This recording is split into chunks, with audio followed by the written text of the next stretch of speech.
fade.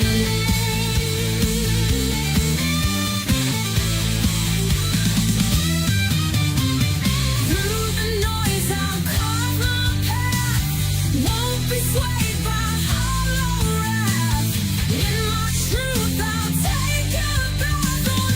Unfornicated clears the aftermath. Unfornicated won't be played. Won't be played. There's twisted games I ain't afraid. I'll shine light on their charade. In this battle, truth won't fade.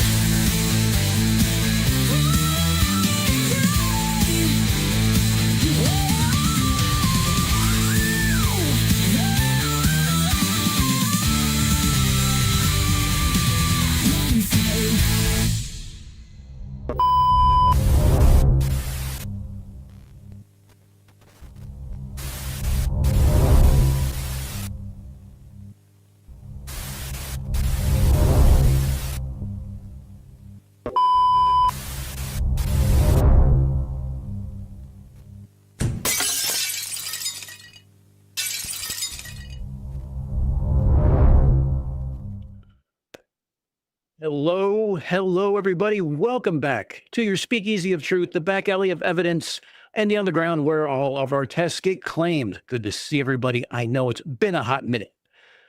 This, for those who don't know, is Unfornicated. Now, you can take a moment here.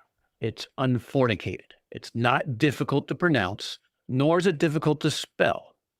There are a few syllables in there, but it's unfornicated. I'll explain why that is, well, why we have to take a pause there in a minute, but I digress. All right. Yes, my back spasms have regressed, which means I've been medically cleared to be petty again. And we've got a lot to cover since I've been out for a while. All right, just checking my audio levels and everything else, make sure everything's good to go. Cool, I'm not muted. That's always a good thing, although you come to expect it.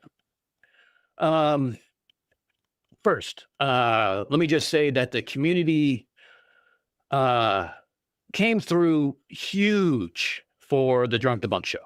And this is why I mess with you people. This is why I fuck with you.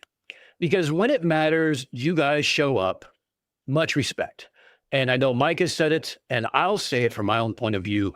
I thank each and every one of you for supporting us individually as content creators, whether it be through super chats, whether it be through memberships, whether it be gift memberships, or whether it just be showing up and being you and contributing in the chat.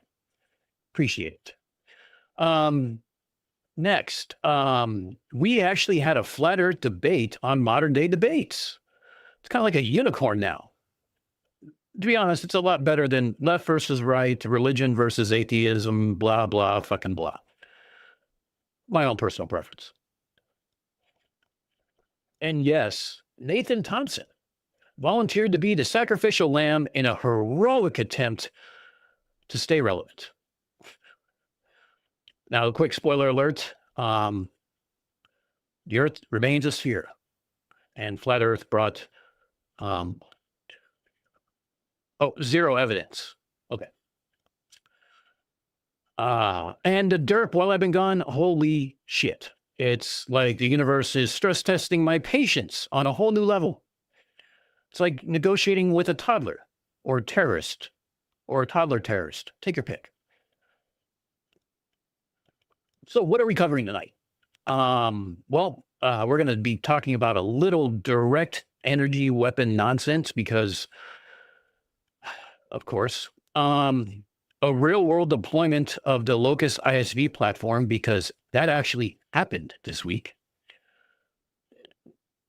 And Asshat Forbes doing his favorite hobby of connecting dots like a toddler with crayon.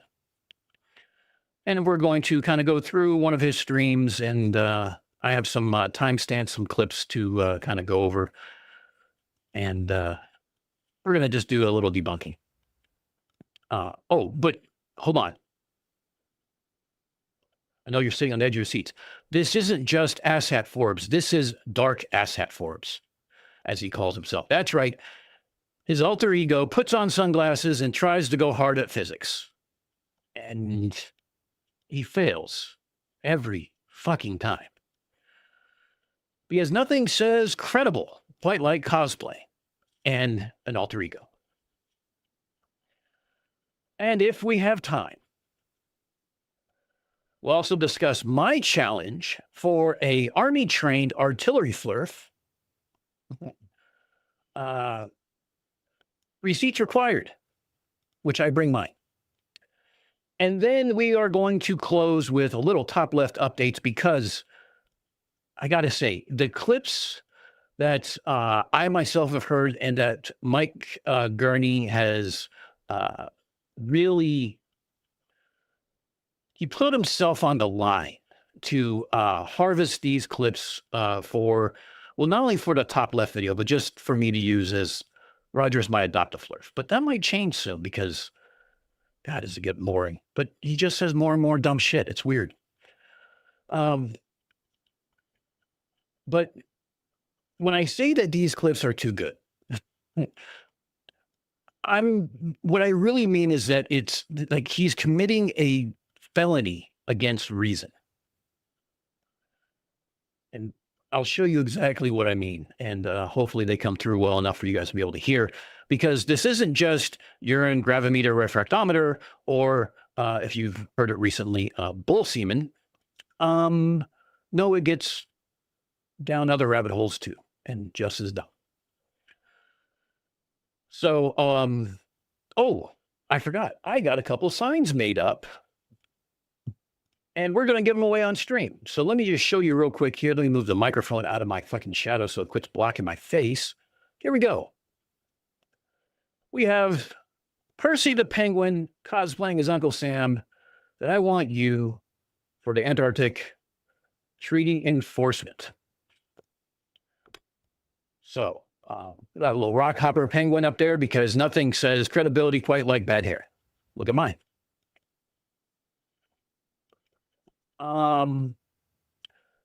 Michaela did a thing. Thank you, Michaela, for becoming a member and joining the Unfornicated, which is kind of like, you know, you helped create it. So thank you for that. I greatly appreciate it. Yeah. So I guess let's kind of get started on this. As always, grab a drink, grab a seat, and let's get to it.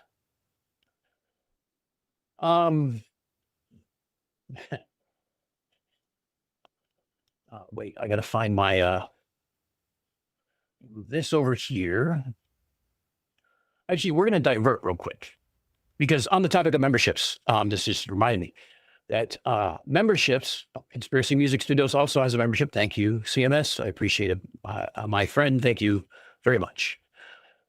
On the topic of memberships. Now, the Unfornicated, if you remember the live stream, and you were here for that, we were talking about the let's poke fun and troll the not-so-secret societies, and let's make it not so secret with certain designs and things like that. As you can tell by my mug today.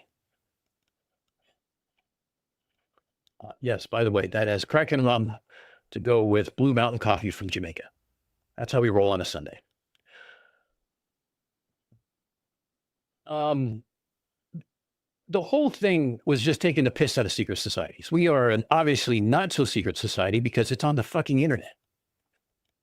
Tori Hanzo in with 100 sex. Wow, thank you, my friend. That's a lot of sex. Ooh, shiny button. Must click it. I know, Tori. They gave me a shit ton of tiny buttons, shiny buttons and tiny ones that I'm still learning how to use. Bear with me. Because I just start pressing them and we don't know where it's going to go. I should do a members only stream so you guys can sort out. But as a member, you do have access to, there they are, our emojis, which includes Hubris Valley Ranch, our It's all bullshit. Cece's hair, our tinfoil cap, the cocaine-fueled narwhal, the unofficial, sort of official mascot for Unfornicated, and of course, the bottle of rum.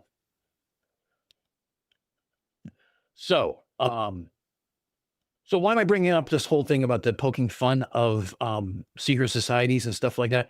Oh, because we triggered somebody. It didn't take long. Like, it really didn't. And in fact, here's the funny part.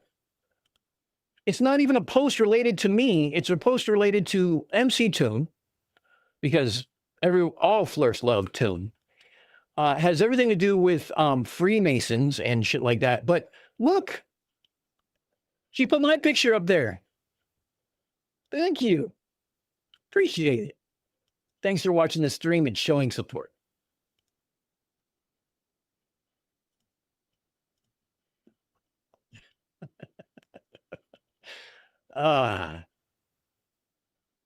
Maybe it's because I don't give her any sort of, I don't know, oh, no, I don't want to do that. Hold on, stop. Okay. Sorry, too many buttons to press here on the studio. I don't know, because I don't give her oxygen. I don't deal with her at all or whatever. And the minute she was here, she was basically banned from the channel within like 4 sentences. And if I didn't get it, I think Big Fish had his finger on the button, was trying to give me all the pleasure in the world of clicking that particular button. And there's something we all enjoy doing. It's going to be flicking a button on occasion. So, CMS, that is the blue waffle and the Marxist trash. It's the account that's doxing Mike from Drunk to Bunk Show. Let's put it that way. It's Max's wannabe girlfriend. It's somebody who is deeply disturbed and seems to think that everybody who doesn't believe in what she believes in is the worst of people. But go figure. She has the insults of about a 5th grader, and they are on like repeat, like almost if you had a CD skipping. Yeah, absolutely, that tracks. It's that time. The moment you've been pining for. Get the towels, because the panties are about to be moist. It's the shark fact of the day time from Whale Panties. Whale Panties, my friend, thank you for being here. And thank you for these completely unhinged, unrelated shark facts that I have personally grown to love. We should start doing some narwhal facts. Shark fact of the day for 2/15. According to data from the International Shark Attack File, dating back to 1580, there have been only 17 unprovoked attacks on humans by hammerhead sharks. Yes, you're absolutely true. And I love that, because hammerhead sharks are inherently timid. And while I was scuba diving in an area around some hammerheads, you actually have to hold your breath because your exhaust bubbles scare them. I was more terrified of a mako and barracudas than I was of a hammerhead, but that's just me. Michaela comes in with a $2 super chat. Instructions unclear. Press button, give money. Yes, that's, if you so choose, by all means, not necessary to be here, but I greatly appreciate it. Nonetheless, thank you, Michaela, for the support, as always. And I don't even just mean the super chat support or the membership. Michaela is my MVP over on Discord. She is my sounding board. She is my guinea pig. She's also helping design. She actually helped design the Unfornicated desk mat. And between her and Joe, they keep everything running. And for everything I just said about Michaela, Joe's also the same thing, Joe Black. So they are the MVPs. So if you are over on the Unfornicated Discord, make sure you say hello to the zookeepers, the moderators, Joe Black, and Michaela. Because they have to put up with more shit from me than you guys do, and that's a lot, I have to admit. So,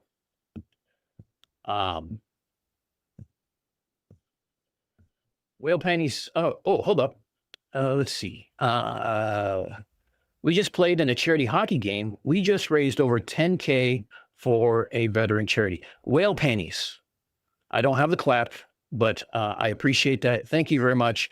A round of applause for Whale Panties for not only playing in a charity game and purposely losing teeth, but also the fact that the charity they chose was a veteran charity.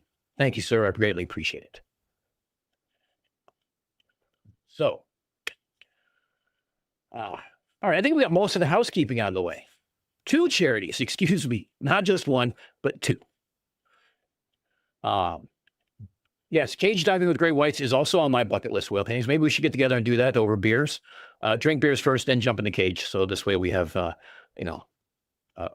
of things to piss ourselves out of scaring ourselves. No, definitely something I'd like to do. Definitely something on my list of bucket list. Not sure if Olivia wants to do it, but I guess I could ask her.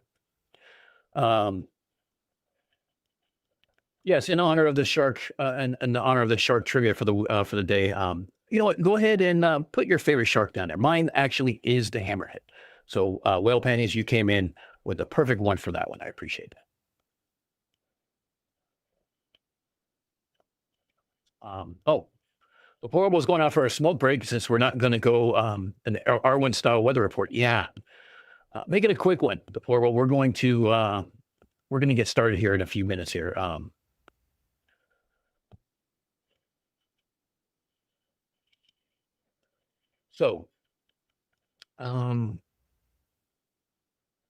right, so we got the housekeeping out of the way. We got the memberships out of the way. We got super chats out of the way. I appreciate all those. What else did we? Let me just pull up my notes here real quick, make sure I got everything. Okay, we're going to go over asshat Forbes first, and then we're going to come back for some Flurf nonsense. That works. Now, I put up my first members only poll, and I said, because you're a prefect, you get to help decide where we go. You help drive the car.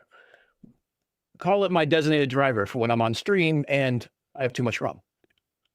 And I asked, what should we cover? Should we cover artillery proves a globe Earth? Kind of like an extension of the Drunk Debunk show if you watched that on Wednesday, I think it was, and saw my challenge specifically. Asshat Forbes, the USS Vincennes, and that was a direct reply to a comment I got of somebody not appreciating my USS Liberty video too much. I might do a stream on that. I just might type out a thing. I'm still deciding what to do on that, but I'll figure that out lately.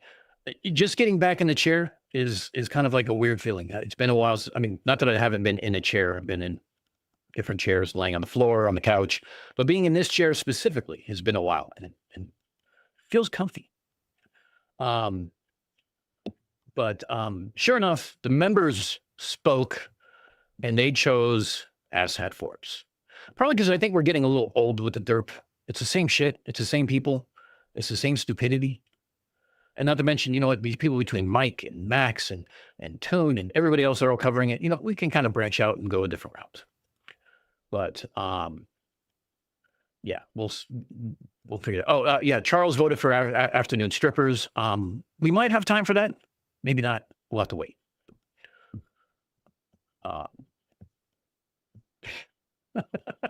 Nurse shark, leopard shark, hammerhead, and bull shark. Bull sharks are no joke. Bull sharks are one of the few sharks that can go in freshwater or saltwater.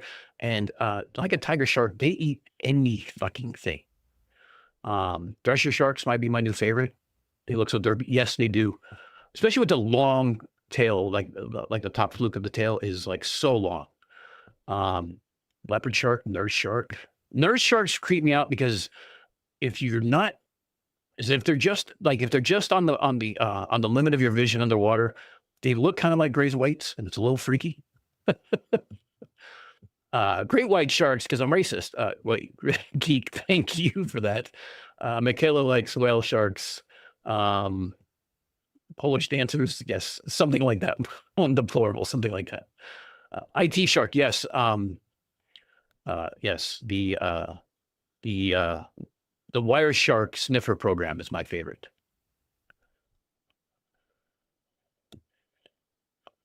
Okay. I miss you guys. I really have. It's always fun. Oh, I know what I want to do. Before we get started with Asshat, I got an update for you. The man, the myth, the legend, my friend and yours, DP debunks. He and I had a conversation the other night. He is doing outstanding. He is doing well. He is getting in the right place mentally. He's going to the gym. He said he's in the best shape of his life that he's been in 20 years. He stopped eating bullshit, or at least, shit food, and has been going to the gym and has been just prioritizing his life. And I am very proud of him and commend him entirely on doing that self-care, because dealing with Derp, you start losing your own sanity. And I'm proud of him for doing that. But is he coming back? Is he going to be live streaming again? Those are questions that are still out there. He's still deciding, kind of what he wants to do, depending on what his times are and stuff like that. He's got a lot of personal things that he has to do. I'm not sure if he shared on streams or not, but there's certain things that he's doing in his personal life that is, that takes higher priority. And same with things that matters to me. So the good news is that I told him anytime he wanted to be on my stream, he is welcome to do it. He is unable to be at 100 today because it's Monday morning and he's working. So, unfortunately, he's not able to jump in. Actually, I think it's also I think it's 3:00 in the afternoon. But if he's there, maybe he, if he hops on, maybe we'll have him up. Let's put it that way. The other thing we're going to do with DP is we're going to be playing Space Engineers. So you're going to see 3 idiots, the Drunk Debunk Show, myself, and DP, trying not, well, you already know what's going to happen. We're going to be talking shit to each other in voice the entire time. We'll probably crash and kill ourselves, or we'll probably crash and our characters will likely die from any number of various things, of not charging their batteries, lack of oxygen, kinetic sanctions filed against our ship and an asteroid that we didn't see was there. Any number of things. I'm looking forward to that. I think it'll be fun. Not sure we're going to stream it or not, but someone probably will. But we'll go from there. But it's going to be fun. 5 a.m.? Okay. Well, if it's 5 a.m., then yeah, he's not going to be able to jump on. Thanks for that, Stilsy. I appreciate that. Yes, DP is really one of my favorite people, because he pushed me like Mike. He promoted my channel like he did, like CMS said, with his channel, and he made me and want to do better. And I got to work with him on a couple of different things. We got to work on Steve's creepy van video together. I got to work on the dingo fence with him and stuff like that. But his dingo fence video was like the worst video on his channel, performance-wise. And I don't know if it's because of me, the subject, I don't know, but I digress. Oh, the other thing we had going on, for those who didn't see, CMS put up the link to, he released, after asking me, of course, the Humbly intro video. And it is, I've been wanting to release this. I've wanted to get the Humblies done. We are trying to reschedule. Don't worry about that. But we wanted to release the video to remind everybody that it's coming and that it's there. And because CMS really hasn't had anything released lately, I wanted him to release it. So he did. And I hope you guys enjoyed that as much as Arnold, CMS, and I did in making it. Because the amount of ideas going back and forth for visuals were just hilarious. And Icy Spin actually did he did a nice part, a small Easter egg that you have to be paying attention for in the countdown. Oh, thank you, CMS. I'm going to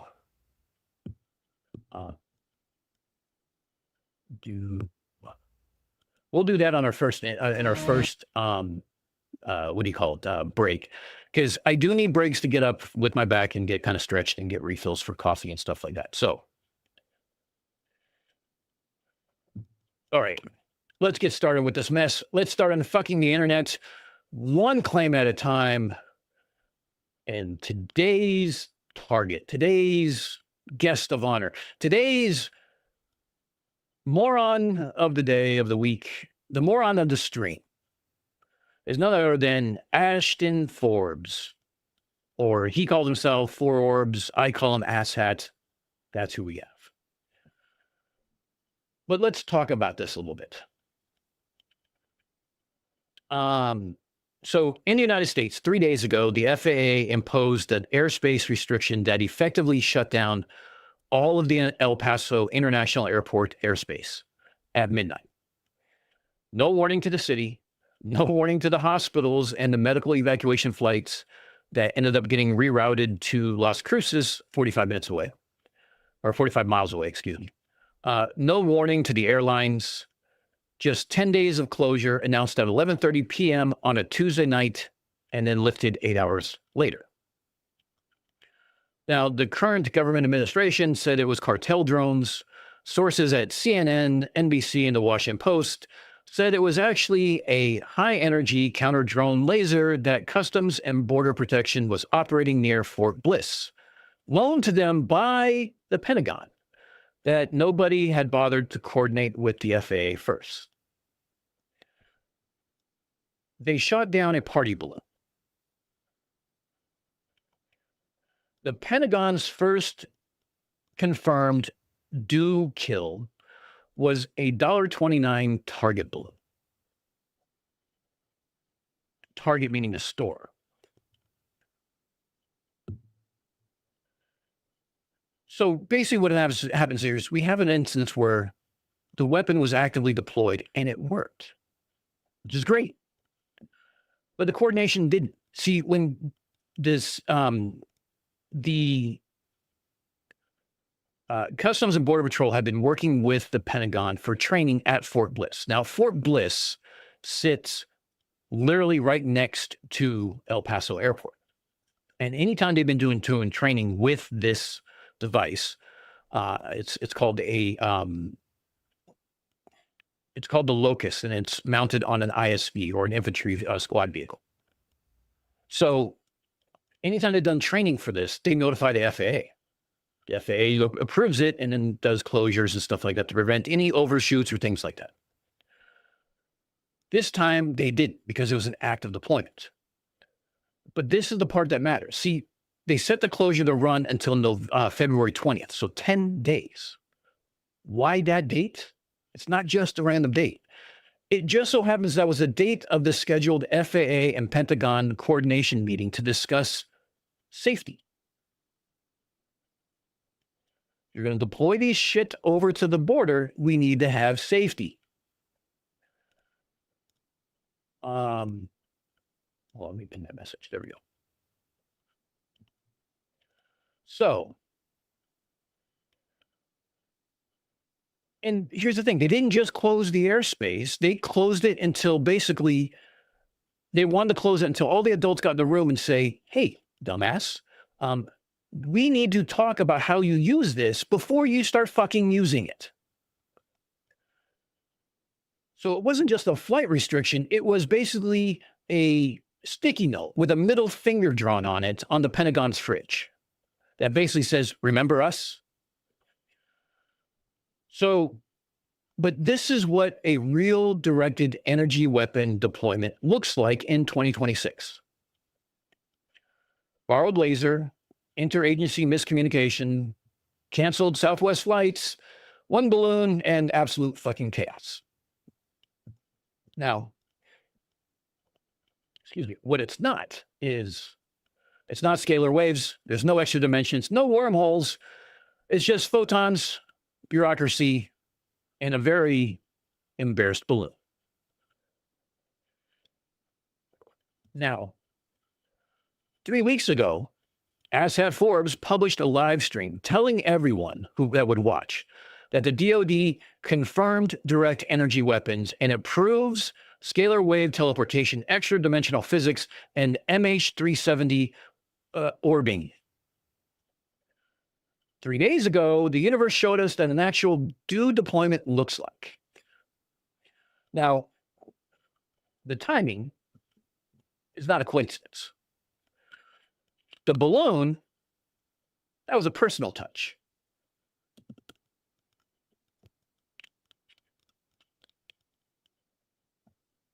You're welcome.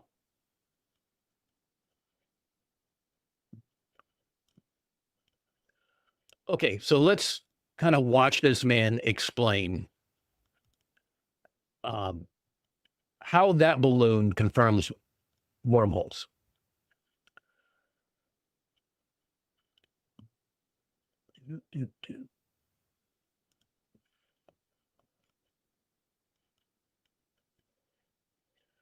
Now, as I start this and start his intro, I want you guys to pay attention to his intro because the irony of it is just, it's palpable.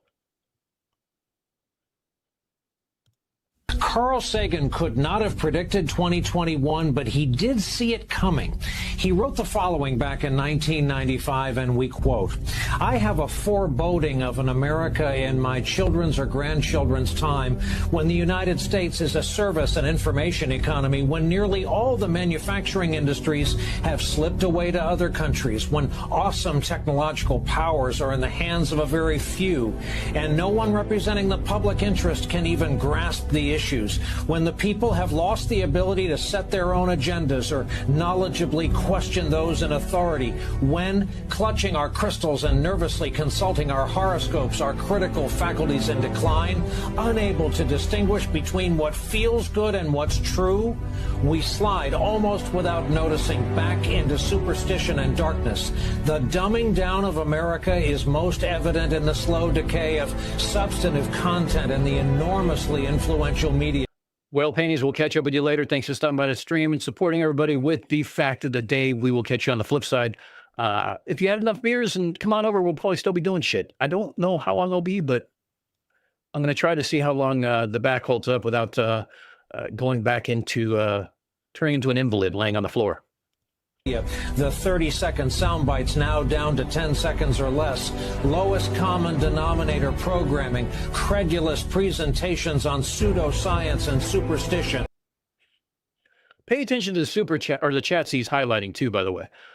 You know, because Asshat has a very, very high opinion of himself.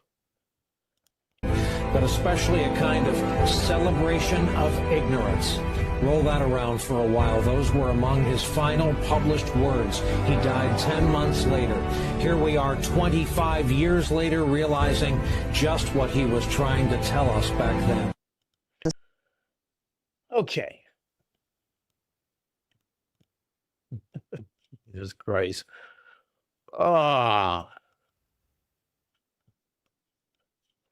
So Asshat does what he always does. He opens a conspiracy live stream with a Carl Sagan quote about the danger of conspiratorial thinking.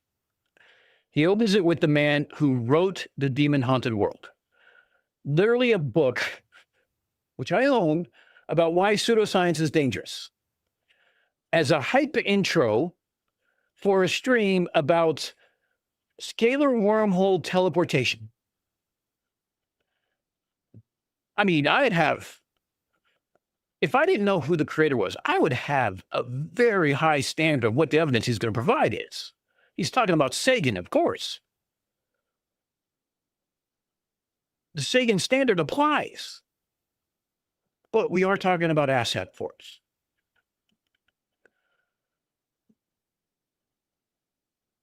So after you've just watched a real news story be a bureaucratic accident and a party balloon.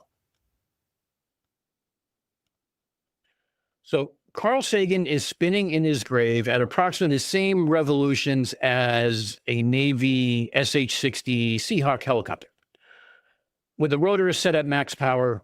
And the irony, God, the irony has enough energy density to power a small city, which ironically is more than you'll ever get out of a scalar beam, but I digress. We'll come from there. So let's continue on a little bit here.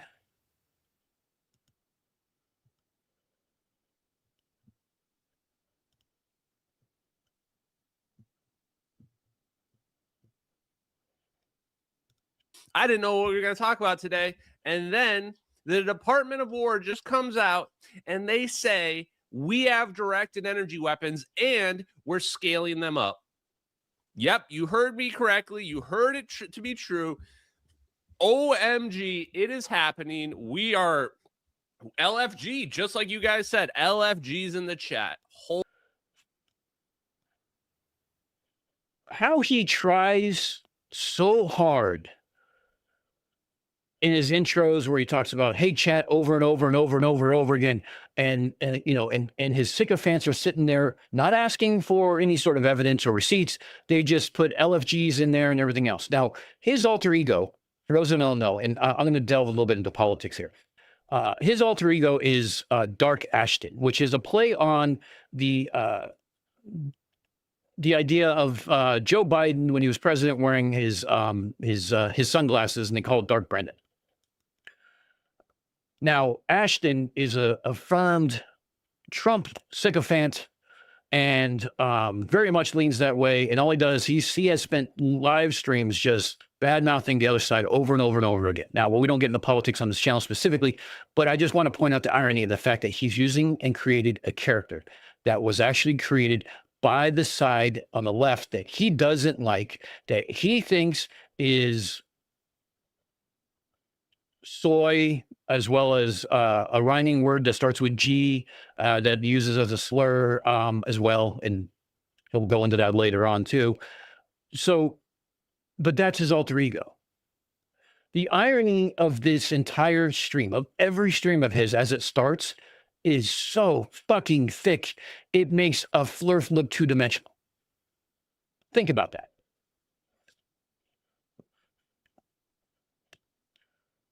So, yes,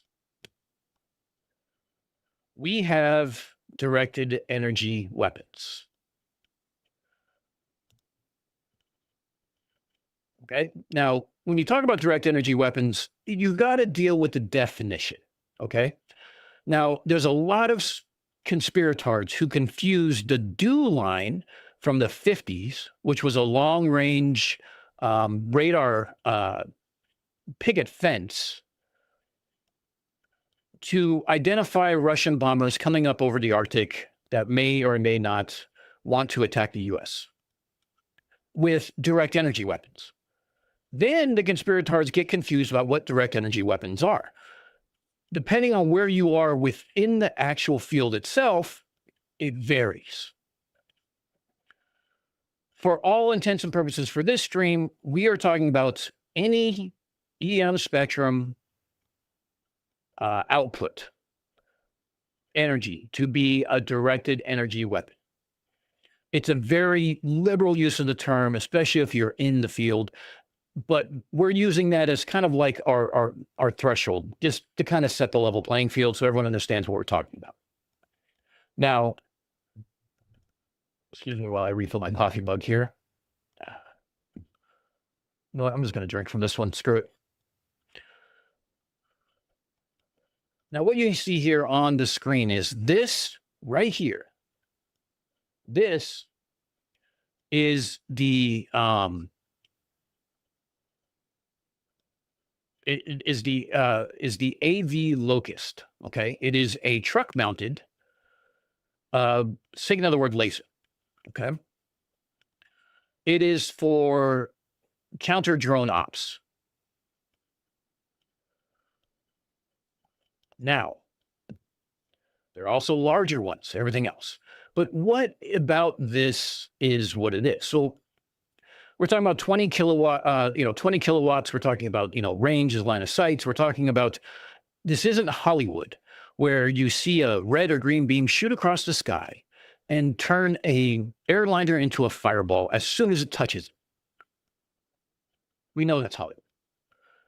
What it is the laser actually has to have linger time to either heat up the electronics, to heat up the outside skin of the drone to be able to get into the electronics, or any number of things like that. It doesn't like melt. You don't use it to cut a steak and cook it at the same time, if that makes sense. So they're real, okay? Direct energy weapons in this definition are real. High-powered lasers, high-powered microwaves, the active denial system, which has been publicly discussed and demonstrated since the early 2000s.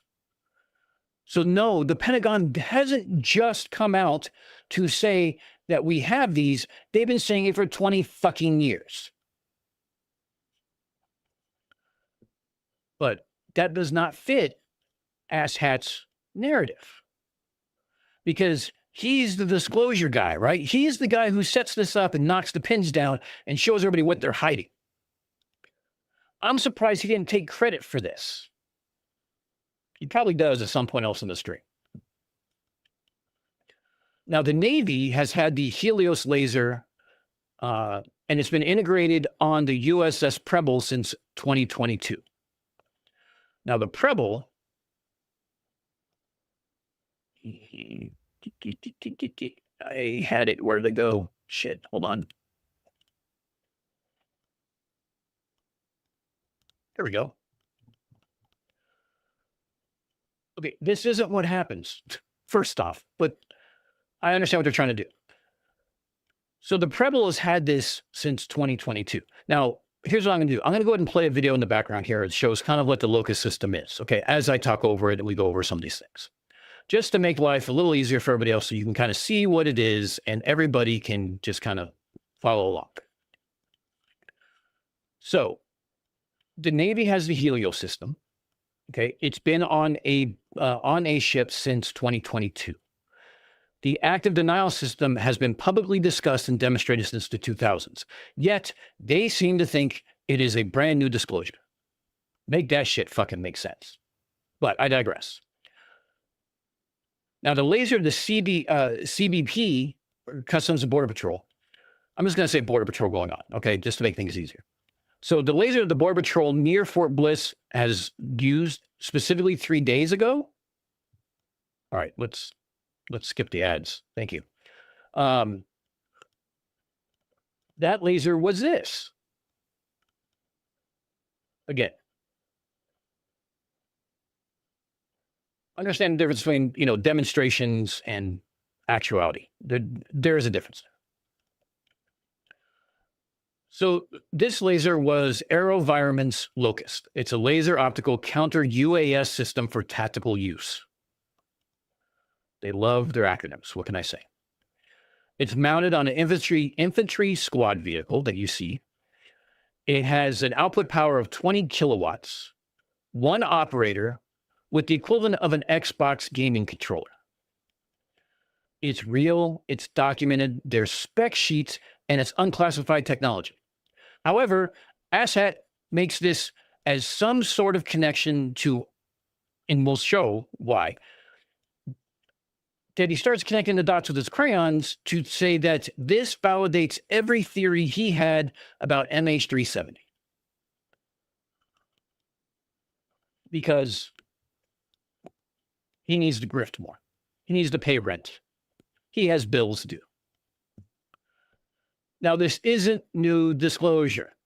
Okay, this is what, and to be honest, the balloon is what an actual due deployment looks like.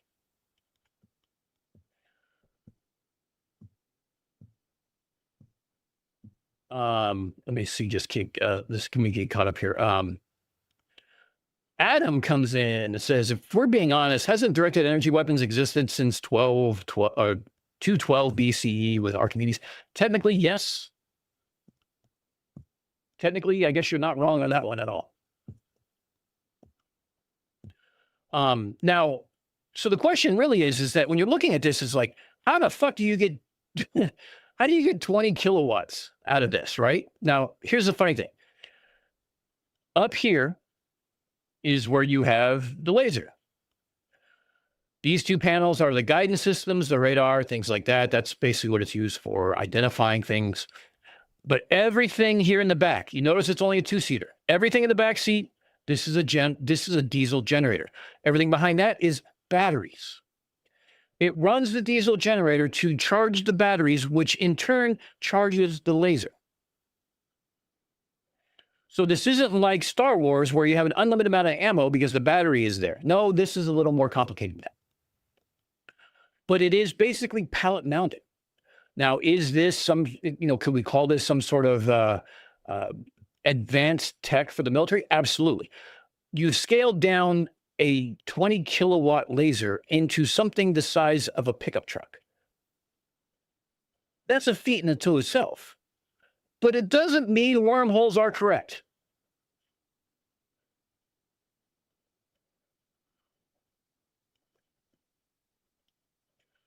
So, hold on. Probing time seems to have a problem. Hey, Professor Phil Bell, nice to see you. Look, I said your name right this time. Probing time, let's see, I bumped the rim of my laptop with my kneading, recharging coffee grinder, and it instantly completely shut off. It came back eventually. Plus, I got fresh brewed coffee now, so me happy. Hey, look, you know what? Happy accidents, right? That's a Bob Ross term for you. For the week, it's a happy accident. You still got coffee out of it, so that's a plus.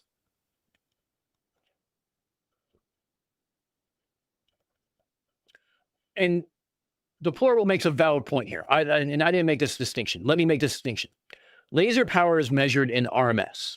So 20 kilowatts is not that high. That's the output of the actual generator. It's not like a 20 kilowatt heater. It's not like a 20 kilowatt radio signal for this, for lack of same terms. But here's the thing too.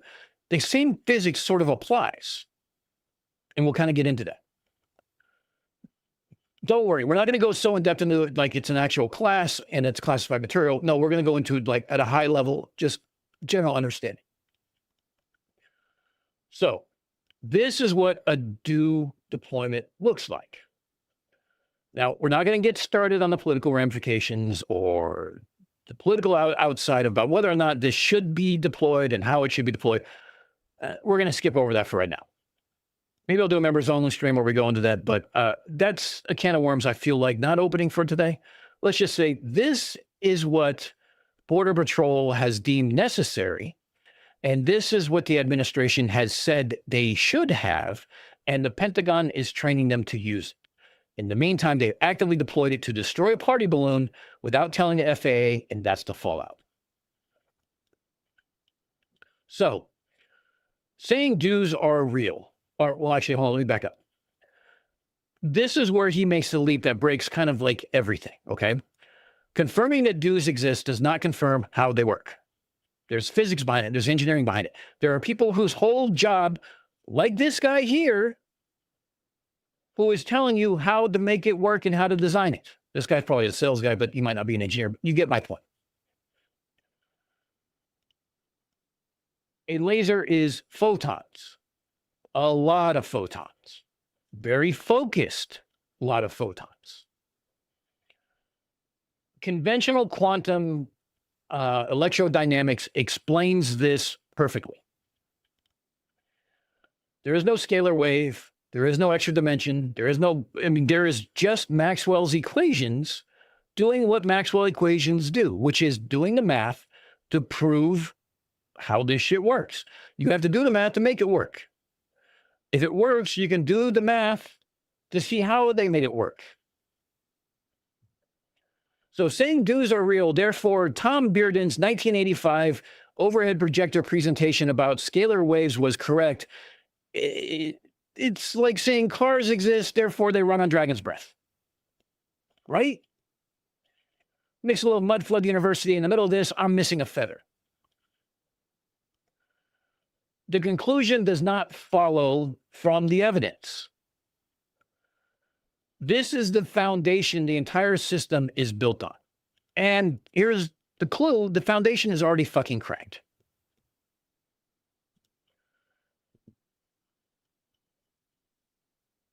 So we're starting to see like his interconnections here.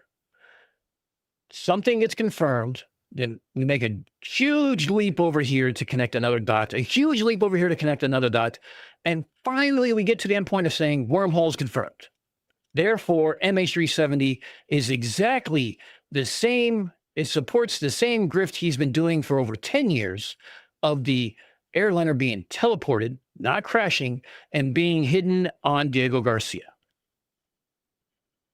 Remember, we talked about this a little bit when he started saying that there's a GPS coordinates in a video, and one side had 4 decimal points, the other side had 6.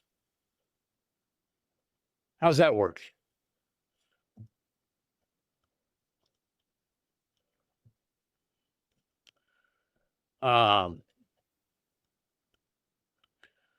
Mythbusters also put out an open call, and MIT and a few others tried for a year, and even with all the prototypes working together, they couldn't get it to work.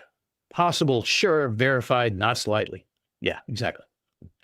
I mean, we are talking about that there's, again, this is where definitions comes in, right? What is actual definition? The military called what I did cryptology. I was a cryptologic technician. Was I doing the same thing as the algorithm of encryption and everything else? No, there's equipment that did that. I manned the equipment, therefore cryptologic. The military makes like these weird designations and connections that may or may not make sense depending on how you look at it and whether or not you're in the field. So using the idea that we said before, that the DO is basically a direct energy weapon is nothing more than a EM spectrum focused energy being output in a general direction. That's what we're using as a definition. So let's go back to Ashton.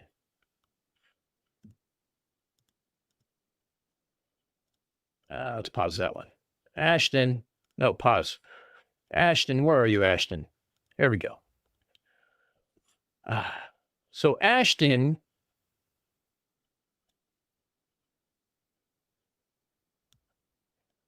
crap, it's happening. So if you need a recap, it's like one of those TV shows. Previously on Ashton Forbes, we talked about the raid in Venezuela.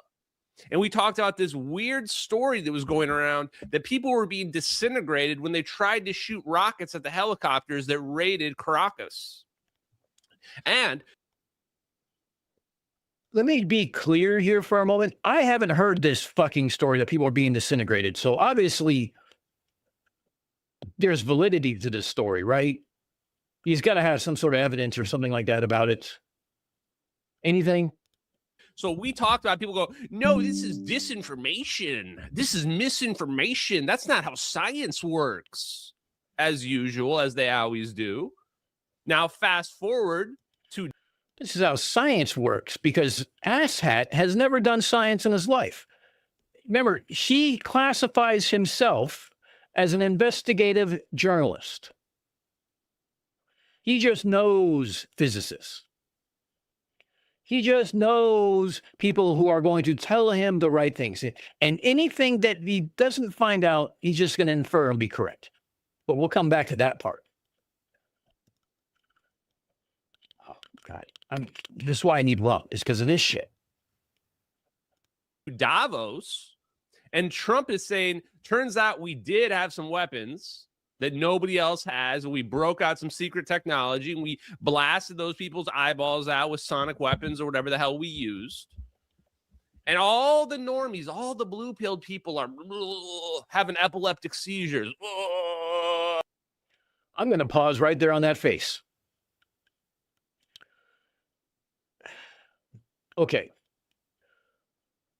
The U.S. led Venezuela Caracas raid in 2020 or 2025. Okay. So real event, social operations, special operations raid. What was actually reported was that Colombian special forces attacked Maduro's security detail. The disintegration story comes from online fucking rumors with not a shred of evidence, without a shred of any sort of information. But it's classified. So because it's classified materials and classified weapons, therefore, whatever rumor we make up is true. What the fuck? Critical thinking is the new national deficit. I hate to say it. But people believe this shit. If you search the socials, if you search it, the closest thing you get is a reference to social disintegration. Oh, well, that fucking works. Okay. There is no credible source, none, for people being disintegrated. No autopsy reports, no testimony, no footage, no whistleblowers, nothing. Zero. Online rumor, clickbaity as fuck, social media takes over and runs with it. Ta-da! So then, President Donald Trump. I need to pause here for a second, okay? Just deep breath. President Donald Trump says at Davos, we have amazing weapons, which he says about fucking everything. His buildings, his stakes, his electoral margins, his fucking universities, his water, his vodka. And asshat here treats that as confirmation of disintegration story.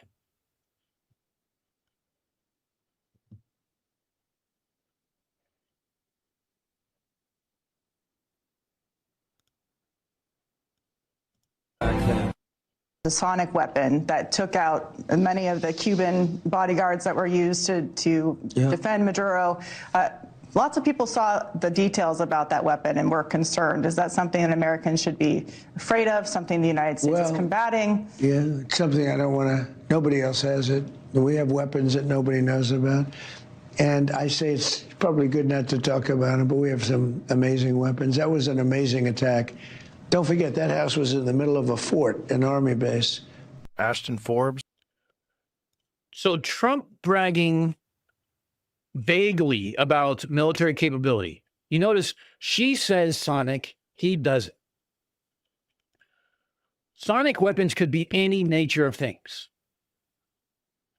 It could be sound. Sonic implies sound, not fucking lasers, not directed energy. What the fuck, over? Why are people not able to connect these dots? It's not confirmation of a scalar disintegration beam or a death ray from Tesla.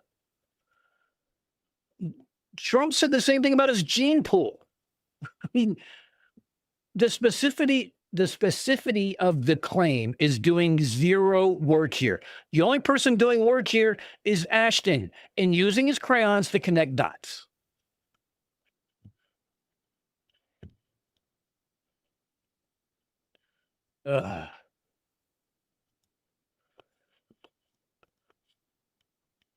But wait, there's more. That's the conventional perspective.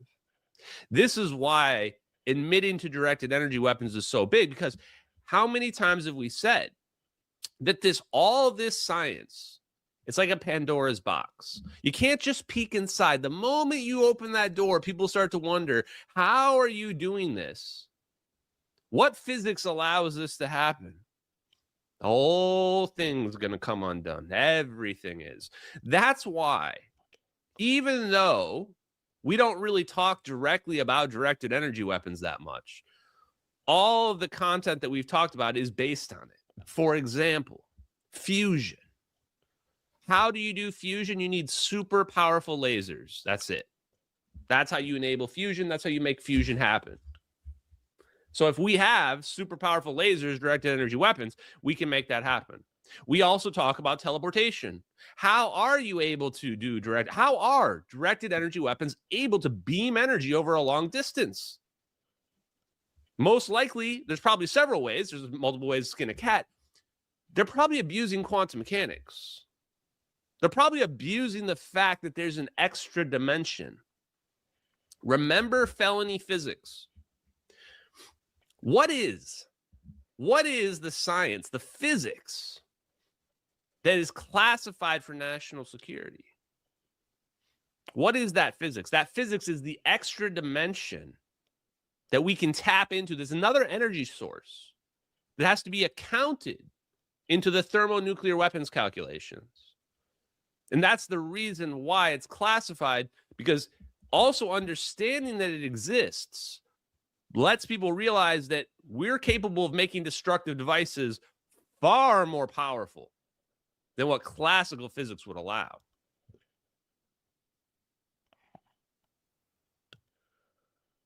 Holy shit. Ashton, what the fuck do you know about physics? First off, classic physics, cutting edge physics. Fuck, what the hell can you tell me about a lever and a pulley at this point? He says People say you can't beam energy over long distances. Efficiency drops off like crazy. Okay. Okay. That's actually true for some modalities, right? But completely false for lasers, which travel at the speed of light, lose energy primarily to atmospheric absorption and beam divergence. In other words,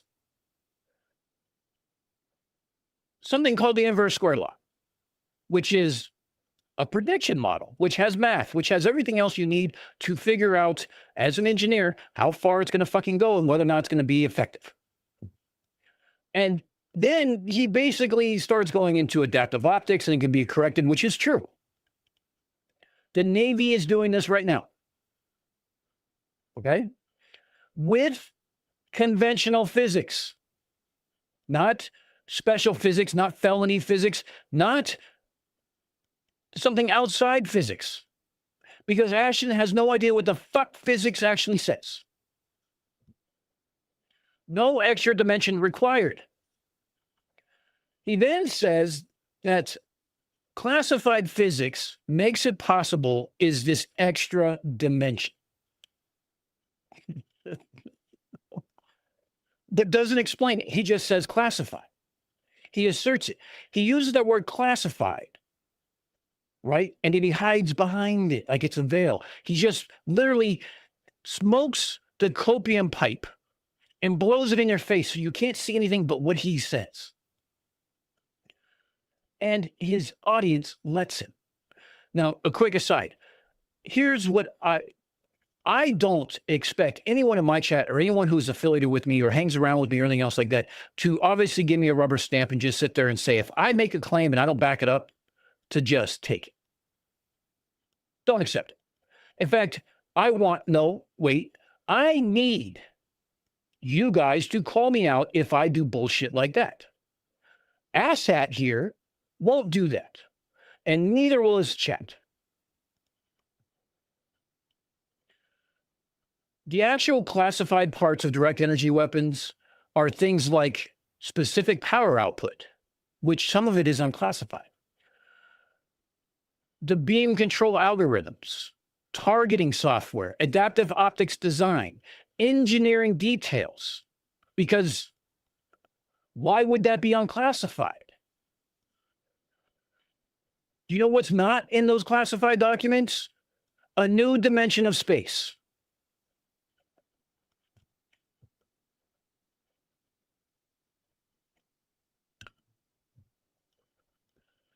Okay, so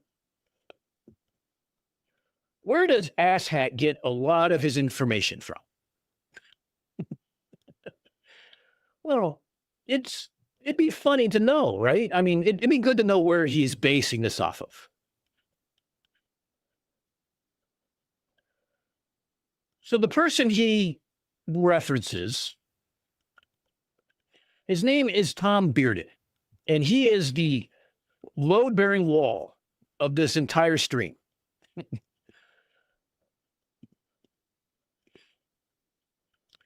Forbes introduces him as the OG who knew the secret 40 years ago. When Asshat goes out of his way to try to be like, the only equivalent is like Flurf street slang for Flurf street cred. He's using pseudoscience slang for pseudoscience street cred. He's the OG. Let me put my fucking sunglasses on. Let me do all this stupid shit and cosplay so I can get money. I've watched a live stream of his where people are donating over $100 at a time because they think this fucking moron is a goat and that he is doing full disclosure and the government is afraid of him and he should be worried about his life. Wrap your head around that shit for a minute. So before we go much further, we need to establish who Bearden actually was before we play any of his clips, okay? Let me tell you who Tom Bearden was. He was a retired Army lieutenant colonel, no PhD in physics, no peer-reviewed publications in physics journals, no university affiliation. He did have a BS in mathematics from Northeast Louisiana University. He did have a master's in nuclear engineering from Georgia Institute of Technology. The PhD that you see that he sometimes lists, well, he appends it to his name and has been widely reported, I have not verified, but it's been widely reported that it came from Trinity College and University, which is described as a diploma mill, with the doctorate framed as being granted for, wait for it, it writes, the punchline writes itself. Life experience and accomplishment, not an actual discipline with coursework and research. You hear that, Adam? Stop doing your PhD. Stop doing your postdoc. Just claim it and call it for life experience. Seriously. Now, his Fer-de-Lance and Excalibur briefing books were self-published. He is the hero of zero-point energy. His concepts, scalar electromagnetics, longitudinal waves, extracting energy from the vacuum, were never validated, never reproduced, never adopted by any physics or engineering institute of Earth, and never published in a peer-reviewed journal. But yet, this guy is who Asshat is banking every part of it on. Now, Colonel Beard, you passed away a few years ago. I thank you for your service. But I won't thank you for the bullshit you did afterwards. Forbes is going to tell you that Bearden was dismissed because academia refused to think outside the box. Does this sound fucking familiar? The actual reason is that his claims didn't survive experimental testing, peer review. Those are two very different things.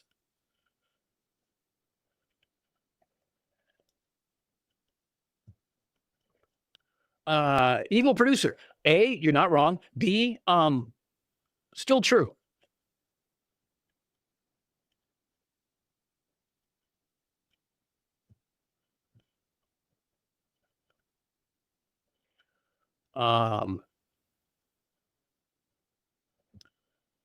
So basically what he's claiming here. Actually, you know what? Let's just go to the next clip because you know what? You don't need to hear it from me. It's so much better when Asshat says it himself because it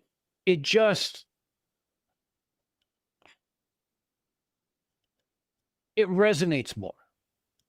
Because actually, no, this Tesla one should be good. Here we go. To understand Tesla, you must take seriously, I think, his suggestion that the present Watch Asshat's reactions. Like, he's a fucking Muppet. electromagnetics model is seriously flawed. And nobody wants to take that seriously. Most of the people who approach Tesla use the conventional electromagnetics, and when they cannot explain what he was talking about, they say, therefore, the man was a kook. Fucking seal of approval. Fucking retard. Now, suppose for a moment that he really was correct. Suppose there is something wrong with the classical electromagnetics.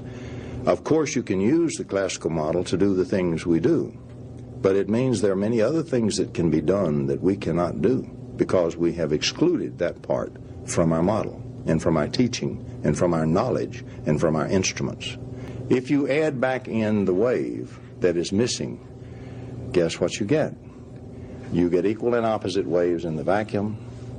These waves are, in fact, longitudinal waves. They are more sound-like, and Tesla was right, and all the textbooks in the world are wrong.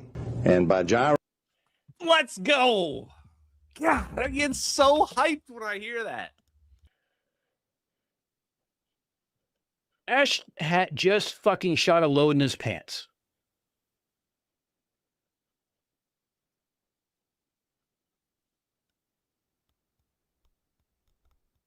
I mean, seriously. He just got all of his fucking confirmation bias confirmed. So therefore, his hands are under the desk. He's in short strokes, and he just nutted his whole look. God, he's just like an afterglow at this minute. I kind of wish he would just go to sleep at this point, but unfortunately, he doesn't. So what Bearden is actually saying is that Maxwell's electromagnetics model is seriously flawed. Okay, think about that for just a few minutes here, a few seconds. Just think about that. That there are things we can't explain, and that adding back the missing wave gives you equal and opposite waves in the vacuum, longitudinal waves, and Tesla was right, and all textbooks were wrong.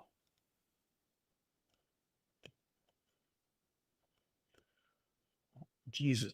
Oh, shit. I need to put the rum bottle away. This is going to cause me to die of alcohol poisoning. Here's the plain English version of this claim, okay? A crucial piece of physics got deliberately cut out of the textbooks over 100 years ago. And that's where the secret energy is hiding. But here's the problem. It never got cut out. It never did. It's still in the textbooks. Anyone can look it up. Now, the longer version of this, for anyone who gives a shit. Hold on, let me find. I gotta find my. Hey. Uh-oh, hold up.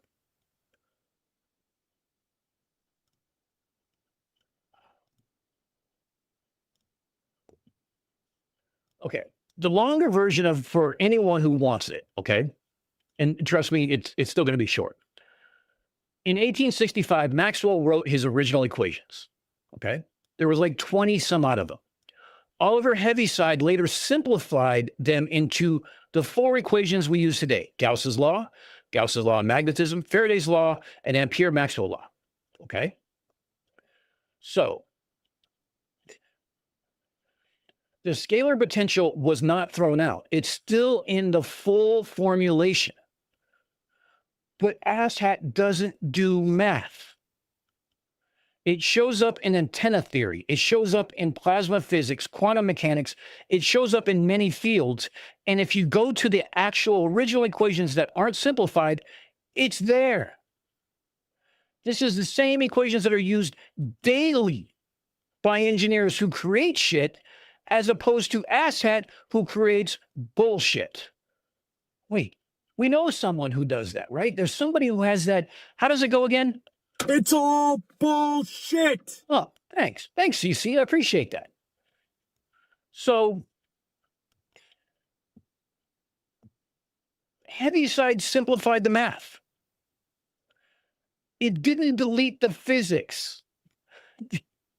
But he can't do the math, so therefore it's deleted. Do you understand the connection he's drawing with the crayons here? The whole claim now collapses. But let's not let that get in the way.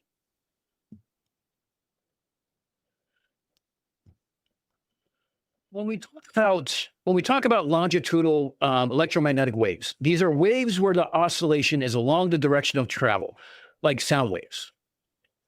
Point A to B, okay, and the oscillation is along the direction of travel. They do not exist in a vacuum for free electromagnetic fields.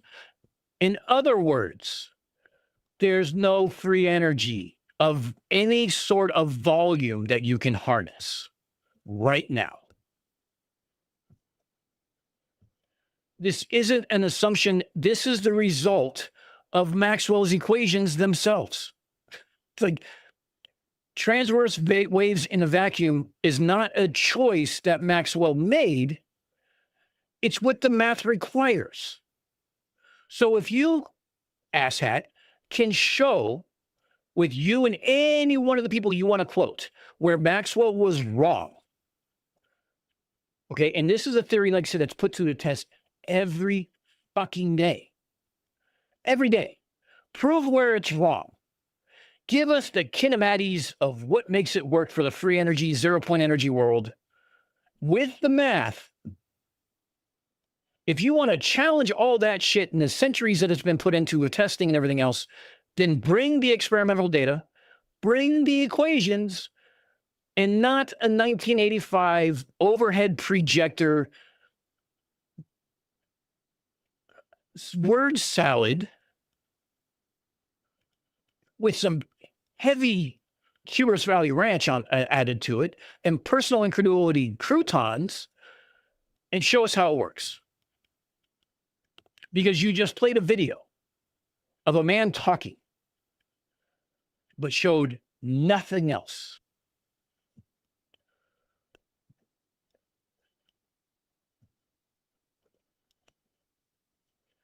So scalar potential is not suppressed. And longitudinal EM waves in a vacuum are ruled out by Maxwell's equations themselves. Bearden's claim, who's not a physicist, is wrong on the physics. Bearden probably took physics because he has a master's degree in nuclear engineering. Why didn't he apply those same physics? Because now he's just another physics guy and he wants clout, just like asshat.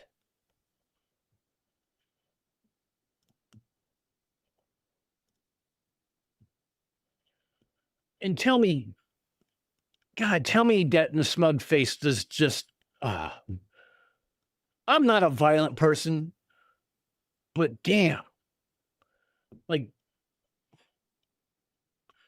that face makes me feel something, makes me feel a certain way.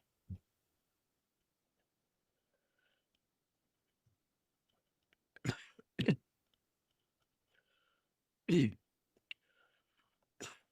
me. Sorry, I read something and I started choking on my coffee. 1985 projectors are bad, but WGS84 is good. Hypocrisy, absolutely. CMS said smart people understand that some people are just way smarter than they are and accept that. Absolutely. I know that Toon as an EE, as an electrical engineer, his training far exceeds mine on this when it comes to Maxwell's equations. My limited experience with Maxwell's equation has to deal with antenna theory, has to deal with RF. That's it. That's a very, very small percentage of what it can be actually applied to. But at least I've applied it. Asshat hasn't applied a goddamn thing to anything.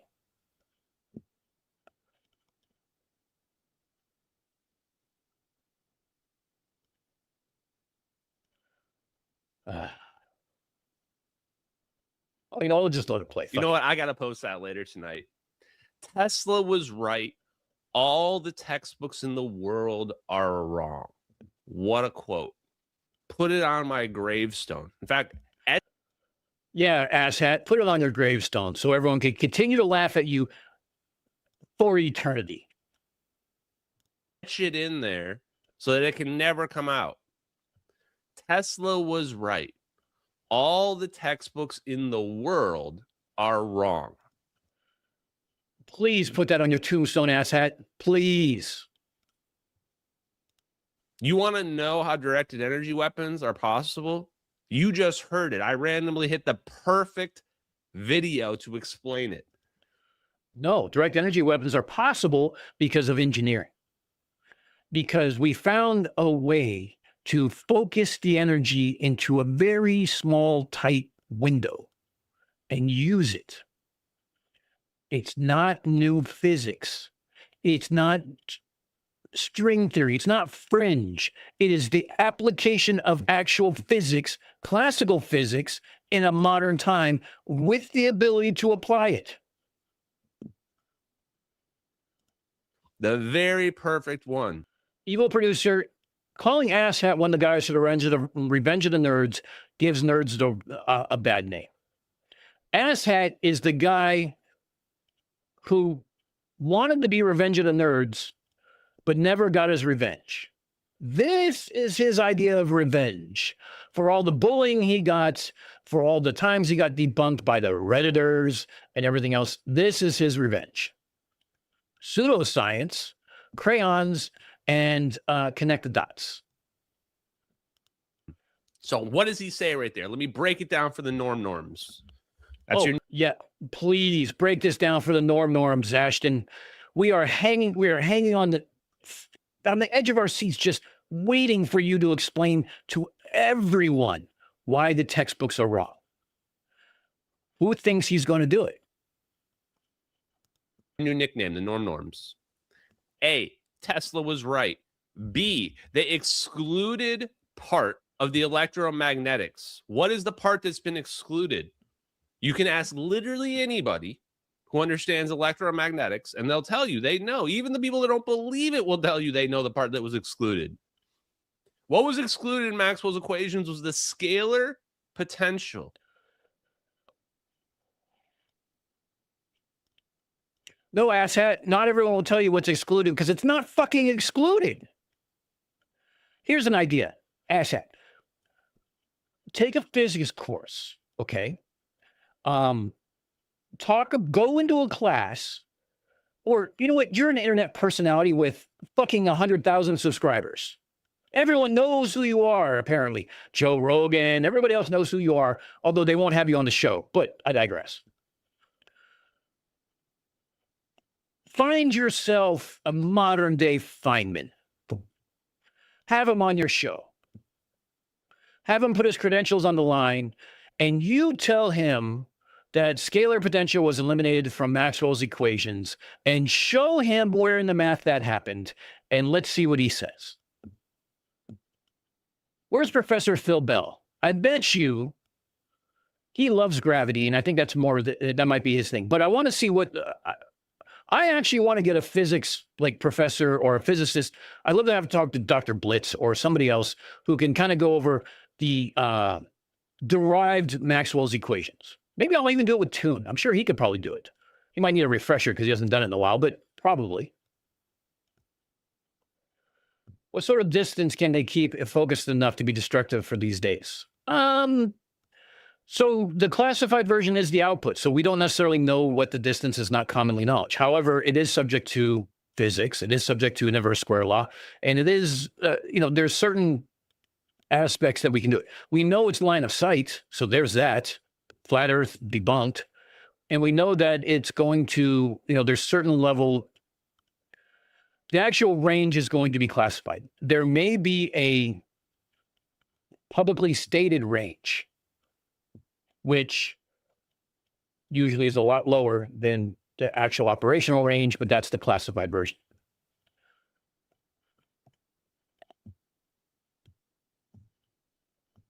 Evil Bruce said, for fuck's sake, back in the 90s, I worked for a company that etched the company logo onto metal plates. The bulbs for the lasers were water cooled with distilled water and cost $900. Yeah, I know. You can't. I almost wanted to cover the artillery shit, but when the El Paso shit happened, and then I found this, and the members voted for asshat, it was like the spiritual karma of the galaxy coming together, the universe coming together, and saying, we need to discuss this because everybody's going to bang their heads on their desk today. There's no exception. It was thrown out because it was considered to be insignificant. The scalar potential, if you want to know what it really represents, it represents an extra term that, while small, is real. If we were to take a solenoid, we take a tube, and we have this electromagnetic flux, but it's trapped inside of the tube. It's not on the outside at all. Zero flux is on the outside. There should be no impact to anything traveling on the outside of this tube because all the flux is on the inside. And yet there is. And yet electrons that pass past it, they have a shift. Why? That's called the Ehrenhoff-Bohm effect. Why does that exist? because we're in an extra dimension and there are potentials that are being impacted outside and around this tube. How interesting is that? That's the big secret. And now you realize Tom Bearden wasn't a crazy person. He wasn't a crazy person. He had worked on the black projects. He had seen the truth, and he was able to deduce what that meant from a physics perspective. Now, he didn't write all the papers, and he didn't say, oh, we're going to call this Bearden's theory and blah, blah. He didn't write all the papers. I wonder why. Okay, I don't want to go too much further because it starts delving to another subject, and I want to keep it on point here. What he's talking about is the Aronov bomb effect, whatever it is. Again, I didn't study it. I had to go look it up and I had to go do some research. Fucking fancy that, right? Some research. So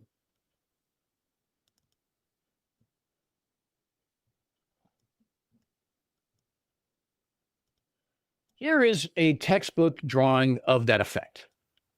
Okay. He's about to use, it's a real quantum physics experiment to prove there's a hidden dimension. Okay. So this experiment right here is real. His conclusion is not. And here's why. So the effect that he's gone is that it's named after Yekir Aronov and David Bohm in 1959. And he is right that it's real and genuinely strange. It's from 1959. Electrons traveling outside a magnetic field still show a measurable effect from the magnetic field. That is weird. But here's what he doesn't tell you. It's completely explained by standard quantum mechanics without any extra dimensions. I had to go talk to someone who studied quantum mechanics to try to figure this out. I still don't know what 90% of what he said, but he summed it up very nicely in saying that it's completely explained, that effect, by standard quantum mechanics without extra dimensions. I could have him on. I could do a quantum mechanics sort of, I'm sure there's someone in the community who does quantum mechanics that we can have a conversation about. But it's not like Asshat is providing any information whatsoever. He just says it's weird. Therefore, wormholes. Therefore, dimensions. It's like jumping A to Z on the alphabet and saying, fuck the rest. But what this effect shows is that the electromagnetic vector potential, not the field itself, is the physically fundamental quantity in quantum mechanics. The potential has real physical consequences even when the field is zero. This is in every graduate quantum mechanics textbook. Sakuri covers it, Griffiths covers it. It's not classified, it's not suppressed, it's chapter 12.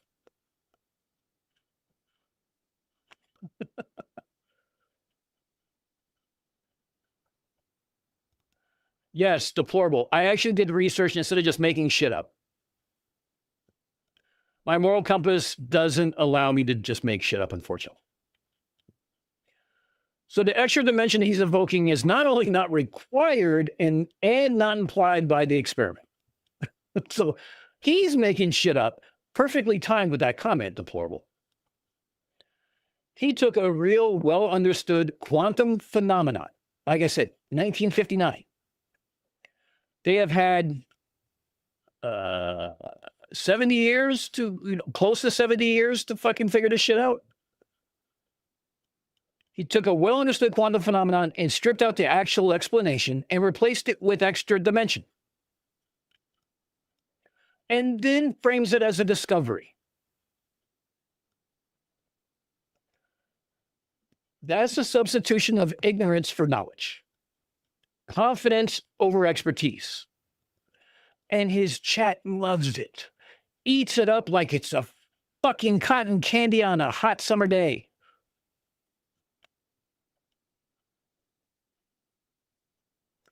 Be more like Roger. Just make shit up and have it tell, like the nervous laughter to signal everyone you just made it up. I guess my tell is rum.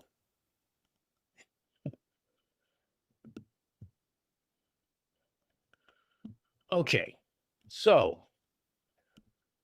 let's close that out.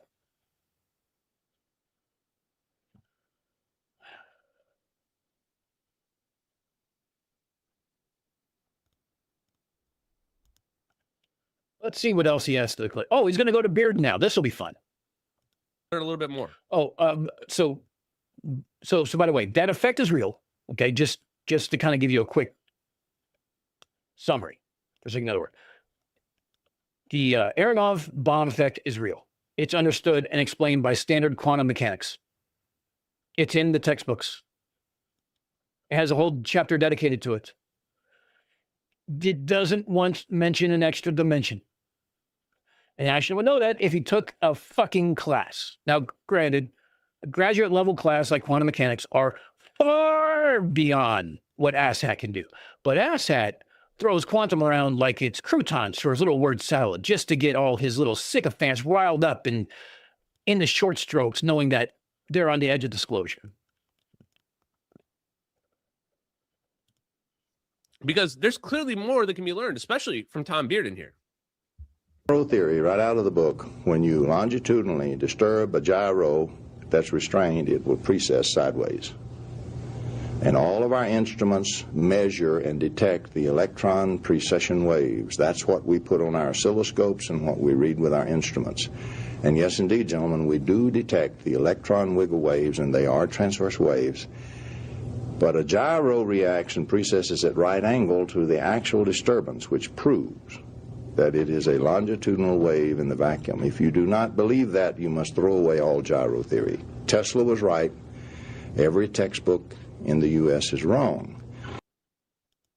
Maxwell simply assumed out of thin air the transverse string wave because that's what everybody was familiar with when he wrote the first equations. It's never been changed to this day.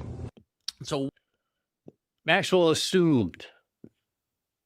what he's saying is that this extra dimension, it's like when we look at our three. Did Bearden mention extra dimension at all? I think I missed that one. Three-dimensional space that we see, it's all at right angles. Boom, up and down, left and right, and then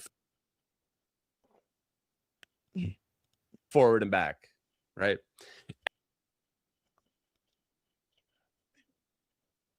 That demonstration alone is like all of 3D is in right angles, wants me to throw like something at the fucking screen.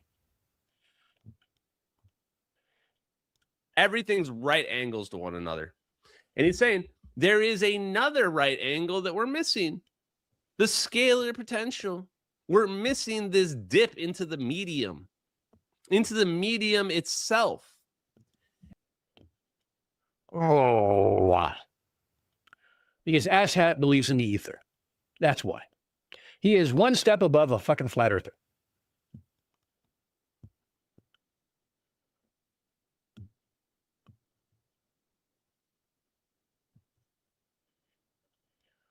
Cygnus pops in.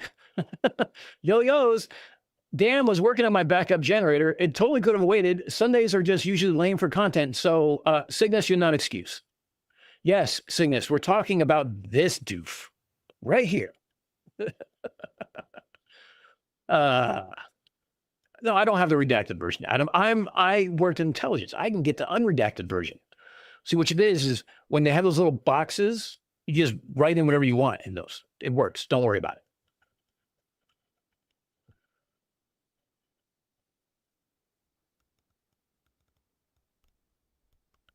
So let me play the next clip because then we'll kind of put this all together because it makes a little more sense this way. God, Ashton, why do you have such long live streams? Your beam of nothing, but I did not mean to stop there. but I'm glad I did. Okay, but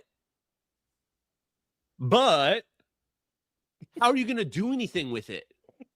Scalar potential is just like a magnitude. That's all it means.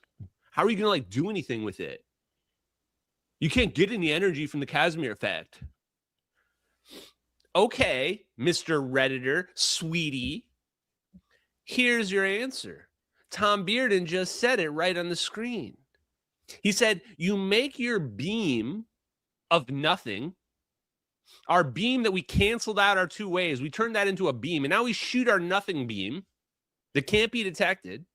We shoot it into the sky. We shoot it into your mom's house. We shoot the beam into your mom's house. The low IQ, or actually maybe the high IQ, the anti-Semites are calling it the goy beam. I meant to pause before he used that extremist meme slur, but I missed the button. So let's just, I have my finger on the button now. Let's see if he tries to do it again. Goy beam into your mom's house, and then we shoot a second goy beam. Two goy beams converge and they intersect. And when two nothing goy beams converge, what happens? That's when the magic happens. That's when that interference causes the nothing to become something. Okay. Besides the excessive use of his mean slur, I attempted to bleep it. I missed. That's just what happens. My apologies. But this is where the thermodynamics takes a direct hit and goes down swinging. Destructive interference is real. Anybody who's dealt with any sort of radio waves, including things like ILS, well, we know what it is. Destructive interference, it's when you have two waves 180 degrees out of phase from each other and they cancel each other out, okay? This actually happens. You can demonstrate it with speakers and a tone generator. This is where he gets catastrophically wrong that energy doesn't disappear. When two waves destructively interfere, the energy goes somewhere else. It doesn't vanish out of thin air.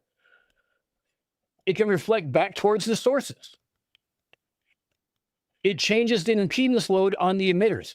It's causing them to do less work, and it can appear at other locations. It does not cease to exist.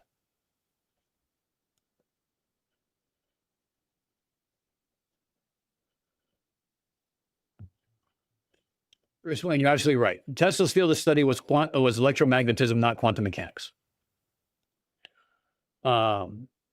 Evil producer said, third ender, don't cross the streams. Yeah, okay. Deplorable's had too much beer. He doesn't want to pee and do a flush on stream, do a Vicky on stream. I will play that one later. That one's pretty funny. The nothing was pretty terrifying in a never-ending story. Yes, it was. Absolutely it was.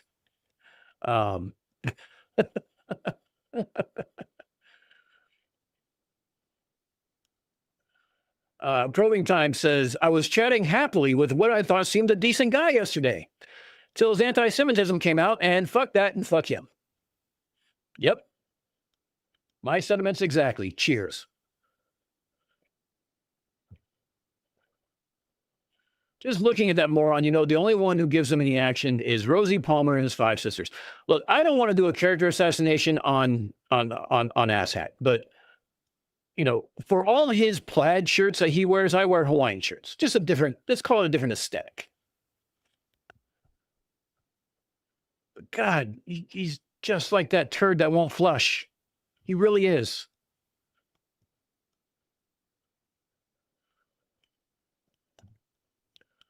And the 11420 coming in, another telecom guy like myself and like a bunch of others who find this stream, which is funny. Never realize how many people are in the same field you're in until you start realizing you're talking all the same language. Now you're talking my language, wave interference. Troubleshooting telecom issues with FFT math was the most fun I had at work. Yeah, it really is. And when you're dealing with optics, like fiber optics, you're dealing with radio, you're dealing with all these. This is something that's dealt with on a daily fucking basis.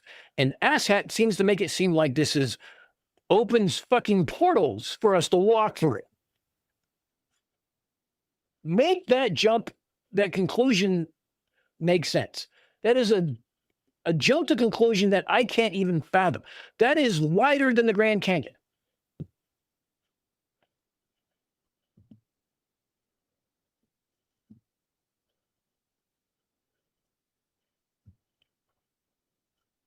So just because there's destructive interference and the results are either a smaller amplitude or no amplitude, doesn't mean that it ceases to exist. That is the conservation of energy, which asshat doesn't understand. It's the first law of thermodynamics. The universe has had this policy since before hydrogen was a thing. And it was not issued a waiver to Tom Bearden and his fucking LSD hallucinations. His claim that you can create a beam of nothing, okay, and propagate it to a target location, cross it with another beam of nothing, and you have the energy appear at that location is a perpetual motion machine in disguise.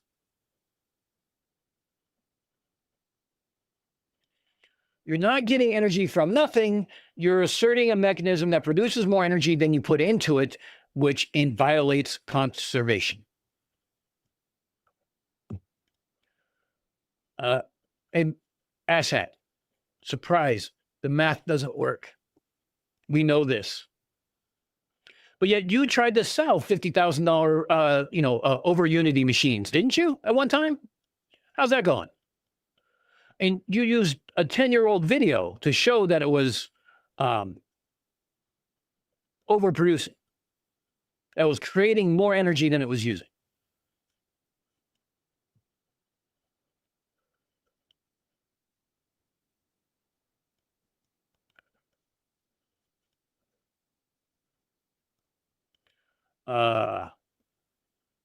Oh, wow. CJ coming in with the last burn on top of the Rosie Palmer and her 5 sisters is he has to force his hand because it doesn't want him either. Jesus Christ. Wow, that deserves a drink. CJ with the MVP comment of the night. All right, I'm doing small shots just so I don't end up on the floor, okay? But CJ, cheers.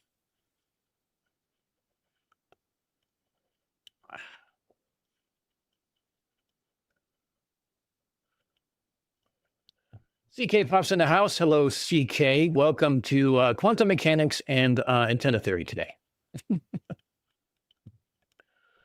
Okay. Where did I leave off?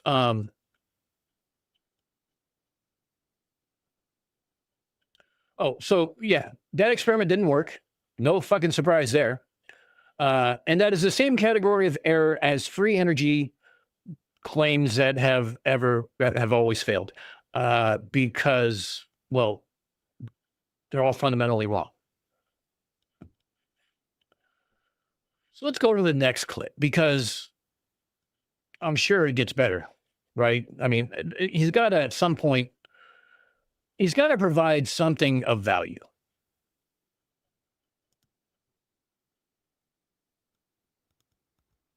See mass reduction.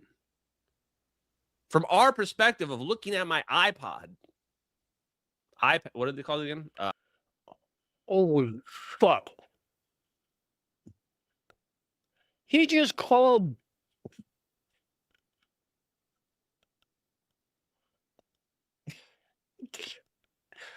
Holy shit.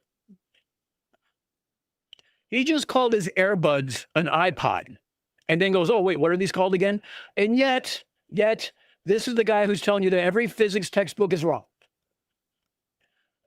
And does anyone call him out on this shit? Not one.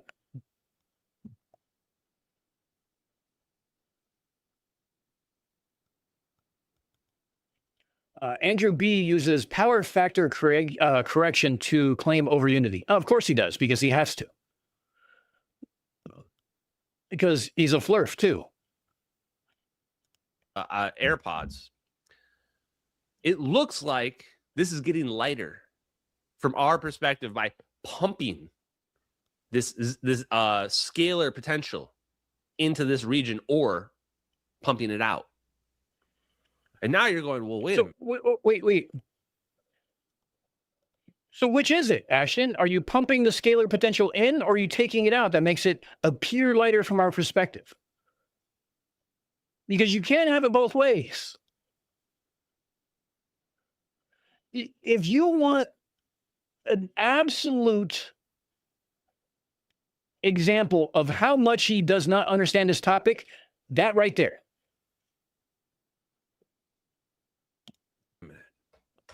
Now, whatever we're doing here, starting to sound a little bit like teleportation, especially if you're telling me no, it's not. You can make it disappear. You can pump all the mass and energy out of there and make it disappear. That's almost like you're telling me I just set up a pump between 2 points in space-time, and I pump it out of here, and I make it reappear over here. Keep going, Bearden. Private. Keep going, King. Proprietary laboratories. You are no longer confined to the speed of light at all. If you're clever, you can get almost any velocity you want to, whether it's slower than the speed of light or faster. Tesla reported speeds of 50 times the speed of light. I have personally participated in an experiment which kicked out an electromagnetic wave of this type at 8 times the speed of light. I call bullshit. It's all bullshit. I call bullshit. Can you provide that experiment, the results of the experiment, the methodology of the experiment, the predictive model you use for the experiment, as well as the results, and has anyone else ever been able to reproduce it? Yes? No?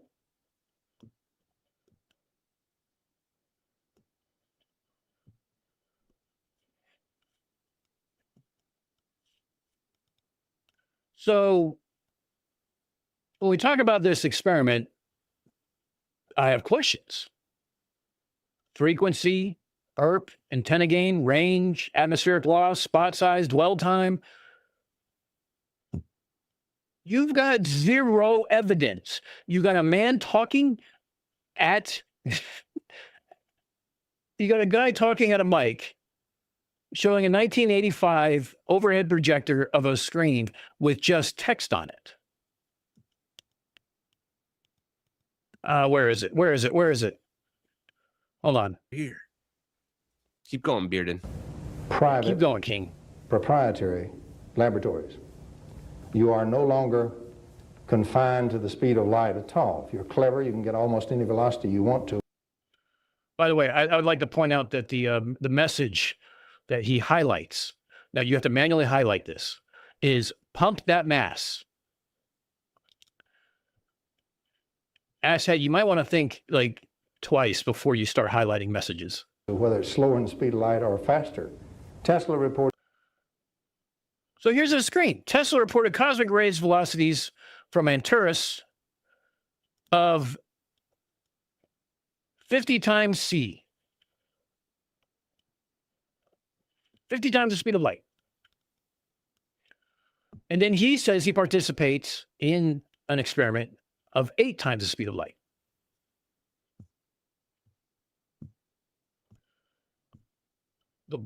The plural says he would be better off going after the voltage gradient in the atmosphere producing free energy. Yes, he would. And he actually does try that, I think, at one time early in his free energy career before he got abso-fucking-lutely clowned by learning what a picoamp was, which is a micro amp. Feynman for the win. Lecture 9, section 9.2. Probing time. I just teleported these words to you. No, you didn't. It used the speed of light from undersea cables, which proves a flat Earth. So, Bearden, hold on. Bearden, an asshat with his little raised eyebrows, okay, claims 8 times the speed of light, personally participated in a private lab that no one else could verify. Published nowhere. I looked. Reproduced by no one. I looked. In 1985. Now, for context, if you actually measured a signal propagating at 8C, you would win every physics prize imaginable that exists.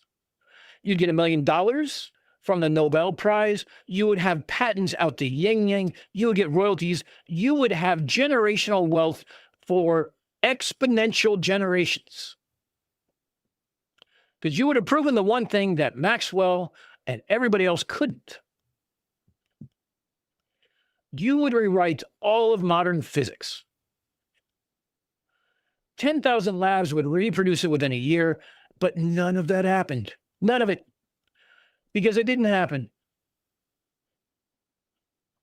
All you have is trust me, bro, which asshat takes to mean, yep.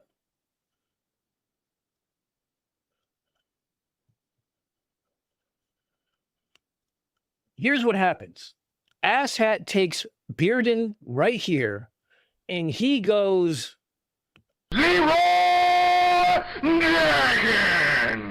all in on a stream to grift people money and explain and validate all his stupidity. What Bearden almost certainly saw, okay, if he saw anything at all, is a well-known optical effect where a wave appears to move faster than light. Think of a lighthouse beam sweeping across a distant wall. The spot of the light on that wall can move faster than C. It looks superluminal, but no information is actually traveling that fast. The light itself isn't breaking any rules. Bearden measures something like that and called it a breakthrough. It wasn't. Now, how can that move faster than C? Well, that's because distance, right? So just to sum up everything that Bearden had said, and the whole foundation of this fucking stream, is destructive interference conserves energy, which asshat doesn't know about. It doesn't destroy it or create a nothing beam. The claim violates the first law of thermodynamics. Full stop. The 8C claim was never published, never reproduced, and likely was a misidentified known phenomena because he wasn't trained in physics. But wait, there's more. But before we go to more, we're going to take a little bit of break. And I cannot, for the life of me, fucking type today. My brain is like not working. We're gonna play the Humbly Awards. It's 3 minutes and 43 seconds. I need to go get more coffee, and I need to take a little nature break. So hopefully we have enough time to do both. If not, maybe I'll enlist some child labor to get me the coffee. But we'll be right back. Don't go anywhere. No, I'm not taking a Vicky. You're not going to hear me flush. There's a reason why I use monitor speakers and not earphones. So there's no mic coming with me.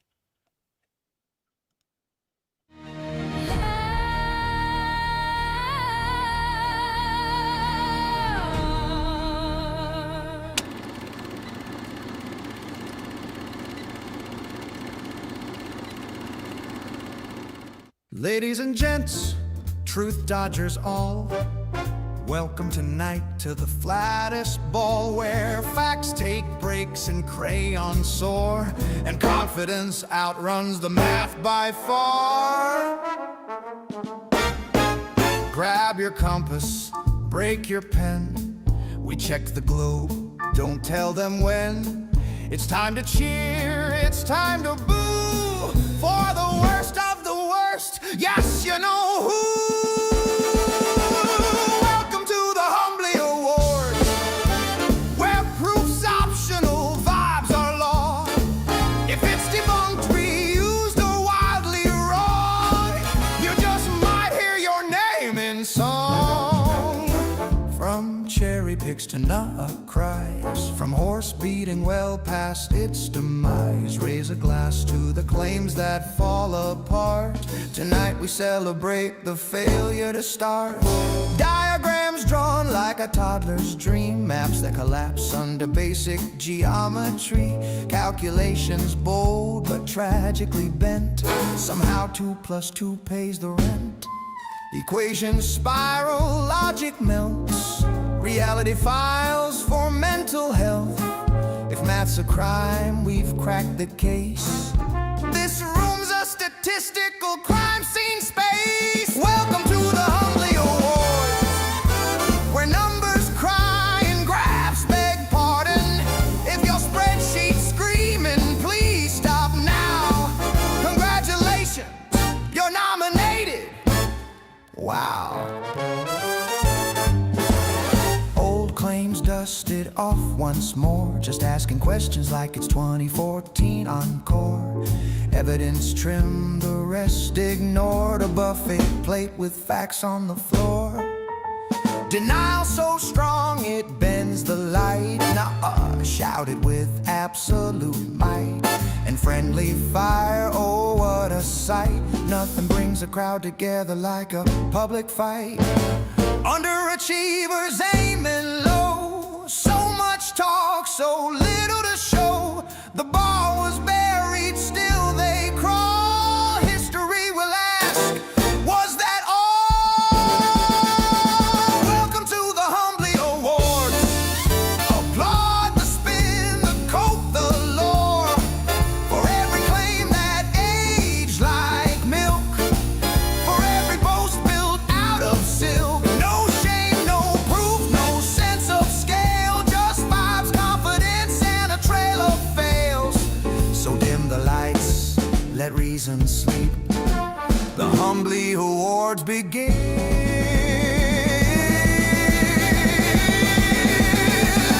and logic weeps.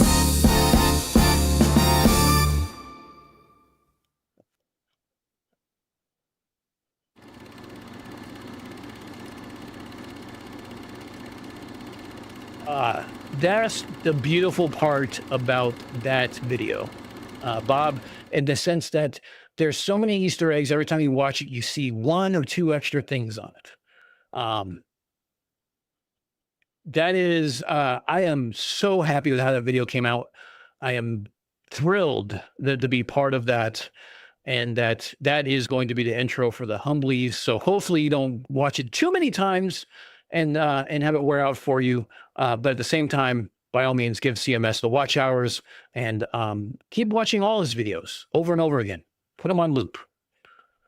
But great stuff, absolutely. And I am beyond thrilled to be part of that and to be part of such a great group for Top Left.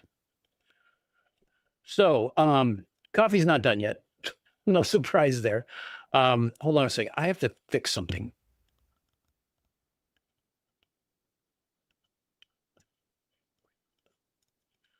Okay. I had to turn on my light because it's starting to get a little dim outside. Yeah. Everybody here, please remember Team Lead Paint for 2026.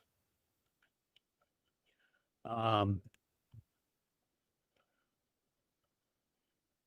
think, in all honesty, I think Top Left is between 2 horses, Mikey Smith and Roger Lead Paint, because every year they've done Top Left, like the bar keeps getting lower and lower and lower as far as like how much derp someone can do in a given year. And this year, I mean, usually there's always a front runner. And this year, I think that there's really not.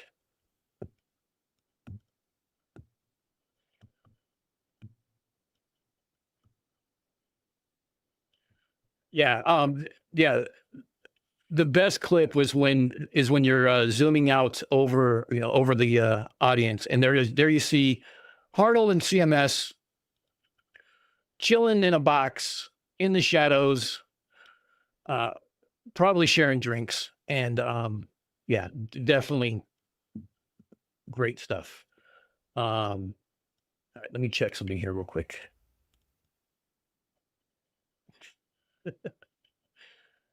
God, people sending me stuff is always fun.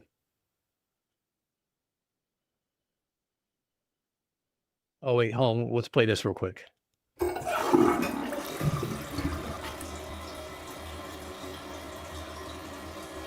Yeah, that's fitting. It's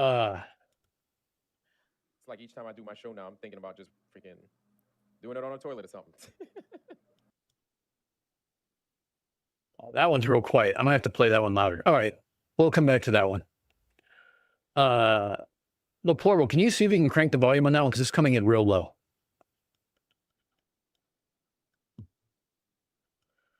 All right, so now we're going on to teleportation, because that it's kind of what everything about asset that comes into play here. 1 second, real quick.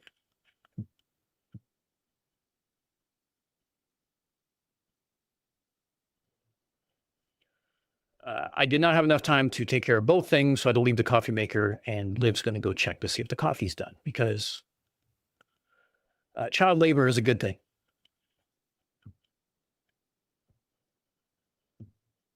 Uh-oh. Uh-oh.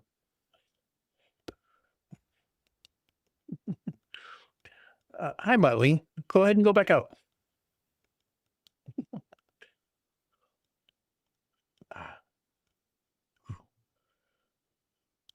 The problem is it's only straight coffee. And our streams aren't just straight coffee.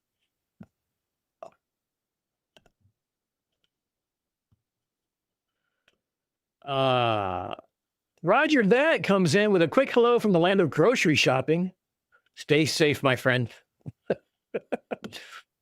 I learned this weekend, actually, little side note. I learned that the word pomegranate and the word grenadine is based off the French word for pomegranate, which is basically grenade. So roger that. If you're near the grenades, go the opposite direction, or pick me up a few and throw them my way without pulling the pin. Warbies. Introducing Roger's Wank You Booger, featuring horsey semen sauce, rubbered beef, and horser's sauce. I cannot unsee this now. Thank you. Thank you very much, evil producer. That was definitely what's the word I'm looking for? Traumatizing. No, I don't want to put anybody in timeout. Okay, here we go.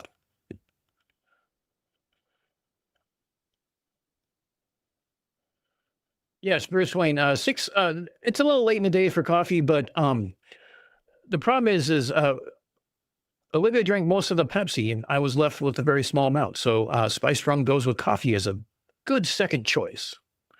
Plus, I'm working on a video.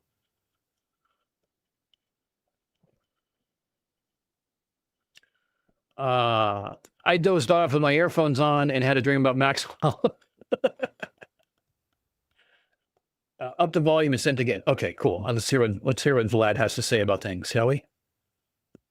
It's like each time I do my show now, I'm thinking about just freaking doing it on a toilet or something. Yeah, definitely. Thanks, Vlad. I appreciate that.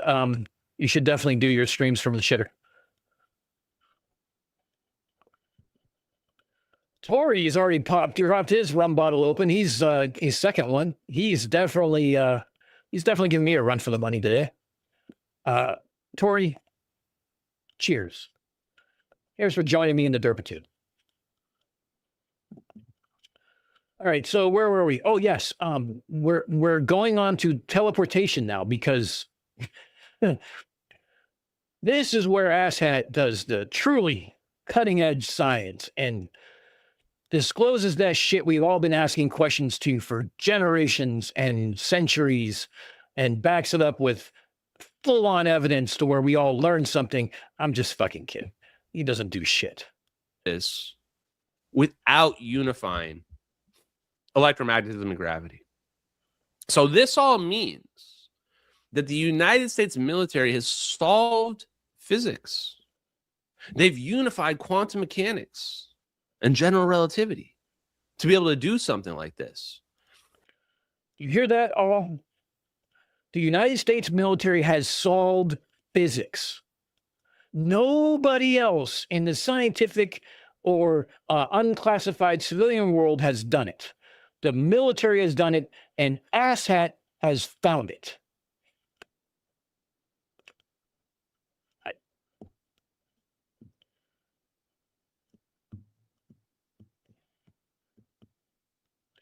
So basically,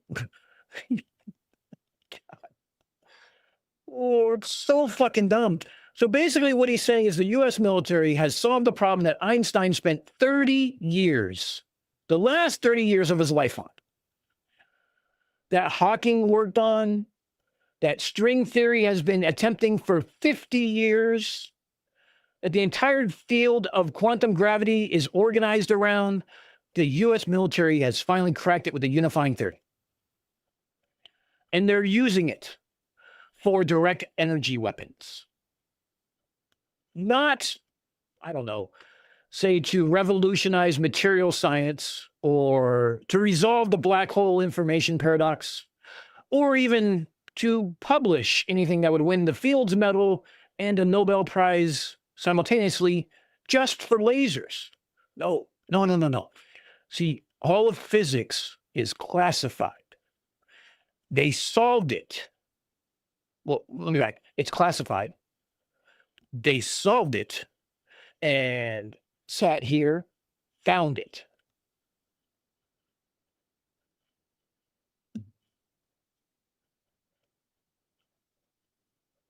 If, and this is a very large if you had a unified quantum mechanics and general relativity, the applications would be so fundamental and so persuasive that you could not hide it, no matter what classification you put on it.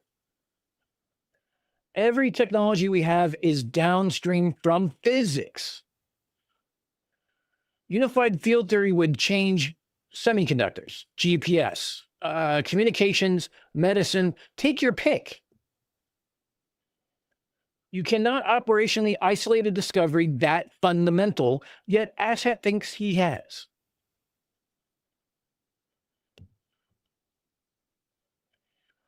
Let's hear what else Asshat has to say, shall we?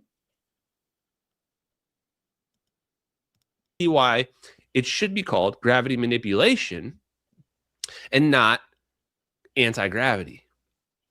Because it's just a force that you are, an effect, not even necessarily its own force, an effect that you are causing to occur, just like when you cause a balloon to lift in the sky.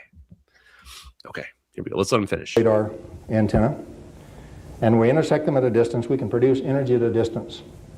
And that energy arises in the space-time of that intersection zone. It doesn't matter if that's inside a mountain or inside a missile or inside an airplane or inside a human body. If I lower the potential of my projectors below zero, in other words, I make negative potentials, and pretty strong negative, what happens in the intersection zone is not the appearance of energy, but the disappearance of energy. When I bend space-time, if I bend it in one fashion, the local region looks like a source. It looks like it's producing energy. If I bend it the other way, it looks like a sink. It looks like energy is disappearing. This is real. This is general relativity. It looks like, but is it? There's a definition issue here. We're getting into semantics. Which gives Asshat more money? Oh, I'm sorry. I'm not, whoops, my bad. Hold up.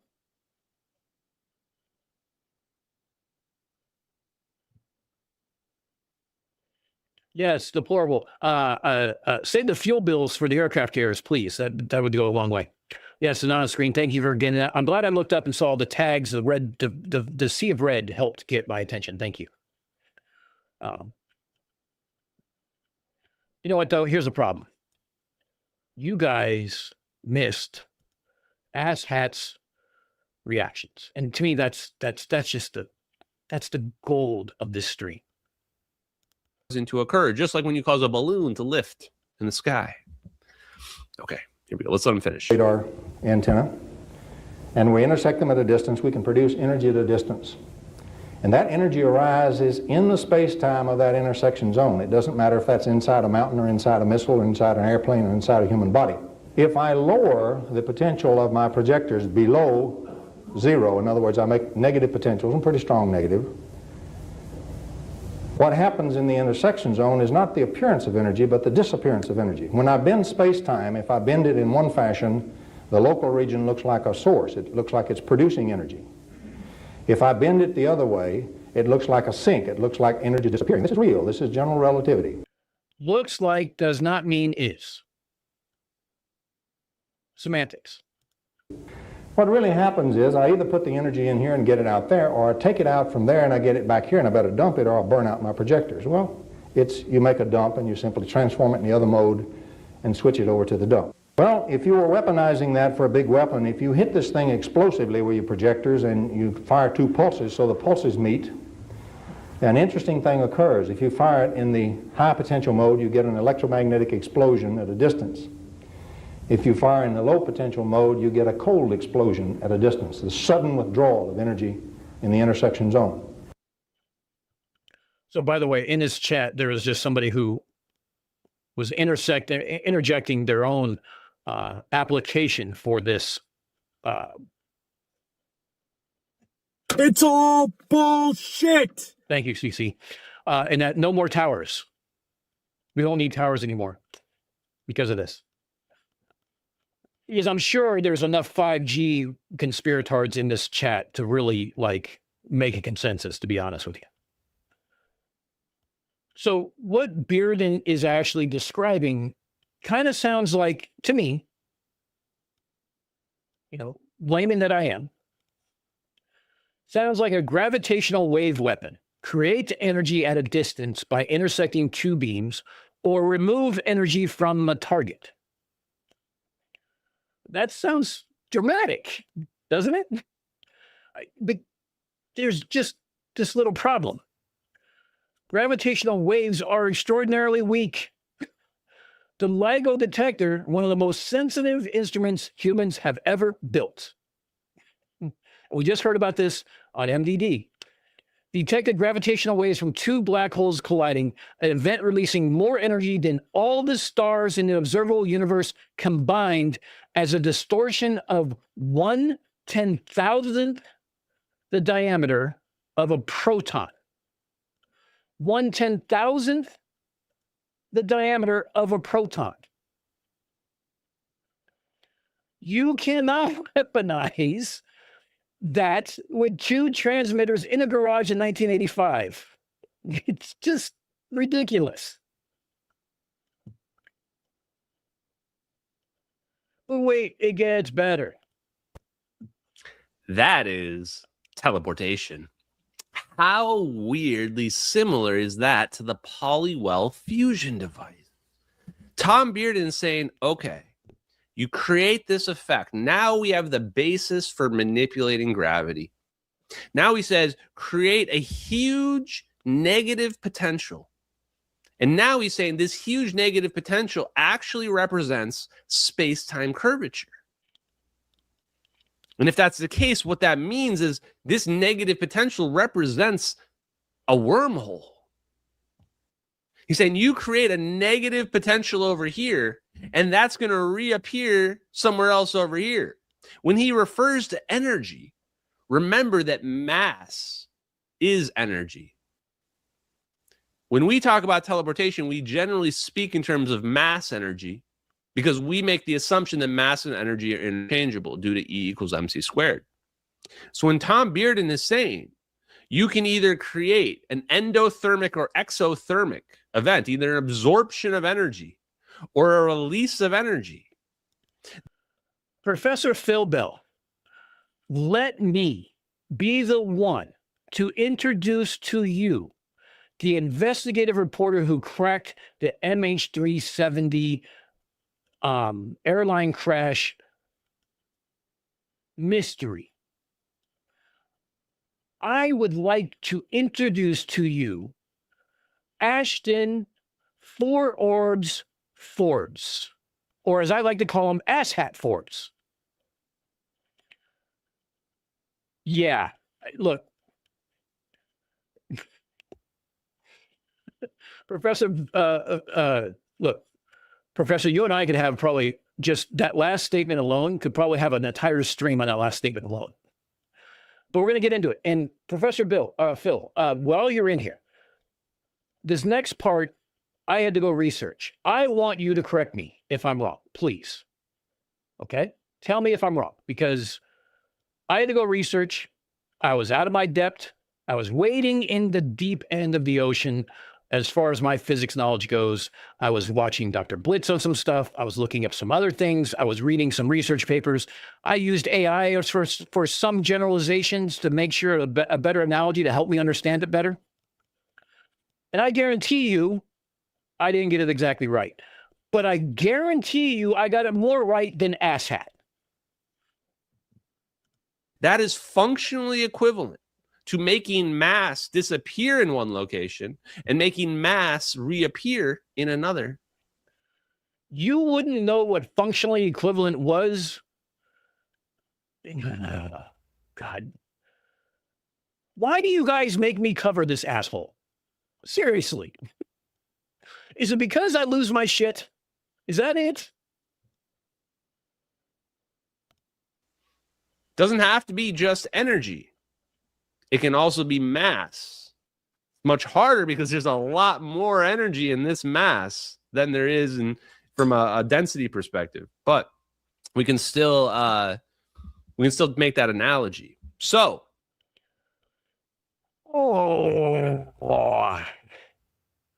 okay. Wormholes, Einstein-Rosen bridges. These are real mathematical solutions to Einstein's field equations. Okay. Published 1935. But here's what Asshat is not telling you. And Dr. Blitz covered this, I think, last week on one of his live streams he was being asked about like astrophysicists, about wormholes.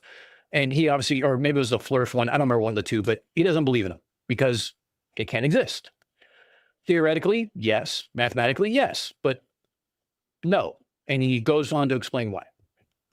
If you don't follow Dr. Blitz, I assume everyone here does, you need to go watch his debates. They're highly entertaining. Much more patient than I am, but definitely holds everyone's feet to the fire. If you make a claim, back it up. Either concede the point and move on. You don't just get to move on. You either have to concede the point and move on or prove the point. There's your two choices. Kind of what we do here.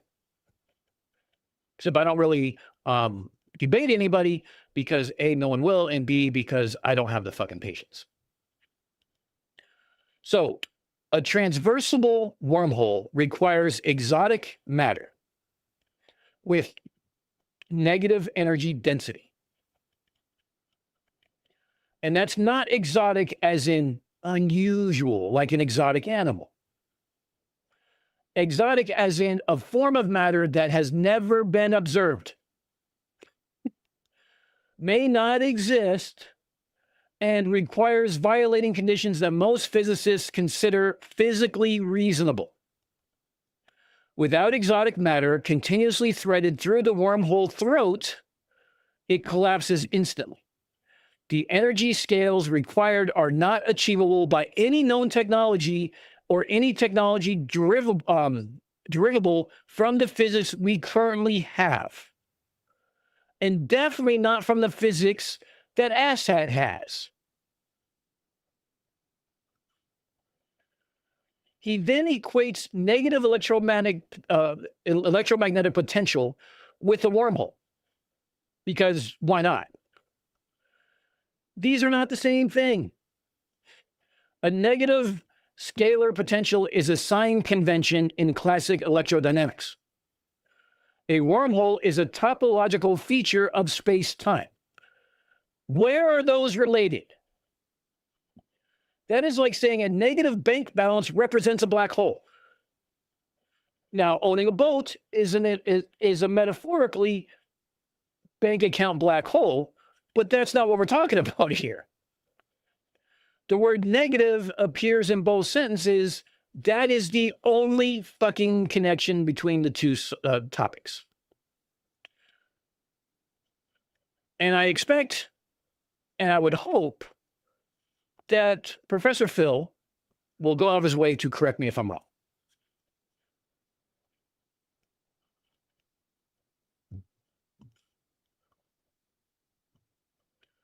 Professor Phil says he's ashamed to know nothing about him. Professor Phil, you and I can get on a stream and we can just, you can go to his channel, find your favorite video you want to talk about. Now, I'm a radio guy. I brought up direct energy weapons because that's my fucking lane. He has one about Diego Garcia and teleportation. I can definitely talk about the Diego Garcia part because I've been there. I flew there. I visited the giant elephant cage we had there at the time in the 90s. I can tell you a lot about Diego Garcia as a whole. I can't tell you a lot about the physics behind it, though, except some kind of layman terms that I'm talking about today. I'm sure you could provide a lot more in depth than I could. Yeah, CMS, just because the boat is a financial black hole does not mean I do not want to retire on a twin-mast sailboat and call it a home.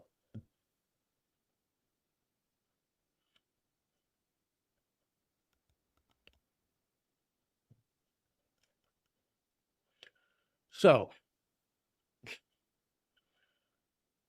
the military has not solved a unified field theory and then classified it.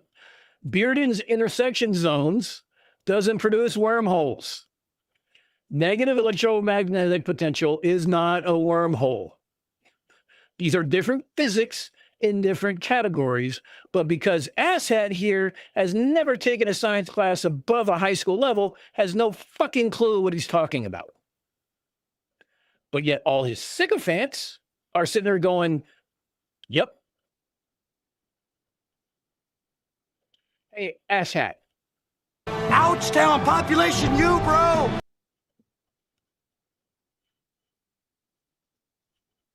So,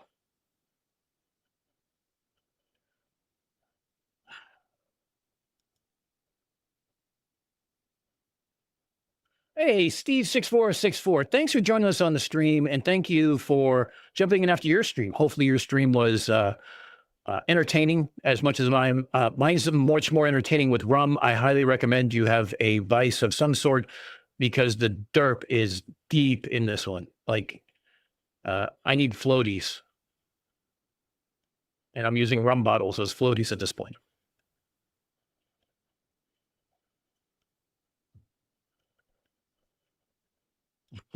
I have heard two sentences, and I can say with confidence that this four orbs person has a childlike understanding of the intersection of mass and energy.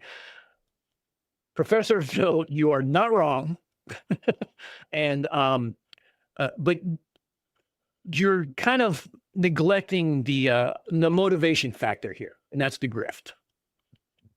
Now, when I play these, I don't know if you guys can see this or not. Hold on, maybe I can.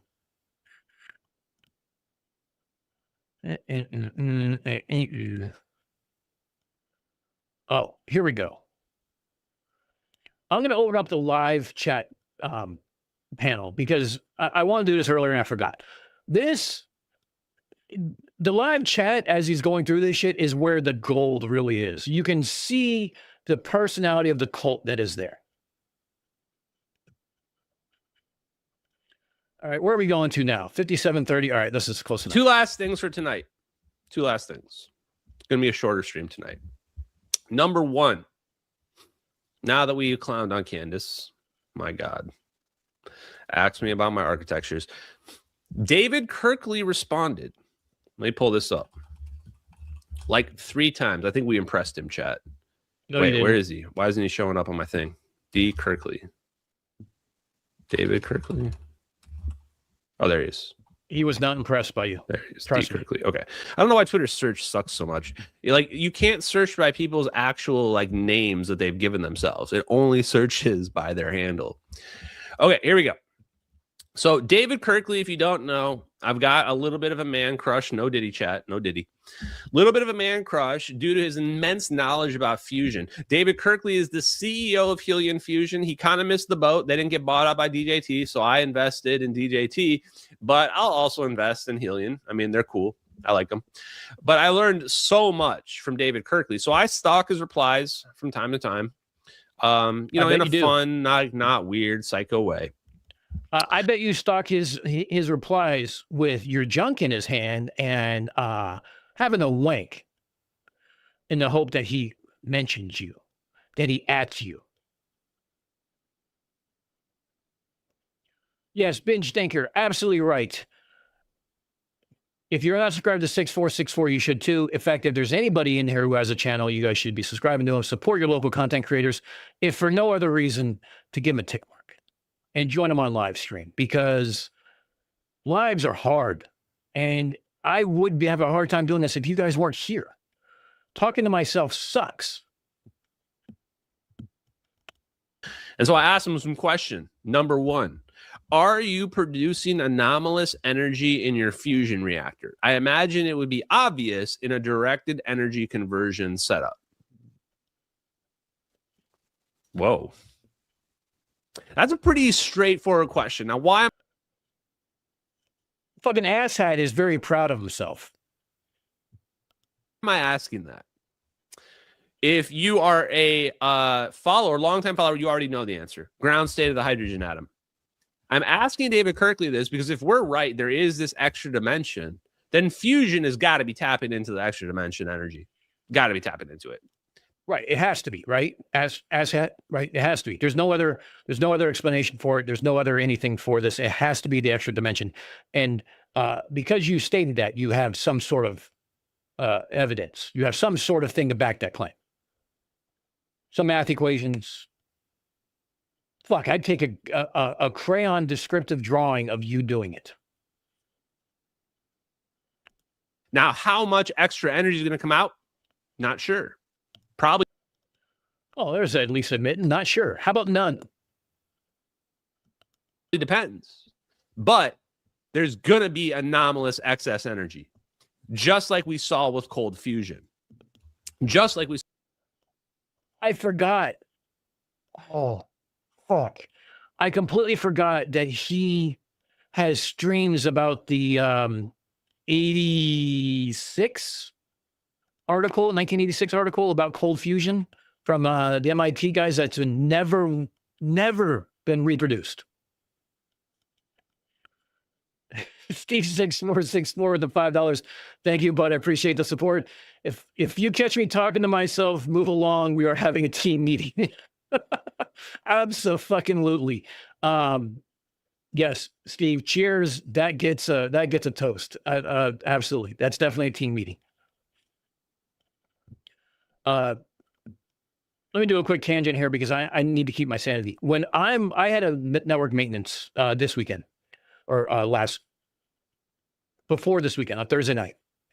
And I usually work with our field techs out in the field. I'm the engineer who's quarterbacking the maintenance. I've kind of did the method of procedure, tell everybody what to do. I've already, set everything up and everything else for us to do the maintenance.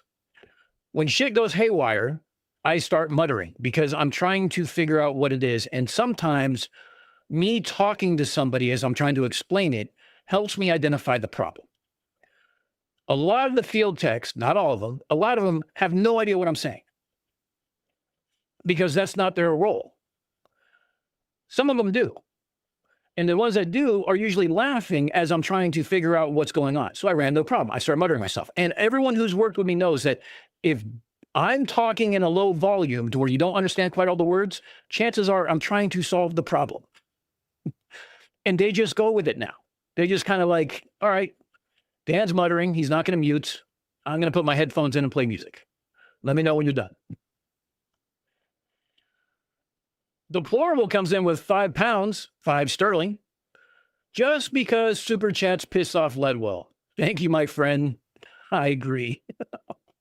Team piss off Ledwell. Would that be team piss off lead paint? I don't know. CSA comes in hot with put the green wire in the green connector. You know, look, you can't be doing logic like that. Come on. Garden Katie does the same thing. Yeah, I have to walk through my thoughts because I can't get like, and I tell everybody, it's like, if you're trying to learn from my mutterings, tell me and I will like slow down, because I tend to jump. Like, say I'm going from A to Z. I might jump to like L. I might jump all the way to T. And, you know, I start cutting where the problems could be in bigger chunks to help identify. I don't like just go, you know, like systematically, like through each individual piece. I tried to jump ahead to eliminate more things. So I'm not troubleshooting for hours and I'm doing it more for minutes. But if people are trying to learn from something and they're trying to, like, you know, better themselves and trying to understand things, I will take the time to walk them through it because I like teaching, which is what I do.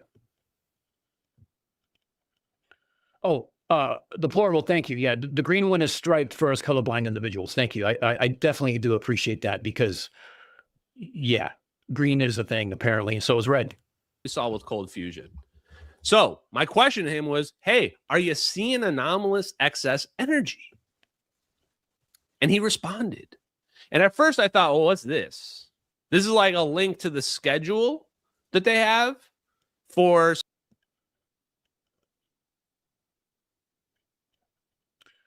Asshat, did you click the link? some presentation he did last year. But then I saw he gave me a second response. So you didn't click the fucking link. It should be. I gave a talk. Yes, CSA. I don't do resistors because I actually have to, like, you know how like resistors get put in a bin, they all rub up against each other, and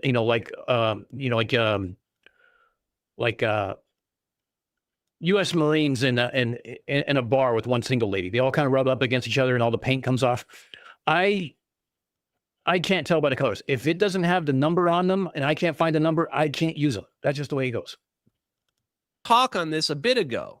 But in fusion, when you get close to ignition, you start to see extra fusion production, non-thermal ion temperature distributions. That means that these temperature distributions don't obey the Maxwell-Boltzmann distribution. So you can have pockets of ions that are highly energetic, that are ready to fuse together. So what he's saying here is that you get this condition where more fusion happens because the conditions for fusion become suddenly more ideal. Suddenly the conditions for fusion become more ideal.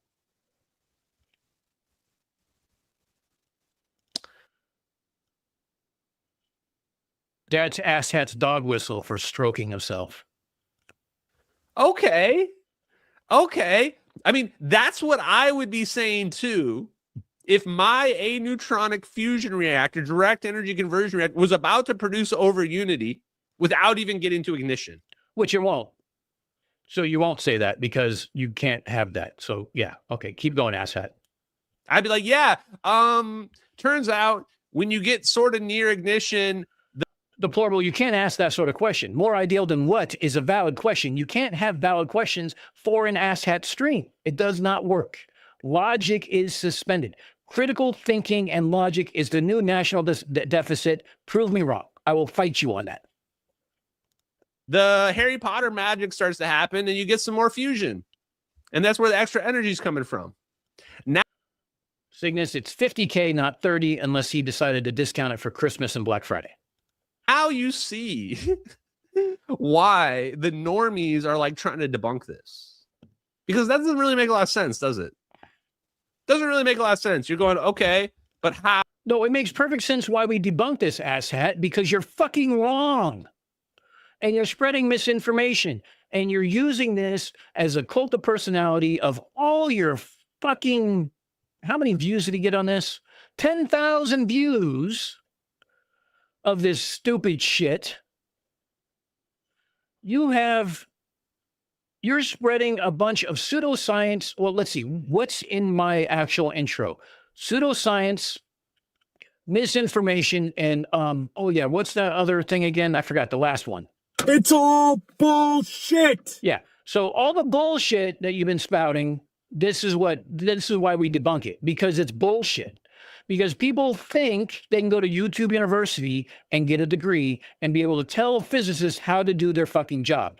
They think, like you, that without any sort of formalized training, you can read a scientific paper regarding physics of a wormhole and Einstein field equations and solve them for yourself.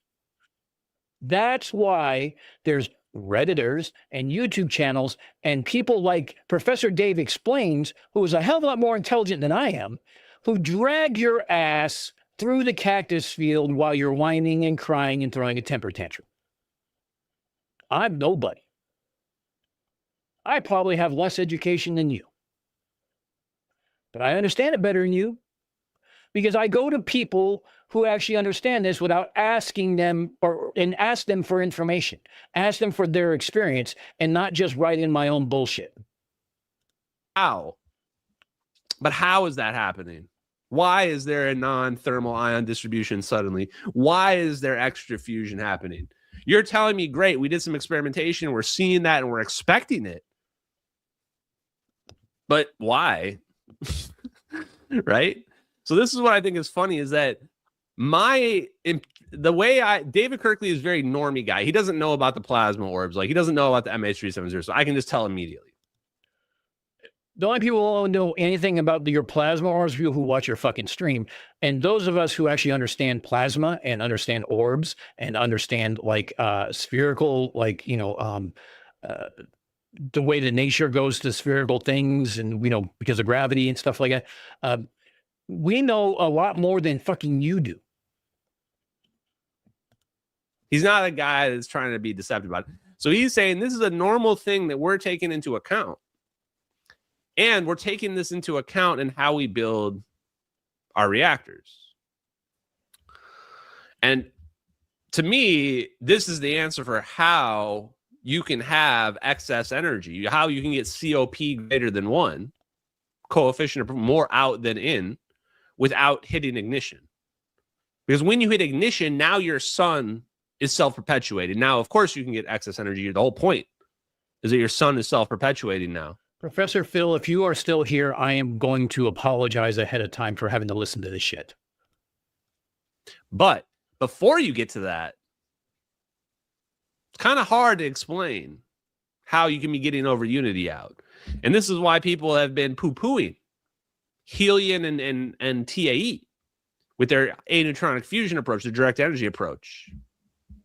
Because they've been saying the physics isn't really adding up here for them. And of course, it will never add up if you look at it from a classical perspective. You can't think outside the box. If you can't ask why the hydrogen atom is more stable than what we would expect. Did he respond to this? He didn't respond. Okay. And I think some of the other replies were interesting. Let me see.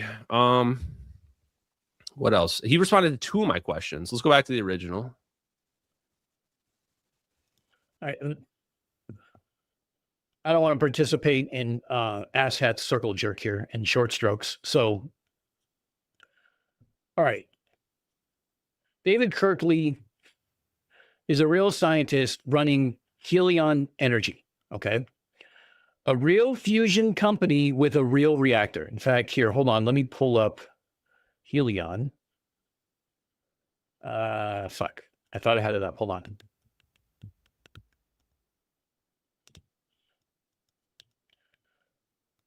They had an energy record, a fusion energy record from 2026?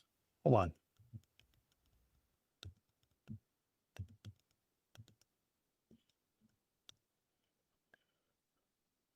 Yes. Helion reaches 150 million degrees Celsius in pursuit of fusion, commercial fusion.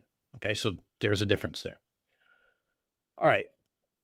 Asshat here, Forbes, ask him about anomalous excess energy and Kirtley explains that near ignition conditions and fusion plasmas, you get non-Maxwellian ion temperature distributions, which are, again, I might need help here, populations of ions that are more energetic than a simple temperature would predict. A simple temperature would predict. And this enhances fusion reactivity. Asshat hears this and concludes it confirms extra-dimensional energy harvesting over unity. It does not. Plain English, okay? Because I actually had to ask somebody to explain this to me in plain English. When you're heating plasma faster than it can settle down, which is exactly what Helion is doing on purpose in his reactor, some particles end up more energetic than average. That's not a mystery. That's the reactor working as designed. An average is just that, an average. Kirtley was describing his engineering specs, not confirming a hidden dimension or unity, over unity. Kirtley also notably did not say, yes, we're seeing extra dimensional bullshit. He described normal plasma physics, which Asshat does not understand.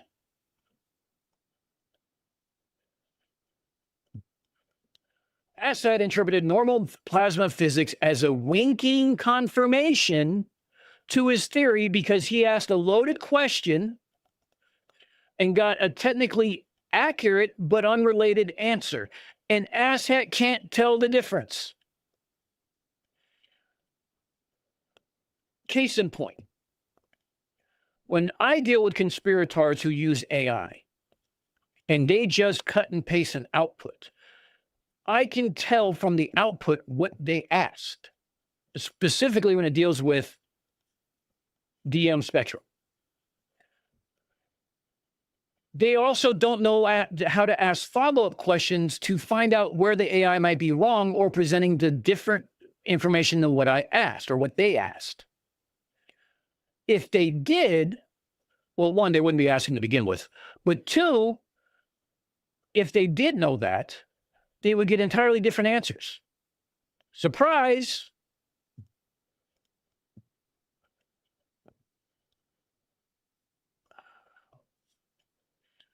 Okay. We're almost done.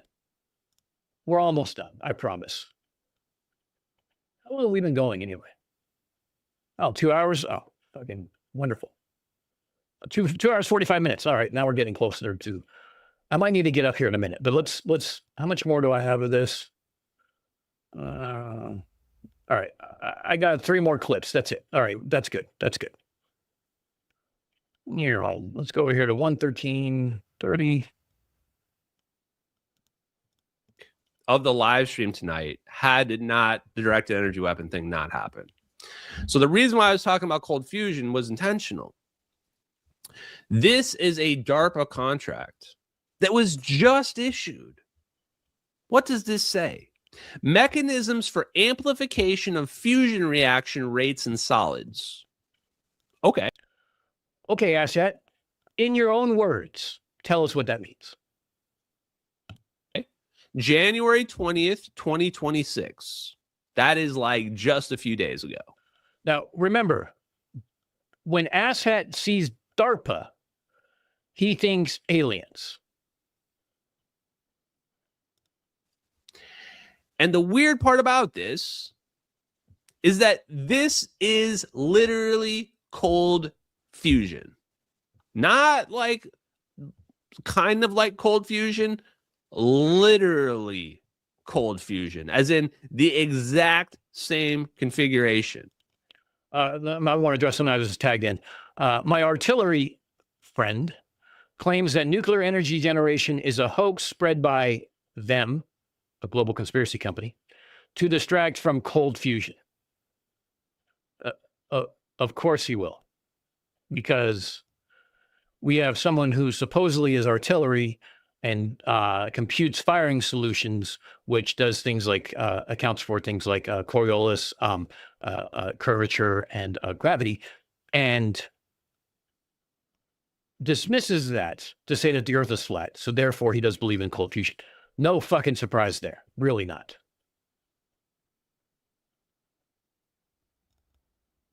Wait, is DP Debunks in here?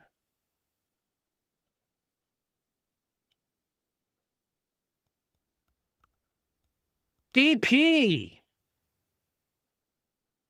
Hey, buddy. Would you like to jump up on stream? You want to join me on my live stream and we can have some fun, talk some shit? We can talk about how we're going to do in space engineering. Actually, if you give me 10 more minutes, do you have 10 minutes? If you have 10 minutes, let me finish this and we'll go do that. Because I'd rather do that than talk about flurf and fucking artillery, to be honest with you. But I digress. So if I just scroll down some of these, so you can kind of see the configuration of what they're talking about here. All drawings that you don't understand. You'll see right away when we go. All graphs you don't understand. Go to, here we go. The deuterium fusion, energy, and palladium. This is what Pons and Fleischmann did. They loaded heavy water into palladium metal rods. And the idea was the hydrogen molecules get stuck between the rod, like in the metal lattice, the hydrogen, imagine the water getting stuck in the lattice. And then you pass a current through it, cause it to vibrate, and this has anomalously high fusion rates. So, all right, you know what? I'm going to cut this short.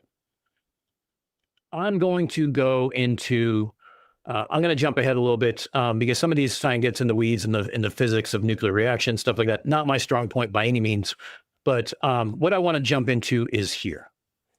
And we'll finish up with asshat here before I end up fucking passed out on the floor, drunk off my ass. But here we go. Present the Redditors and the other people that say that directed energy weapons were not real. Because how many times have I told you? I told you what's going to happen with MH370. And I'm going to keep saying it because I can predict the future due to the aliens downloading the information in my brain. They all say that it's fake, and then the very moment that the government comes out and says that it's real, they all immediately do a 180, and now you can't find anybody that was saying that they were fake. Now they're all going, of course they're real. They've always been real for the information's always been out there. Yeah, it has. Here is the structure of the argument in every stream of asshat. Okay? Let me map this out for you, make it very easy. Hold on. Let's bring me here a little bit more. I almost clicked not streaming. I stopped streaming because I'm a dumbass. Okay. Here is the structure of every part of asshat streams. Every single one of them. If something is confirmed, he was right. And by extension, everything adjacent to him is right. If something is not confirmed, it's classified. That's why. If a scientist says something related, confirmation. If a scientist says nothing, they're hiding it. If a scientist says he's wrong, they're a normie who doesn't understand the classified physics.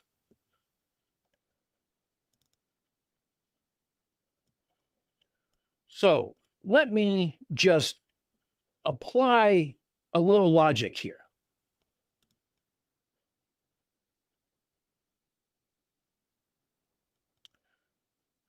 If every possible outcome confirms the theory, that is not a sign of a robust theory.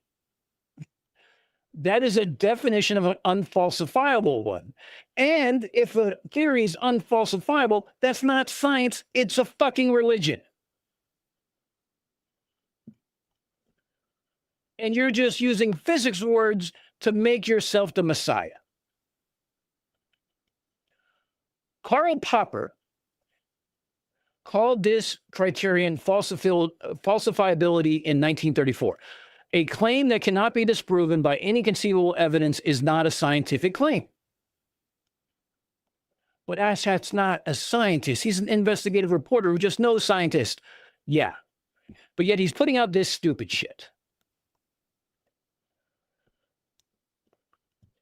Direct energy weapons being announced proves him right. Direct energy weapons not being announced would have proven him right. Currently agreeing with him proves him right. Currently not answering proves him right. There is no world in which he is wrong. And that tells you fucking everything you need to know about Asshat Forbes. Well, that's not Asshat Forbes. Hold on. That's Asshat Forbes. And if you want one clip to understand exactly what this means, let me go to here. And you go, fuck you. I don't want to talk to you. Hold on.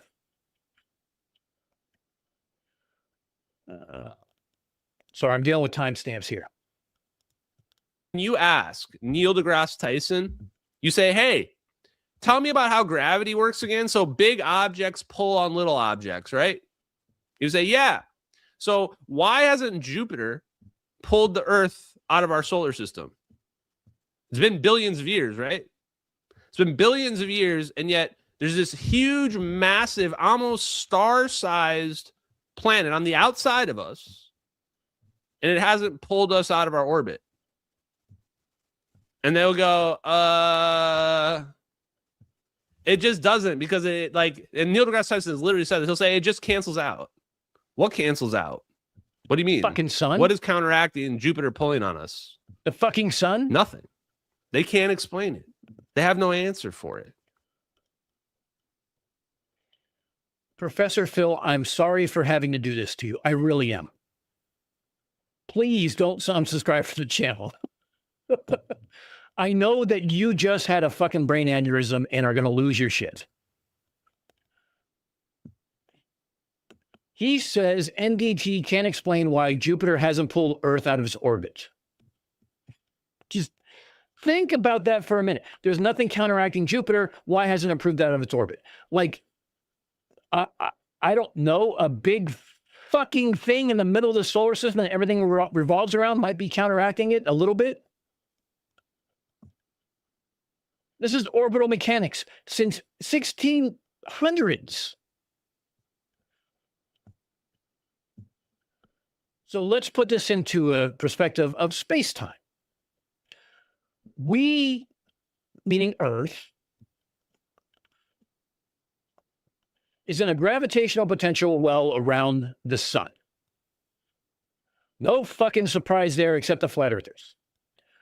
Earth's gravitational influence on Earth is accounted for. It causes measurable perturbations to Earth's orbit over very long timescales and has numerically modeled in extreme detail. Jupiter is actually net protective of Earth.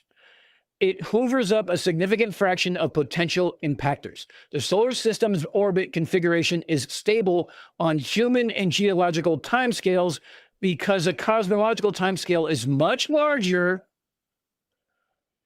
and the specific angular momentum distribution when it formed. This is not hand waving. This has been studied ad nauseum and proven with mathematical models that asshat here can't provide.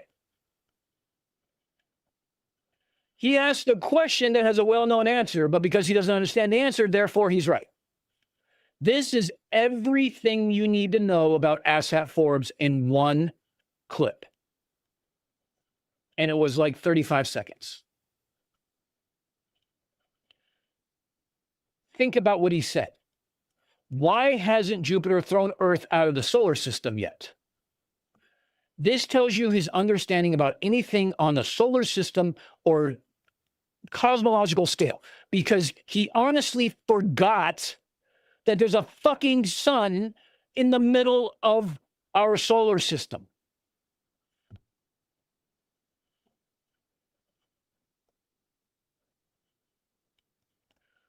I am sorry you had to listen to that, Professor Phil. When you recover from your stroke, please let me know. I will send flowers. Jeez. You know what? This deserves another.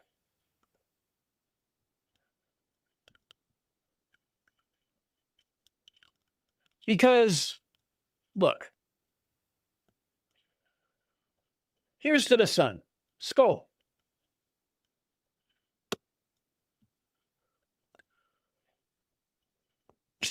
Just I can't wrap my head around that comment. I really can't. He says Jupiter does this, but forgets about the sun. Like, how do you... DP, are you still here? Please rescue me from going insane.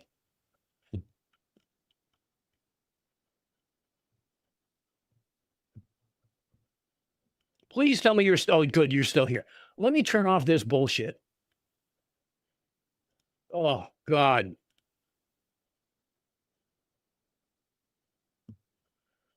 All right, let me pull up my brother from another mother here.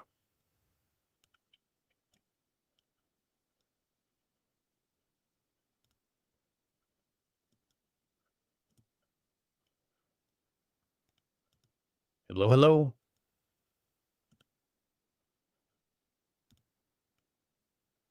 Hold on. Wait, let me change my settings. Hold on, I got a problem. Fuck. Speakers. Yeah. Okay. I should be able to hear you. Sure do. Can you hear me? Oh, hold on. I know what I got to do. Hold up. I can hear you, but let me pump you up a little bit here. Like Ashton pumps himself up. Are you gonna go on camera or not? Have everyone see that beautiful face of yours. I want to pop this out. Hold up. How do I pop this out? Disable. What have I done? I don't remember how to drive any of this crap. Yeah, I don't either because I'm an idiot. Hey, Michaela, help me out here. Input profile. I don't know what that does. I need to pop this out. Okay, you guys hear him? Great. That's a first part. Let's see. I can't get this to be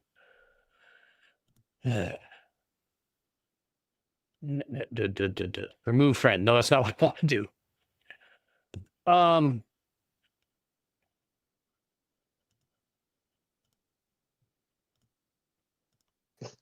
I mean, maybe. Maybe. Let's see how this works. I can usually pop this out. Maybe. All right, hold on. How do I pop out a call? This is ridiculous. I'm not hearing you through Discord. What have I done? You're not hearing me through Discord? Hold on. You should be hearing me from Discord. Test. It sees my input.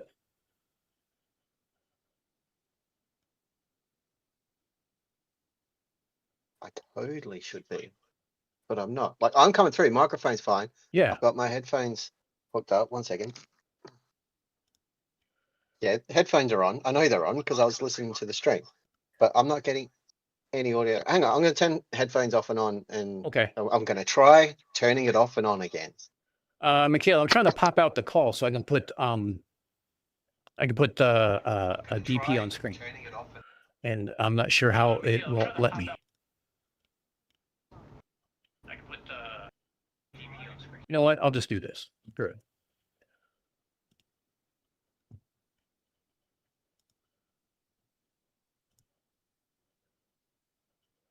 And we'll not show my camera. We'll take off grid view.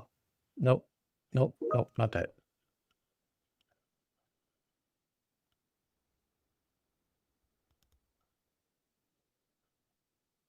No, don't show me. Show fucking DP.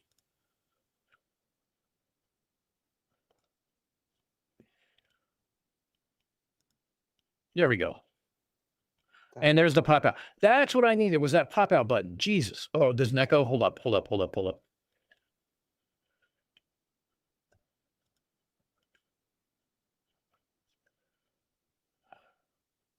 me see. Look, this is why you guys tune in. Because You never know what the fuck you're going to get.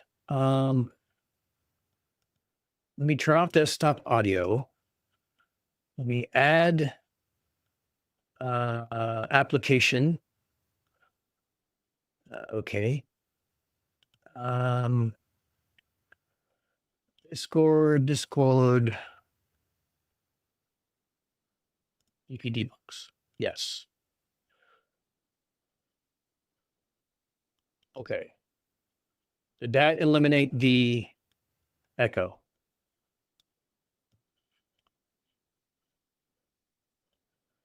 CMS just hit 500 subs. Thank you, each and every one of you, for subbing to CMS. We got him up to 500 subs. Now, we need to do the thing that he doesn't do, which is get him to live stream to get his hours up. By the way, while we're waiting for this, because I suck, look, if you're here for a Derp Venger stream and you do not get audio problems, you're in the wrong streams. Congratulations, CMS. Cheers to you, mate. Well earned. Let's get your watch hours up and let's get you guys moving. We need to get you to do a live stream. Just replay all your videos on repeat. All right, DP, are you there? Okay, can you guys hear him?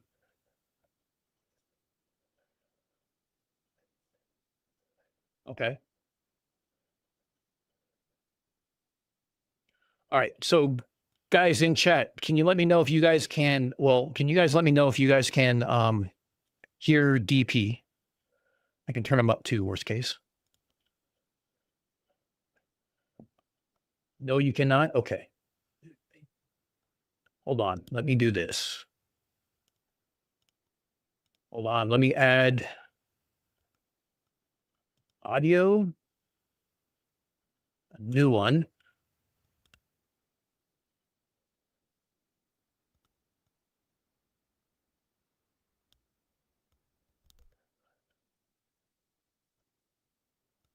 Yeah, I'm hearing you. All right, cool. Oh, well, then I've done all my bits. The rest is up to you, sir. No pressure. Just all of the pressure. That's typical. Can you guys hear him now? Can you hear me now? Hey, let me just say, you look marvelous. Yeah, you say that like it's surprising. I always look marvelous, sir. Well, give me 1 second. I need my glasses. I can't see anything. He needs to get his glasses. You know, I need to get my glasses too, to be honest. The problem with getting old is I had to increase the zoom on chat so I can read it, because now I'm not doing this.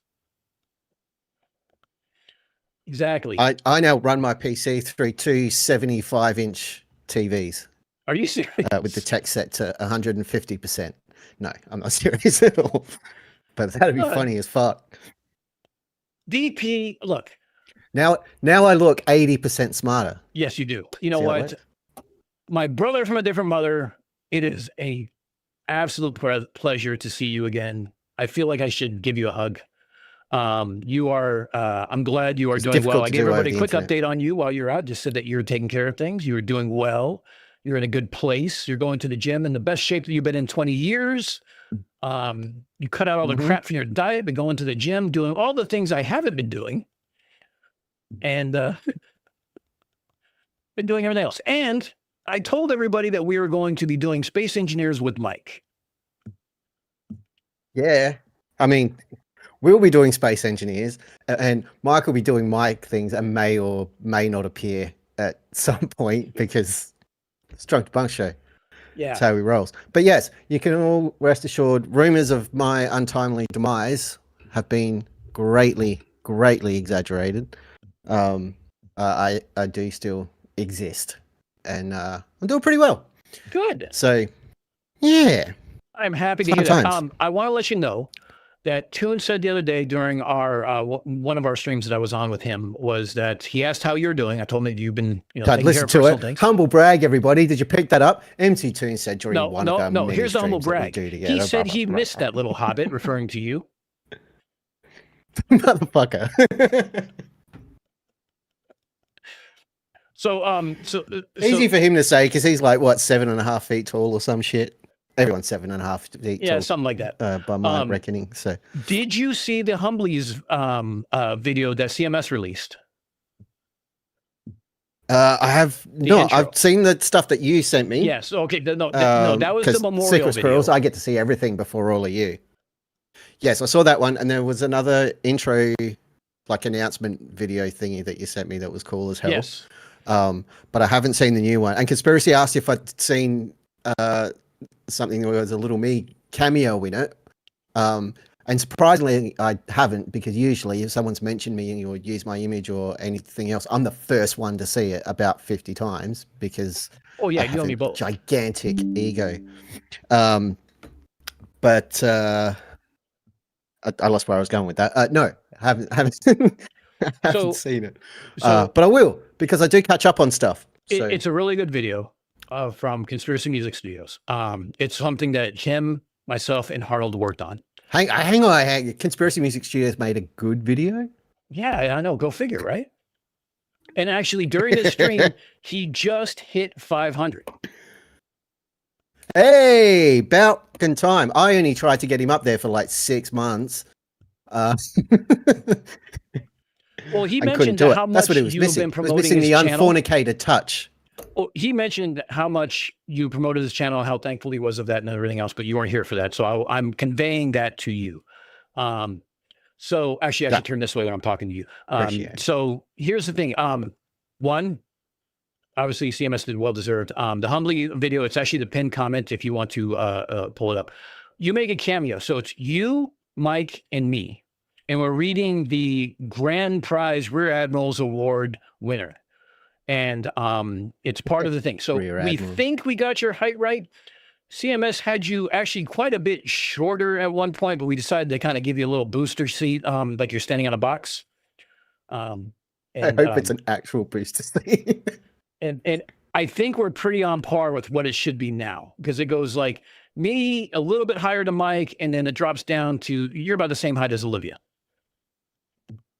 Yeah, a bit like the top left graph if we all stand in a line. Yeah, like you're right. You're down there at the bottom at the Valley of Despair. It's the place to be. We've got the best snacks in the Valley of Despair. Man, no, like I've been out of the loop quite a bit, so I haven't entirely kept my finger on the pulse. But every now and then, I've obviously Drunk Bunk Show. When Mike's been streaming, I've had headphones on, just doing my stuff and listening in and occasionally popping up with comment. Same with your stuff and checking out some of MC Tunes. And that's kind of it. Although yesterday I did dip my toe back in the well and had a peek at Social Blade just to check in on good old Ratzoid. And was delighted to see that he's still sitting at the 5K subs, still less than CC, still streaming the same bullshit every day, still lying through his teeth and making an ass of himself. Have you seen his thumbnails lately? Oh, God, they're ridiculous. Him in like a suit jacket and a shirt. Obviously, he can't afford a tie or doesn't know how to tie it. And it's the same shot, but it's just like resized. So it's either like chest up or full body or whatever, like he's got any semblance of class, but it's still Ratzoid. So it's like, you know, one of my old work bosses used to say, use the term, you can put lipstick on a bulldog, but it doesn't mean you want to kiss it. And it's exactly the same thing with Ratzoid. It's fantastic. So that was fun. Well, and I had a look at Earth climate too. I'm surprised you guys didn't have the comment of you can put lipstick on a dingo, but the bulldog I do appreciate. I appreciate the visual. I mean, dingoes are inherently kissable, but bulldogs not so much. So are drop bears until they try to kiss back. Yeah. Oh yeah, they like it rough. I checked in on Earth climate too, still sitting at the same sub level they were. With no new videos for 4 months. Who would do that? Just leave a channel with nothing new for months on end. Like, it's ridiculous. But no new videos, no growth, no nothing. But it's not dropping off. So like those robots like will not let go. It's amazing. Well, I They're still have my very, membership to you set in because their I ways. support you as a person. Now, someone asked this question, and I've been waiting to How's it actually first talk to you mistake? about it. Have you seen the now deleted Wankzoid stream? Let me set the stage for No, you because I'm but- guessing the answer is no. Wankzoid was I've home just alone. seen Okay, Big so Fish wait, in I'm the sorry, chat. Flatzoid, Ratzoid, whatever the fuck you want to call him. He has a new name called Wankzoid for a reason. Now, and I'm sure you can kind of guess what this is, but let me explain it to you in a very quickly, simply way.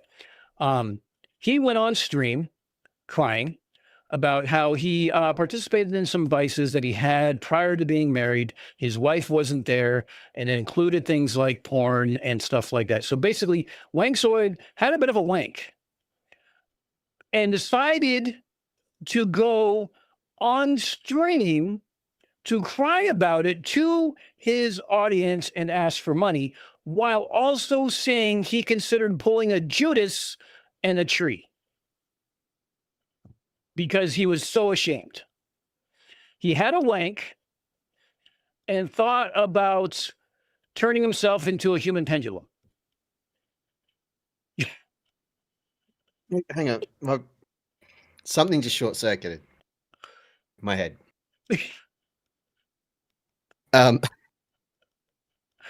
For anyone wondering why I've been away for 6 months or so, Because you've been having a wank? just go back about 30 seconds in the stream and listen to everything that Dan just explained to me. It Like- is so draining dealing with this thing. Now, so here's the thing. So if you haven't caught up, Top Left Awards coming out. Yes. am head. Well, not head. I've been designated, and okay. So He said head. the Top Left is what it is. I had this idea. I was working with. I ran it by CMS for some ideas about how I wanted to do, because I want to nominate Roger Ledpain. And Mike Gurney has been in the background sending me, like, I don't know, anywhere from 5 to 20 clips a day of the stupid shit he says, so I don't have to watch the fucking stream myself, which It's impossible. he's to doing keep up God's with work. that. I mean, God, my own sanity couldn't take it. He's literally subjecting himself to this stuff so I don't have to. Now, I talked to CMS and I said, here's what I'm planning. What do you think? Kind of mentality. I think this has legs and everything else. He goes, dude, I love it. It's a great idea. Well, he was working with DVids and Arnold on maybe doing a video about Ironwork 92,000 Vlad. They instead asked, hey, would you like to work with us on the Roger stream because we think it's a better candidate and we like your idea? And I'm like, fuck, you mean my dream team is me, Mike Gurney, Conspiracy Music Videos, Real Arnold, and DVids? Sure. Remember, DVids is the one who did that video for us for the Streamathon with the whole zoom effect with the airplane wing and everything else, with the everything going to Antarctica. You remember that? David's made my second favorite Top Left video for 2025. Which one was that? Fill me, David's. Yeah, DVids, if you're here, help me It out. was. Oh, shit. I'm trying to remember now. It was a while ago. Oh, so I mean, it's all there. Dearth. The Dearth video. Oh, Dearth video. Okay. So because you're out of whack, let me show you. I got to show Thank you you. exactly why I nominated Roger. And I don't know. Shit. Hey, deplorable. Can you Is do he me a back from favor? Antarctica yet? No. He hasn't gone to Antarctica yet. He's still at $4,000, and that's it. What do you mean he hasn't gone to Antarctica yet? He's applying for jobs though, because Where? well, with ALI, In Antarctica? he's applying with ALI to get a job in Antarctica because he feels he should go down there. But let's kind of skip that for a minute because But I thought he was fundraising for it. he I is, threw but him that's like his plan B. $10. That's his plan B. He said thank you. Hey, real quick, I thought plan B was if he couldn't get the cash together by the end of the year, someone was going to cover the full cost. Did that not happen? Well, that seems unlike Flatties well, to he not did follow get a through on something they said they were going to do. $3,400 donation from somebody. I think that falls under that same thing. So here's the thing. He split it up into 4, as he calls, quadrants to get funding in 4 different aspects. That way, he was told by GoFundMe that that's a better way of doing a large priced item. So he divided it up into 4 quadrants, not quarters, quadrants for him to get the funding in 4 different installments. Now, let's wait a second here. Deplorable, if you're here, can you do me a favor? Can you email me real quick that the urine gravimeter clip, please, for I can play for DP here. Yeah, I know you sent it to Discord. The problem is, hi mate. Can you email it though? Because I have Discord open to show everyone DP over here, and I need to pull up over here in my email so I can play it for him. Oh, by the way, Mike's here. Mike from the Drunk Debunk Show is here in the chat at the gym. So say hello to Mike. Hi, Mike. Yeah, stop chatting and get lifting. Don't let us ruin your gains, sir. Pump that iron or whatever it is you do. So we actually, so when we talk about space engineering, we'll do this while I'm waiting to get this email from space engineers from Deplorable. Space engineers is a game, and we are doing basically the 3 idiots on together talking shit and crashing into asteroids and trying not to die, not personally die, but our avatars to die, which I guarantee you there should be an over-under on that. Oh, there's no, it is a 100,000% guarantee. I have flat earther levels of confidence that there will be many, many deaths. So let's see. The game was in like early access for like 10 years. Still going now. They started work on Space Engineers 2. Space Engineers 1 is a lot better, but the physics in it can be amazing, but they can also be jank as fuck. So if you're like traveling too fast and get out of a seat, it forgets like relative motion and just throws you to the back of the spacecraft and destroys you. So you die. You can run out of oxygen. You can run out of hydrogen and get stuck floating in space. Again, you can move too quickly and just get killed. And plant yourself into an asteroid. The god of construction-y things that will just randomly destroy everything in its path. It's like Minecraft in space. Kill you. Literally. Now take all of that and imagine the 3 of us on like a planet or a moon or just in space trying to build a functional spacecraft where you've got to like pick your engines and have the fuel lines running to the engines. You've got to power them. So do you use batteries or reactors? The reactors, by the way, again, imagine the 3 of us with reactors that use uranium. There's weapons, actual weapons that pew pew shoot things. So we can shoot each other. You know we're going to shoot each other because it'd be funny as hell. Oh, fuck yeah. So all of that and factor in of the 3 of us, none of us have a clue how to play this fucking game properly. So on that note, I actually downloaded it and tried out, quote unquote, the tutorial, the easy mode. They drop you like with a rover, like a 4-wheeled, like from the Martian movie. Yeah. You know, just like on the planet, and it's a 4-wheel thing, and you just cruise around. How many seconds did it take you to flip it? Yeah, flipped it, drove off a cliff, flipped it, could not get it back upright, and now I'm wondering, whoa, fuck, I guess I'm staying here, and restart 3 or 4 times. Yeah, I live here now. Yeah, I live under my rover. Yeah. This is my shelter. Exactly. Mission 1 accomplished. So yes, you guys are going to be in for a massive treat on this because 3 idiots doing stuff like this is going to be hilarious. Now, let me play for you my nomination for Roger. You have to tell me if you can hear this, okay? This is 27 seconds of so much derp. You have to click watch stream on your side. Do you see Got like it this here, like and it's Amazon looking sitting- thing? Add to cart. Yeah, yeah. Okay. Targo puppet refractometer. Okay. Now listen. Play. What the fuck? I should order one of these guys to take with me to Antarctica. What do you think? I can tell. Oh, where can you the crank it? I refraction can't is hear Okay. it. Oh, and the hold on. gravity. I can hear it, but barely. All right. Hold on. Let me. Or can I do that? You might have to turn up I the think stream. I can. I have it maxed. Try again. Try again. I should order one of these guys Audio to issues. take with It's me just to like old Antarctica. times. What do you think? I can tell where the refraction is and the gravity, all with a little camera and a gauge. That'll do it. Camera. It needs a camera to find out how that's ridiculous. Well, it's a It'll refraction. probably pull the it'll pull the sun out from behind the physical line, curve. It'll pop it back up and refract it up again. This is why we're going to win top left. What do you think? He thinks a urine gravimeter refractometer is going to pull. He thinks that this is a camera, not a pee hole, and he's going to put this up to his face and he's going to pull the sun that doesn't set back up over the horizon. This is your top left top runner. We are the horse to beat. Hang on, I gotta do a thing.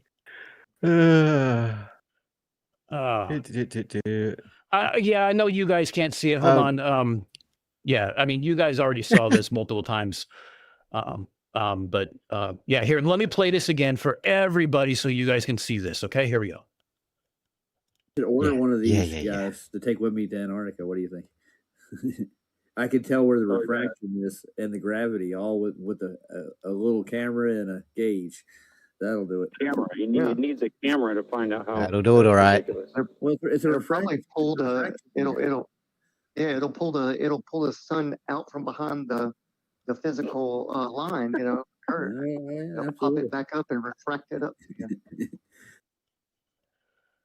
Oh, God. Yeah, but sun, S-O-N, not S-U-N. Yes. Yeah. That's the trick. Okay, and for those I who wonder don't if know- Roger's aware that he has to take some tests before he goes to Antarctica. No, he's not aware of that. Nor is he aware that he has a background check. No?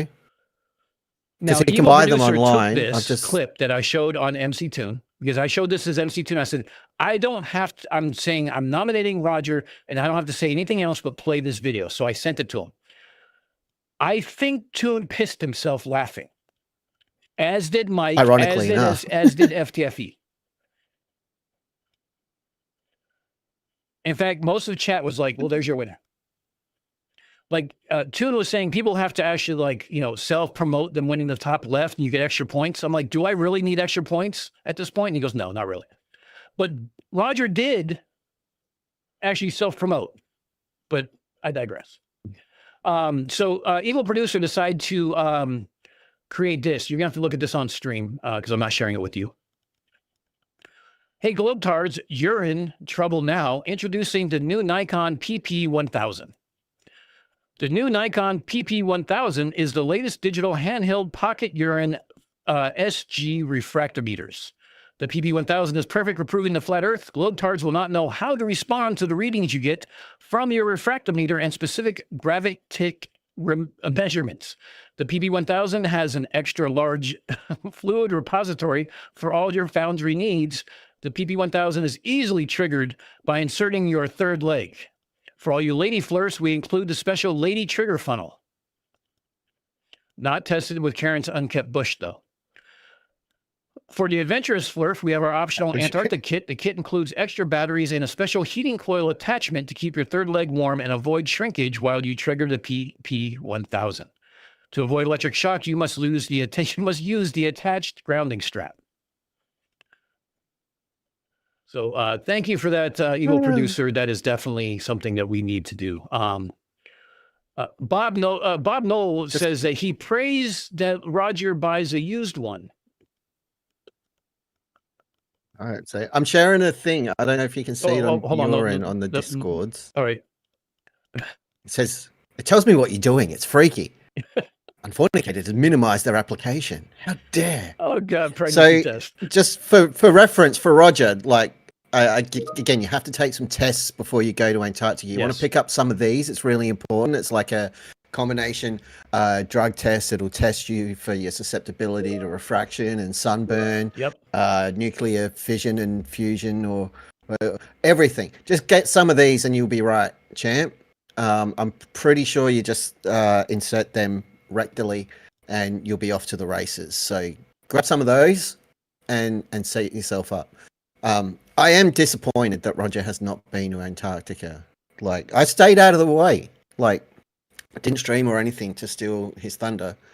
And, you know, I've partially funded that trip.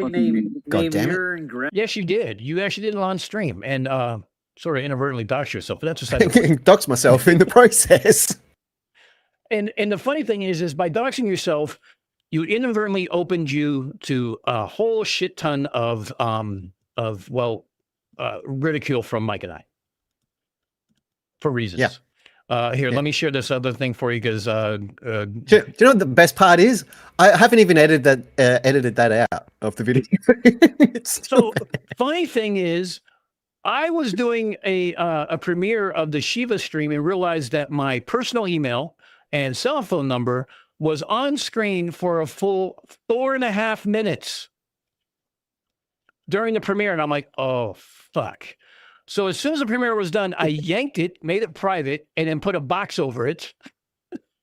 And, like a blurred box, like the Japanese porn to pixelate it so no one could read it. And then put it back up. But yeah, it was not my greatest moment. I was just sorry. I'm sitting here replying to people in chat. It's like I can literally just say it out loud because everyone can hear it. Evil producer, everyone. Of course, you can steal it. I'm not doing anything. So I just shared another clip for you that Gurney just sent me about the about urine gravamite. Another 30 seconds of your time. Again, this is your front runner for top left. I will fight you on that. Somebody named Urine Gravamite wants to come in. He wants to get the booby prize. Let's see who this is. Who? Gravamite? Yeah, you know that, right? I have no idea. Is that like Vegemite? Urine gravameter. Urine gravameter. That's the one we looked at. There's a urine thing that they just don't let him project on his screen. No. I want to see them. I want to see their picture before they come in. So people were trolling him. Like Wes asked him, like, dude, did you really want to bring in like a urine gravimeter to Antarctica? Because I never said that. I'm like, but yeah, you did. I got the clip. You kind of did. Several times, in fact. The tape don't lie. The tape don't lie. So it's funny. Someone mentioned the hat before too. It is a new hat, and reflective of recent events. Andrew, I love that. It was a Christmas present from one of me bros, one of my busties, good old Doug, old mate Doug. So I got something because it had a Deadpool thing on it. So we have. I'm not falling for that one again. Oh, hang on. Yeah, no kidding. So obviously I got the 500. Sorry, someone else wants to say hi. Oh, Satan. Satan's here. Thank you. Hi, Satan. We've missed you almost as much as we missed DP. Hello, everybody. So, here, let me share this with you real quick. His voice hasn't broken. Since we have, I popped it out. Hold on. That's life. Since we have actually, this one. So since we have memberships, I decided to, because you have the DP debunkers, I needed something different. So I was like, why don't we do Unfornicated? Kind of like the Illuminati, but not quite secret enough. So I created this thing called the Unfornicated, which is basically all the members only stuff, which includes stuff like this. So we have the blacked out, murdered out hoodie. Actually, Deplorable got this just the other day. He was happy to see it. So black on black, just enough to shine, to shine a little bit during, under fluorescent lights. And yeah, here we go. So the Unfornicated is now up and running. and it's definitely something that I think I'm very proud of, and I hope everyone enjoys their things. I actually did a poll, a members-only poll of what we should do today, and they're the ones who decided we should cover asshat Forbes. So, and shame on all of you. What were you thinking? I think they picked it Serious. knowing that I lose my shit whenever I have to watch his stream. Yeah, that sounds like this mob. It sounds about right. I was reminded in the top left group chat that we have not to ask rhetorical questions because you're not gonna like the answer that they give you. Because this community is a bunch of assholes who have shitty sense of humors that are dark, demented, and right in line with the rest of mine. I know, and it's why we get along so well. But at the same time, fuck. I know you can't help it. Like, God damn it! I should have saw that pothole coming. It's fun because it's like talking to myself, and I'm my favorite person. So you can't really miss. I did have Especially a now I got conversation my with beard myself. back. I got my beard back. You can see where all my grey hair's gone. It's just melted. down Yeah, my you're head. you're looking a little gray. I mean, you need to just ferment that to get that nice orange going again, like your hat. Yeah, I can't afford the dye. I've spent it all on urine gravimeters. Dude, $750, well spent. I'm telling you. $750 to confirm you pissed. Deplorable. No, I do not. If you could send that to me, even better. Because DP being out of the loop, I have one more clip for you for Roger. It has to do with his previous role of working on a farm. Now, on a farm, he does not understand why you don't stand behind a horse. He had to be told that. But besides that, he kind of admitted to some other things that it just adds to the top left. And I actually played this as well. Let me pull up the right video here. Nope, not that. Nope, not that. Nope. Nope, not that. Hold on. I got too many windows open. All right, so we'll go ahead and wait till Deplorable sends that to me. But yeah, I have the dream team. Like you may have got actually King Nico to proposition it for you. I don't have to do that because Roger does all the heavy lifting. Hang on, there was no propositioning. I just want to make that clear. Oh, Hang on. Assisted. There was no propositioning. There were commitments, but there was no propositioning. Right. He committed to giving you a handy for it. Or you giving him one or two? I don't remember. Other way around. Either way. Other way around. Yeah. It's one of the two. Have you heard of I'm the kidding. term? That didn't happen. Have you heard the term docking? Yes. Okay. In relation to like spacecraft and orbits and. Well, think of more of appendages and Earthbound. Other rocket-shaped things.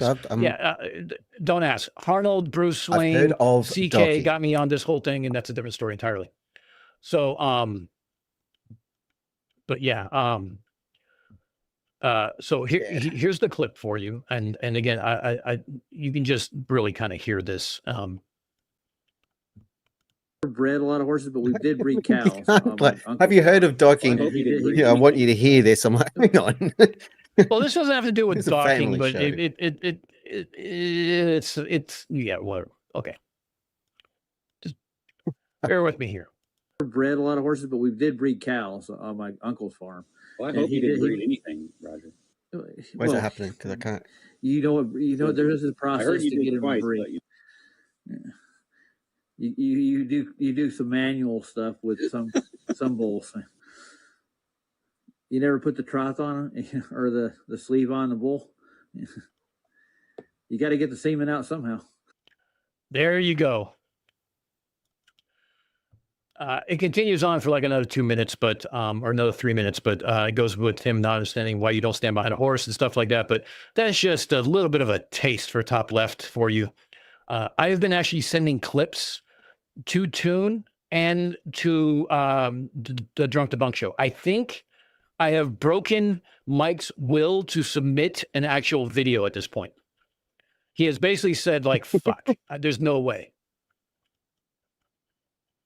I mean, all you need to do is throughout the video, every 25 to 40 seconds, you just need to play that little segment of the clip of you got to get the semen out somehow.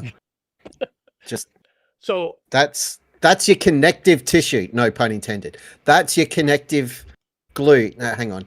That is. Yeah, but let's just stop now. It's getting bad. I will It's tell not wrong. you You do. off I mean, you can't just leave it in there. I will tell you off stream exactly what we have planned and everything else, because I don't want to ruin it for everybody. But let's just say that Roger gets his wish, sort of. It's all bull. Ah! Yeah. It's all bullshit. I will not be making a top left video this year after being robbed in 2025. Yes, definitely. We need a recount. I'm still bitter, still dirty. That's the real reason why you took a break. Is my 'cause you favorite lost part top of it, though, like we could have finished like top 4, but the best part of that is we didn't, because there's a lot of horseshit going on. Like, Nico reposted the video himself and had all those views taken away. Oh, God. I forgot about that. Never gets old. Never gets old. Oh, evil producer. It's just reminded me. Evil producer I provided some promised. clarification. Real quick. Oh. Because I own land and rent some to a farmer, I have farm insurance policy. Reading through it, there is a semen allowance. Is that like a per diem, or I guess. like they just deliver each week? Like, you've done well, like pocket money for a kid. Like, hey, you took the garbage out. Here's your $5. Is that I that don't what know. that is? Look, I grew up in a city. I have no Very fucking unlike clue. insurance companies to be that generous. Well, here's the thing. I grew up in a city. I have no clue, but I definitely do know not to stand behind a horse, even though I was raised in L.A. Make that fucking make sense. And Roger, who had a farm, didn't. Imagine- Or his uncle, who had a farm, didn't. Imagine that call. The insurance company. Hello. Yes. There seems to have been some kind of delay with my semen for my allowance. It hasn't arrived this week. I'm just wondering when my semen will arrive, because I need my allowance. Obviously, I've got things to do. So, hello. Are you there? Hello. Is this thing on? hello. Where'd he go? Click. That was mime. I wasn't at. So Roger is a Magic little, of the so internet. I besides- wasn't actually on the phone to an insurance company. Oh, I wouldn't have guessed. I thought for sure you were. So Roger has taken upon himself to be worried about the fact that he oh shit. Hold on. Let me see if I'm dropping packets. I'm kind of dropping packets. Shit, that sucks. Probably my whack ass internet.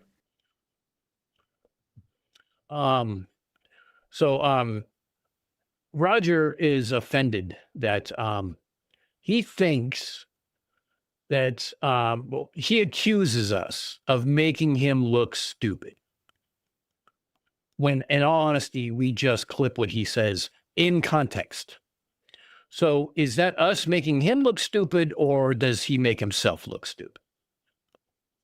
It's a common claim, and even back in my day,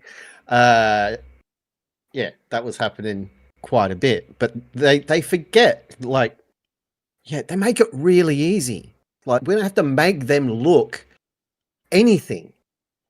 Like, Vlad's up there streaming every single day. And actually, on that note, give me 1 second, because this has got to be done in context.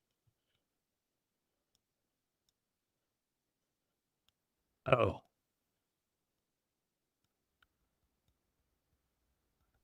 Yeah, guys, we're dropping a little bit of packets here.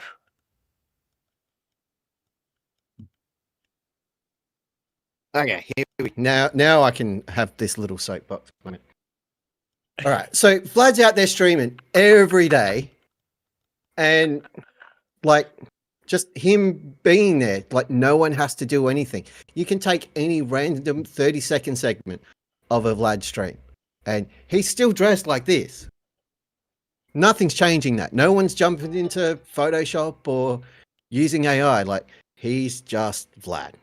It writes itself. It's crazy. Well, when I do come back to streaming, this is the go, just quietly.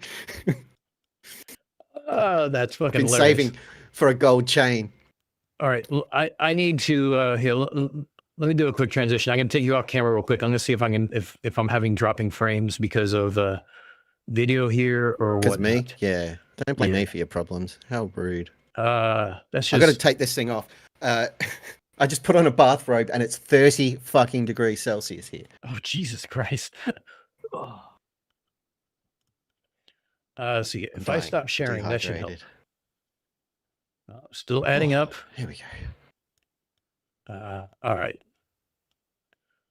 Good old packet. Look, you guys are just going to have to deal with the, DP's on screen. We don't get them very often. You're going to have to deal with the loading. I apologize. I'm sharing bandwidth with a 14-year-old who could be doing God knows what in the other room with videos, iPads, laptops, or God knows what. So whatever. But funny times. Yes. There's like epic delay on my end too, by the way. It's almost like I'm on the other side of some sort of elliptical spheroid type thing. It's crazy. It's fucking nuts. Oh wait, here's a. There's a lot of horseshit going on in NASA somewhere, so I think the whole thing is bogus. Yeah, definitely a lot of horseshit going around. But if it's not horseshit, it definitely is. It's all bullshit. There's that too. So it didn't play for me. Yeah. Because it was routed differently and I can't hear it through Discord. But I know what it was. And that is fine. I was about to say something else and I've already forgotten what it is. Yep. So it's I'm still from email, download Discord. I'm sorry, I'm trying to get caught up Discord. What was it? Yeah, so we there's a lot of derpitude. I thankfully have a huge team. Since the rules are fluid and to amidst this, I've taken full advantage of that by building a dream team so no one else can. I have like 4 first-round draft picks when it comes to top lane. It never says you have to do it by yourself. No, not at all. I will say that my idea I think was good to start with, but just having that team is just epic. Oh, yeah, it's like me at work. You just sort of say we need to do this thing, and then everyone just runs off, and then they come back, and the thing is done, and it's better than you thought it would be. And then you got to do the thing I do as a boss, which is get really nitpicky and just find like 2 or 3 things that don't really matter, but turn them into a big deal, just to knock everybody down a peg and check the ego. That's what I do. Okay, fixed. All right. That's why. So, since you're here, you get to help me. Help me with something. Hey, you see this? We have a sign of Percy the Rockhopper Penguin doing the I want you for Antarctic Treaty Defense. It is a metal sign, 12 inch by 8 inch. Again, scale matters. Fuck me, how tall are you? Scale matters. Hold on, wait. Yeah, about 8 inches wide. That's what she said. Hold on, I gotta make sure. Yeah, okay, we're good. So about 8 inches wide. I hear there's a device you can purchase to help with that. No, I have my own ruler. We're all set. So we're gonna give this away today. So here's what I want everyone to do. Hey, if you would like a chance to win this, put ones in the chat to have your name entered, and we're going to have DP, without looking at chat, pick a random number, and that person's going to win this. I don't care if you live in Sweden, Australia, or anywhere else. I will send this to you and eat the cost because it's well worth it to me. So it basically says just angling my phone, so I can't see the chat.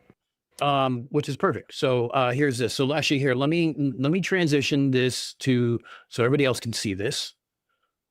Like I said, here's a sign. That is amazing. Metal sign says, "We want you for Antarctic treaty enforcement." And if you would like it, if you would like to be entered in the running, I don't care if there's only one of you or if there's 12 of you. I want you guys put one in the chat if you want to be entered in drawing. We're going to have DP pick a random number. And from there, that person will win. He's not looking at chat, so he doesn't get to guess which one shows up on my screen. It's going to be based off of whoever wants it. No idea, but I did see. I just want to say hi to Tori Hanzo in chat. I did see you were there as I was turning my phone around. And knowing my luck, it'll go to either Tori Hanzo or Copium Emporium because, like, somehow, anytime I do this shit, that's where it winds up anyway. So Tori actually asked me for the thumbnail for one of my first videos. I think it was my first actual long form video. I think it was the radar for the ice ring. He asked for that because he wanted to print it up and put it on his wall, and he did. So Tori is one of the OG supporters and everything else, and I was thankful for that. We got a shit ton of ones. Holy shit. All right. So yeah. Let's see. 1, 2, 3, 4, 5, 6, 7, 8, 9, 10, 11, 12, 13, 14, 15, 16. Quit adding multiple ones, you bastards. 17, 18. Okay. So pick a random number between 1 through 18. 1 through 18. I'll tell you what I'm going to do. To make this completely above board. You're just going to do a random number generator? I'm going to roll a D20. Oh, here we go. A D20. A D20. And traditionally, when that's weird if I'm doing. Hey. Look, show that above, okay? I'll stand up so you can see that I'm actually rolling a dice. Are you watching Roger Ledwell? Are you watching Fapzoid? All right, let's try this again. This is why I can't stream anymore, because it's just this shit. All right, rolling a D20. Not jerking off. Both hands visible, all right? And that number, my friends, is the number, I don't know if you can see it, number 9. Number 9. Okay, Number 1, 9. 2, 3, 4, 5, 6, 7, 8, 9. Lindsay Bowe is our winner. Lindsay Bowe! Lindsay You're Bowe. welcome. Actually, you know what? Here's the funny thing. Awesome. I got 3 of these. So Why are they one's still going putting up on ones my in the wall chat? just because why not? But I'm going to send the one from my wall to Joe Black because he was helping me with stuff. So I'm going to send my copy to him and I'll get another one made. You know what? We have another one. Why don't you roll again? Roll again. Just put it away. Well, look, unzip your pants and pull it back out. There you go. I shouldn't do it too often. The doctor said I shouldn't lift anything too heavy.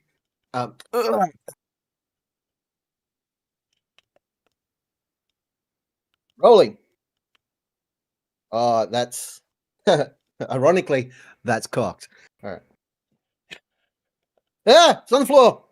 Oh, Jesus Christ. That's a 13. Right 13. There. 13. 1, 2, 3, 4, 5, 6, 7, 8, 9, 10, 11, 12, 13.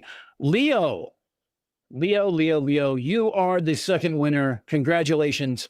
I need you guys to send me an email with your name, addresses, and I will get this in the mail to you on Tuesday since we have a federal holiday tomorrow. So Lindsay Bowe and Leo, you have 2 very limited edition metal signs to hang up behind you. That is awesome. Congrats, people. And thank you to my cheap ass D&D dice that have been sitting on my desk for ages that I haven't actually used properly to play D&D. Which was another idea we had back in the day that nothing came off. What was that? I'm sorry, I wasn't paying attention. I drifted off. The D&D. Yes. Oh, campaign yes. that we didn't talk about publicly at all. That I'm still not going to talk about publicly properly because one day, maybe, who knows? But that'd be fun as hell. All right. So I want to say thank you to you guys. One, for being here and also for participating. I will get those out. So Leo and Lindsay on Discord or on email, send me your name, addresses. Like I said, I will get these out on Tuesday. I hope you enjoy them as much as I do because I'm sorry, this shit's funny. Percy the Penguin just keeps living. Bro. And I'm also debating about whether or not to make a take the patch design, which I cannot get made for whatever fucking reason, no matter how much Joe Black has tried to help me reduce the colors and everything else. We might do something different with those patches for all those who wanted to patch me up on the very first video that Unfornicated put out on the channel. Not that I'm talking about myself in the third person, I'm just saying in general. I got to get those out. I did not, but I will do my best to do something along those lines. So, I may be ordering more of these. I may be making a new design. I don't know yet, but you guys get, I will even number them in the back or on the front, 1 of 2 and 2 of 2, and you guys can do whatever you guys want with them. Hopefully hang them up and it gives you a giggle every time you see them. But no, going to be in the background of everything forever. So I'm working on a new background, by the way. Actually, here, let me show you what I'm doing. I have to move my desk a little bit, but here, let me take away my virtual background here. You see my metal slats or wood slats here? Ooh. Fancy, fancy. I will be hanging these up on this wall, and then I will. I also ordered a very large metal sign that was CNC'd for Unfornicated under the light with red LEDs and hang behind my head. So I need to get away from the green screen because A, my hair has a problem with the green screen because it's like almost CC levels of height. And B, it's such a pain in the ass to kind of show shit. Like I had to stand in front of it or whatever. Mm-hmm. No, that feeling. I don't even have my green screen up. It's like all packed up. I still have my green screen back here, Under a but desk. NVIDIA does almost everything for me. So yeah, I'm just doing all this and it's fine. Oh, underarm sweat. Nice. Told you it was 30 degrees. You can screenshot that, kids. Enjoy. But yeah, it's the whole NVIDIA broadcast thing has improved in my little hiatus, apparently. And so is the audio, apparently, because like there were no problems other than my headphones on my end. Everything just worked. It's crazy. The future is now. Yeah, no shit. I don't get it. It's weird. I have not had a 45-minute stream where I'm doing a presentation that no one can watch because I forgot to click go live. I haven't done that again. That's a plus. Yeah. Have I told you about my first ever live stream over on Twitch? It was amazing. So I'd done the thing of like, I'm going to do this and it's going to be awesome. And I'd spent the weeks and weeks and weeks like overlays and testing microphone settings and camera settings and getting everything just so. This is over on Twitch to play Football Manager, like basically a skin for a gigantic fucking spreadsheet. And I'd been playing this save in Football Manager for about 2.5 years. And it was massive and epic and had my favorite Football Manager player of all time, Angelo, in it. So the plan for the first stream, because I was waiting for the manager to come out, was I'm just going to go through like the history of that save, because it was like a 30-year career or something in Football Manager that I hadn't finished. It was still going. So it's like from go to woe, the whole ups and downs and triumphs and tragedy. So I fired up the stream and I've done all the intros and got the save up and I'm going through step by step and in depth and detailed and building this epic narrative that was fantastic and wonderful and amazing from the heart. And about 90 minutes in, I've just randomly looked down at OBS and my microphone was fucking muted the entire time. Oh, thankfully, no one was there watching it because it's Twitch and Discovery is terrible. But yeah, Twitch so blows. there's just 90 minutes of me going through this at the point where I'm like, we're going to play the first match. And just crickets, nothing, just.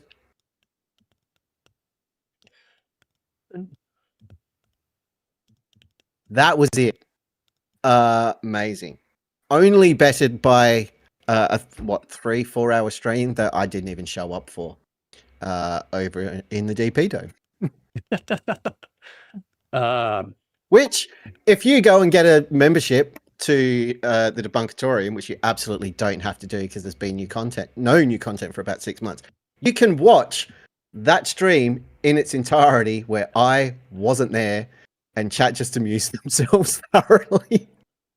Yeah, I put behind a paywall. That's how awesome it is. Steve6464 reminded me how many times have I forgotten to turn on my microphone? More times than I can count, and I can count pretty high. I can definitely count higher than a flurf, but that's beside the point.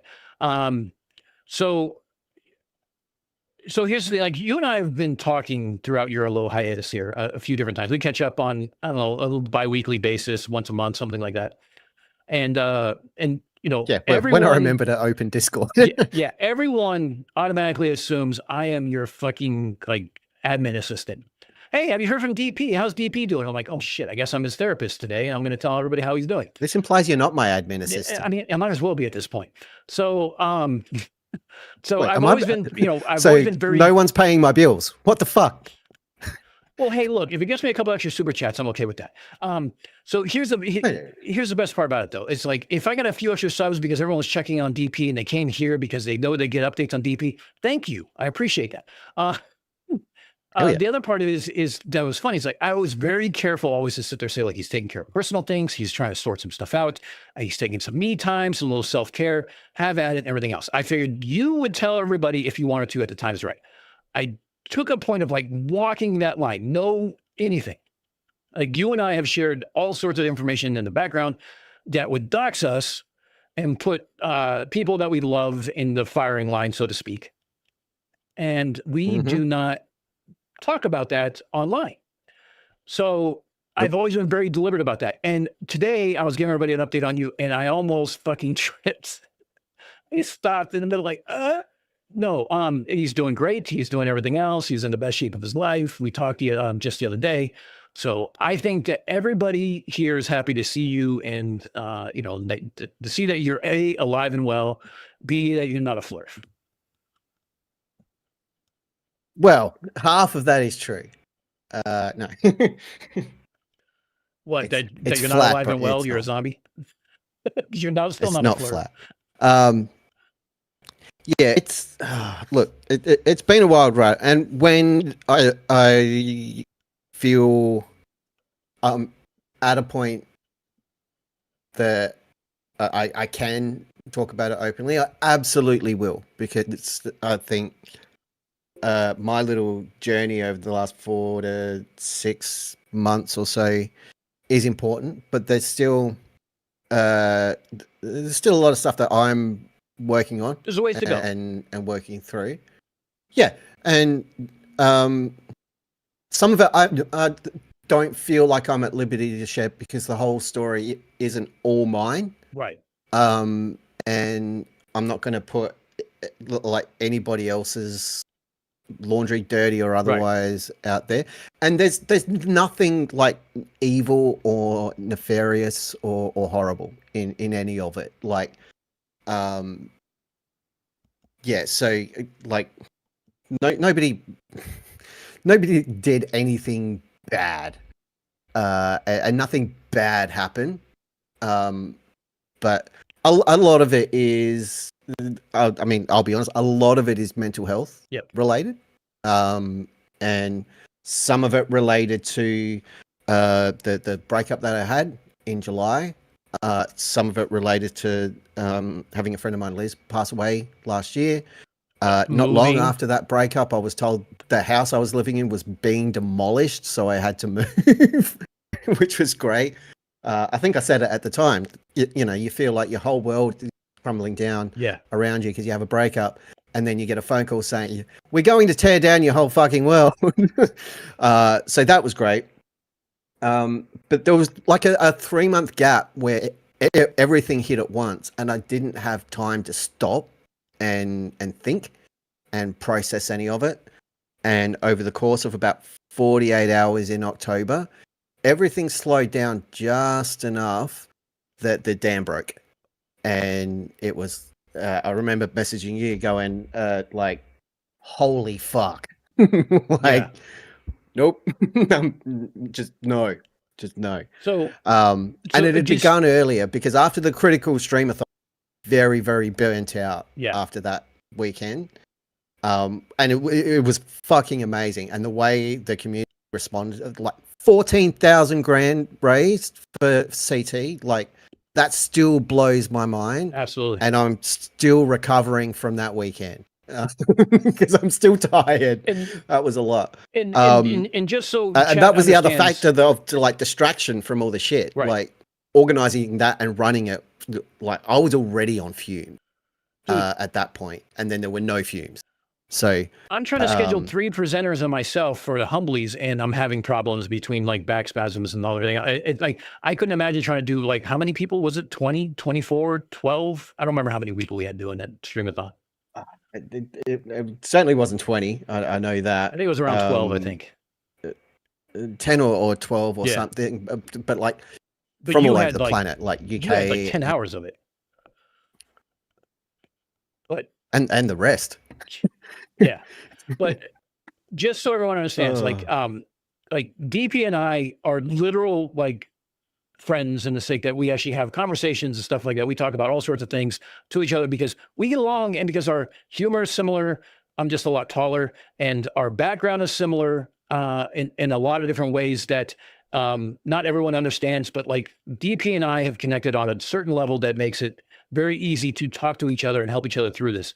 And when you're ready, I think that your story about what you've had to deal with for the last 6 months is beneficial for everybody, because one thing that I have noticed with this, the amount of derp that we deal with and everything else, it's tiring, it's mentally exhausting, and trying to work full time and have a channel and be able to put out content on a regular basis is difficult, to say the least.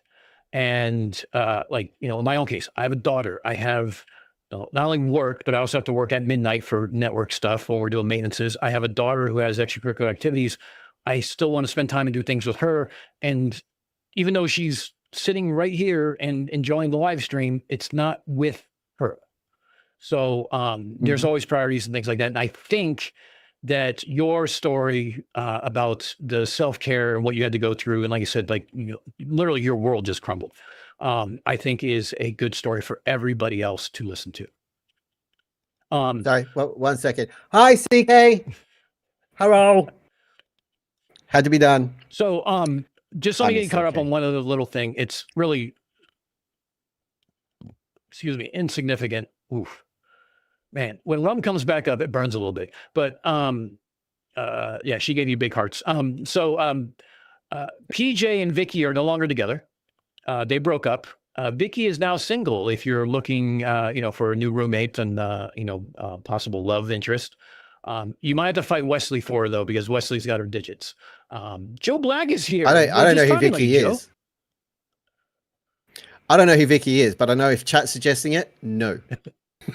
Yeah, you definitely understand that part of it. Jim Daniels, billionaire at the gym, with the $5 super chat, wanted to say, at DP Debunks, we got your back, mate. Zoo Crew is always here for you. And I'm sure he's going to follow that up with a hip yeah. So absolutely. But no, the CT streamathon was an absolute just, there was so much going on. There's so many moving parts. I mean, even with my own, like I only had a 4-hour window to worry about. But yet. Well, initially. It went to shit in a hurry because Toon was like, dude, I need you to cover because I'm not going to be there. So it's like, I had to stream for 2 hours, go to Toon. And of course, I played it up that Toon was the opening, act for me on my second stream, and I was the opening act for him on the first stream. So I played both ends of that to kind of, because I played it. I am my own main character and hero of my story. So It's kind of like when Civil War said that Coldplay was their opening act before they gave an award at the Grammys or something like that. But same difference. Because you covered one of my stints too. I'm pretty sure. I don't my remember. second PC it was the group completely stream. shit the bed. Yeah, it was a group. Yeah, no, your shit the bed. You had to redo your computer. Someone else covered for you. And then I was then we did a joint stream where your shit was still going haywire, and yeah, it got ugly quick. Yeah, because I had the other camera and the clip-on mic that wasn't working through the group thing in Discord, and at one point that weekend I literally had like nearly everything off this desk, and my second PC that I used to play all the Fapzoid and everything else was like in pieces on my desk because it would not work. You just muted yourself. The whole thing apart. No, I didn't. Fucking liar. God damn it, he got me. And put the whole thing back together, plugged it in, and it just worked. But I like nothing else that weekend. But again, like I still think about that streaming-a-thon and how mind-bending it was, the amount of money that people threw at that. Like, and because we talked about it, I was thinking if we can get like $1,000 or $2,000, like that would be incredible. And you got that, and that was done in like your first segment. You got more than that. Yeah, and I was like, oh shit, like what is happening? Like it'll stop after this. It'll back off, and it just didn't. It just kept going, and like, and chat just corrected. It was the Max messages and that stuff filled from in for CT you. around. It was Max. Yes. I miss Max too. You were there. I stopped in and said hello. Because he was watching Oakley. I need to pause this to, as the portal says, do a Vicky, because somebody on Vicky's stream, either it was Vicky or one of her panel members, was decided to go to the bathroom while on stream to where you can hear a flush. I don't want to do that on my stream personally. I want to do a quick break. I want to go to Doodle Sound Labs and play that. So if you won't mind hanging out for a few minutes, we'll get back. I need to go do a nature break and go get some water to offset the amount of rum I'm drinking tonight. God, this dude, asshat is he drives me insane.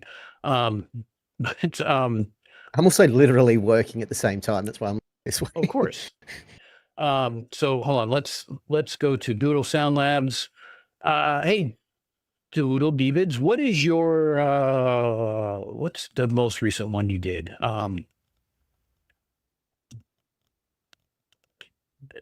Looking for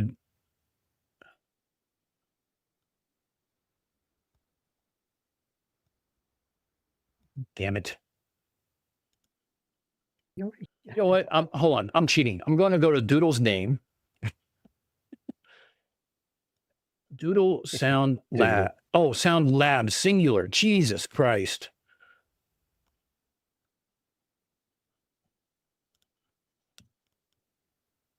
It's not Google, it's Doodle. Dude, what is with autocorrect today?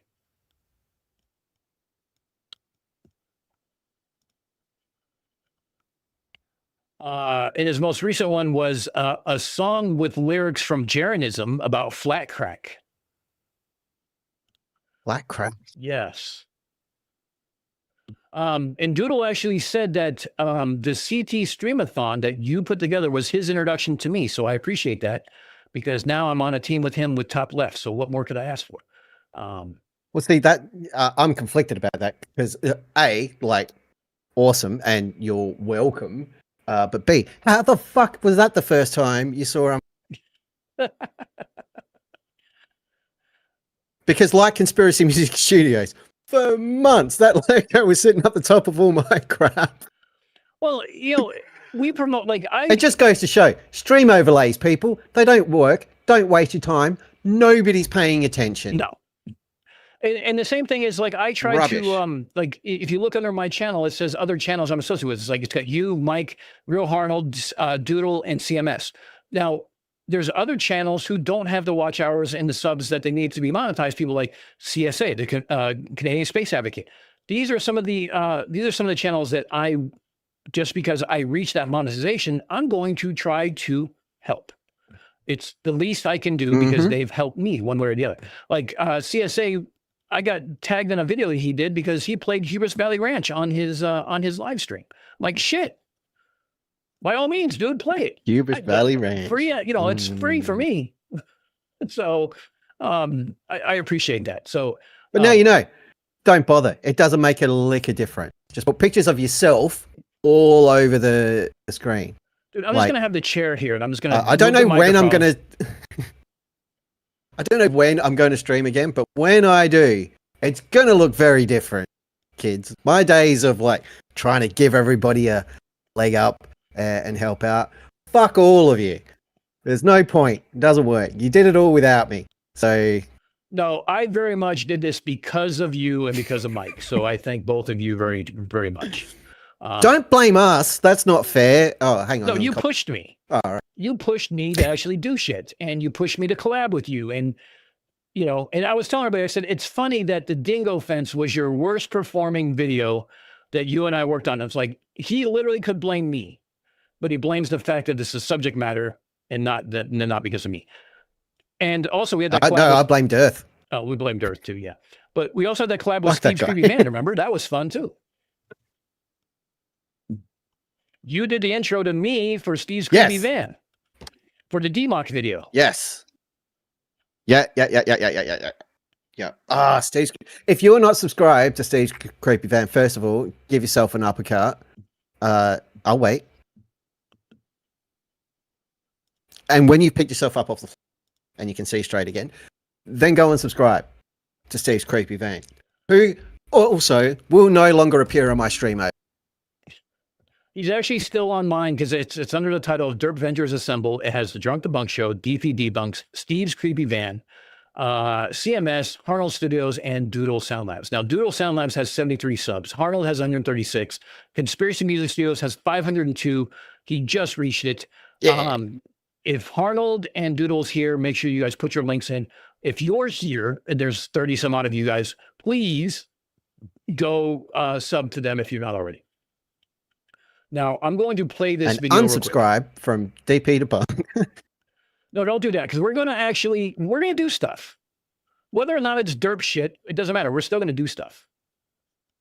Whether it's us being stupid and in space, or it's going to be us just clowning each other like right now. I know you want to play a thing, but just real quickly. Yeah. Inside Baseball, there's 35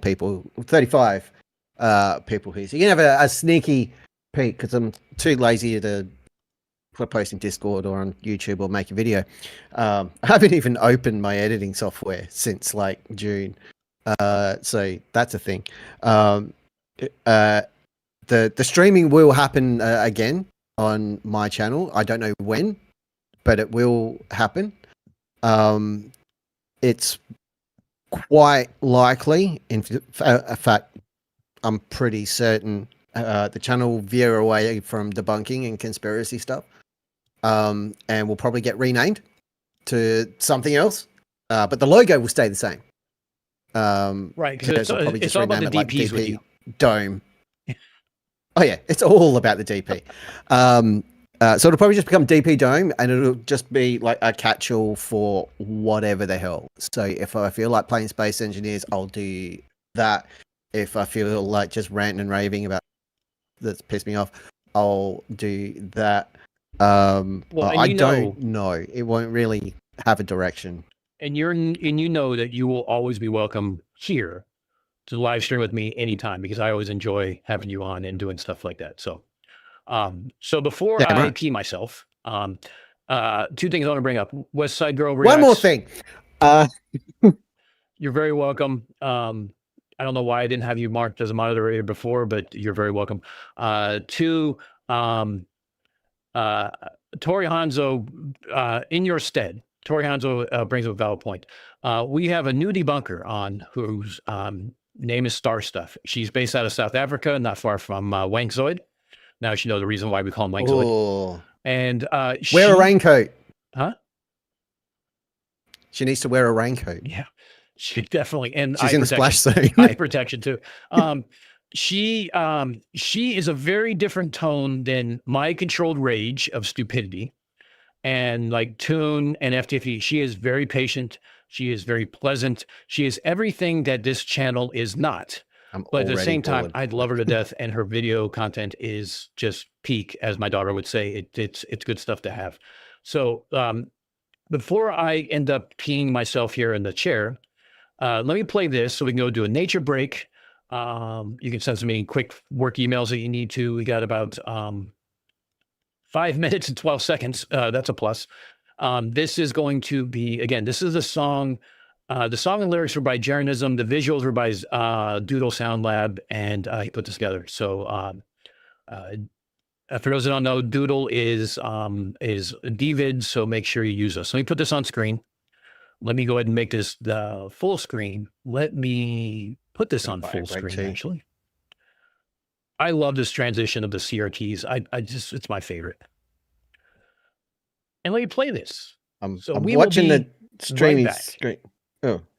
So DP, you got 5 minutes and 12 seconds to take care of whatever business you need to take care of, have a wank, have a piss, whatever. We'll be right back. I've got to stop my boss from using some shit that's like 4 weeks old and not right when he goes to the senior leadership team for Peak Production this afternoon to give them the results of the study that have been running for 6 months. It's like, don't you fucking dare.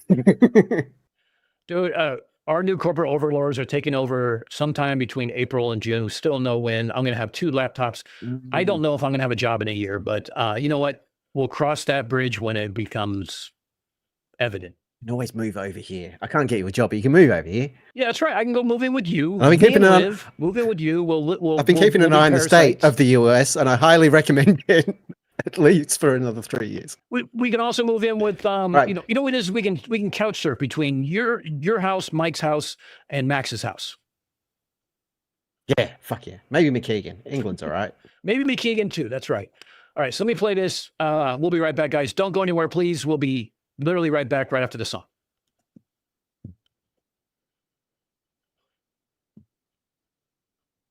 Yeah, this room is all filled with smoke. Some people think flat earth is a joke. We're not a joke, we on the level, you heard? We measure earth flat. Well, not really, but we say those words. The sun is close and apparent. We know the space is fake and that the moon is transparent. Smoke till I saw a map of the moon. Used to believe it was a rock, now I know it's a balloon. We know it's not a globe. We don't believe in scientists cause they wear a white robe.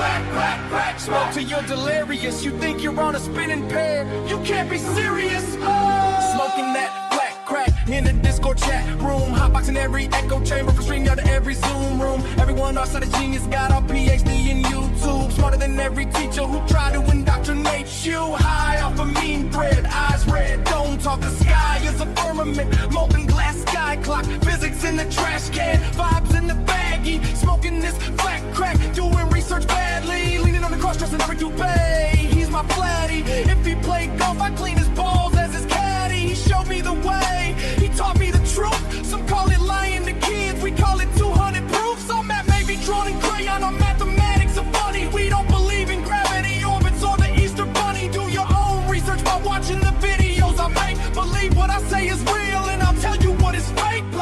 We know it all, we win every debate. How many inches per mile square?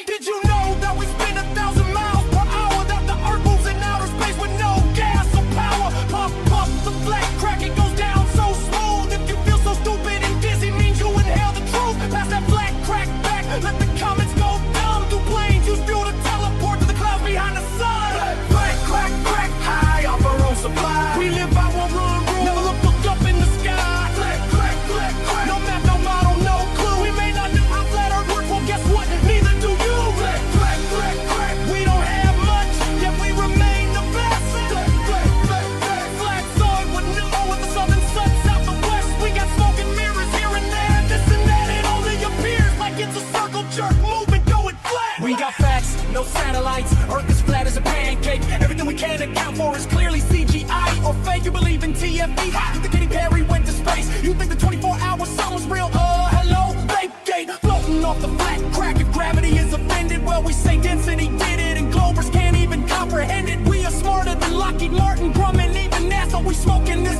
black crack so heavy, I'm getting asthma. Echo chamber loud, but the room real small. Same 10 dudes who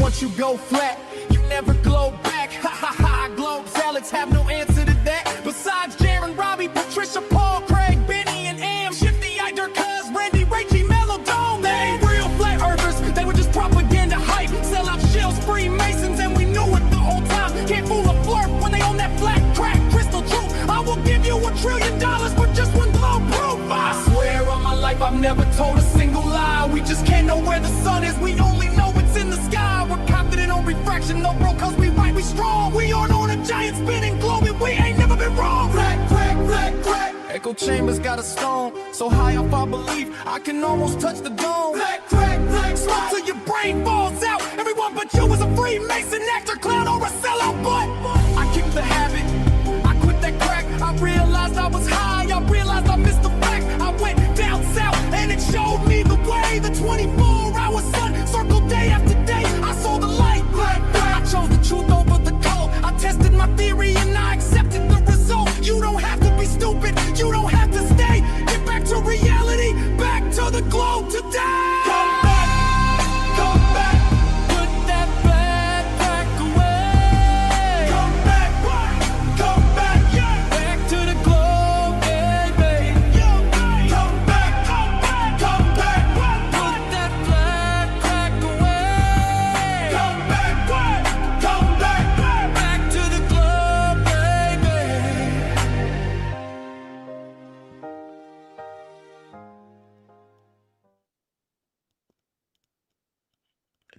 And we're back. There we go. Bring you back on top. Well, DP's not back now. There he goes.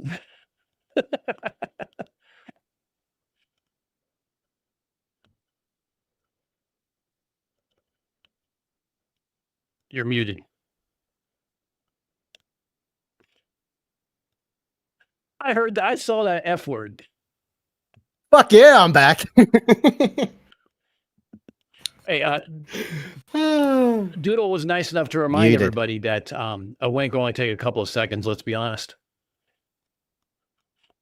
This, since I'm here having a jolly old chin wag with my brother from another mother, this was a birthday present from my sister from another mister, good old Becky, my adopted sister. I love A that. birthday mug. And look, we have the Unfornicated mug going on. Nice. Oh, nice. which By the way, what? DP store, still there. You can still buy shit. Definitely. There's a new t-shirt. It's Max of Effort. Check it out. So I'll be releasing a couple of new designs. Since I had to do my members only designs, where I did the blackout hoodie, which was black on black, which was pretty fucking cool. So not just the Unfornicated one, but also the Unfornicated. You can choose whichever one. And I put up the Lives design for Got Zoo any Crew blacker on there. Hey. So so there's a couple things that are just members only. So, you know, if you want access to that, you can, you know, it's not hard to figure out. You can hack it yourself or you can join the channel. This group, because you guys are all employable and all have skills, does not think that you guys cannot hack this by any means. Sorry, I had to giggle at that one. Sorry. Still City's asking, why is the sick guy's butt giving off Wi-Fi signal? Because he's humping the word. Yeah, it shows movement. Fuck it. Yeah, fuck it. Fuck it. Or as Jane was just saying, you're all employable and you all have skills. Come on. Update on the Humblies. Yes. The update on the Humblies is I'm going to try to do it next weekend or the weekend after that. I need to get it done. Now I'm back to scheduling with 3 people and myself, which is always fucking fun. But we need to get that done, get that sorted out. But yes, the idea is to get that done sooner rather than later, get it off my plate so I can concentrate on other things like top left. No, don't. Yes, no. I have no experience with it's fine. organizing huge events and trying to make them work. No idea what that's like. The dog just threw up on the rug. Have that effect on people. I mean, the dog's making its feelings known. Who's this asshole? Lenny, just do me a favor real quick. Just make sure she has food and water. That's all. Pizza's in the oven. We're ready to go here in a minute. Food and water. So that time of month I'm ready. Yeah, I told her she's got to feed and water the dog like it's a plant.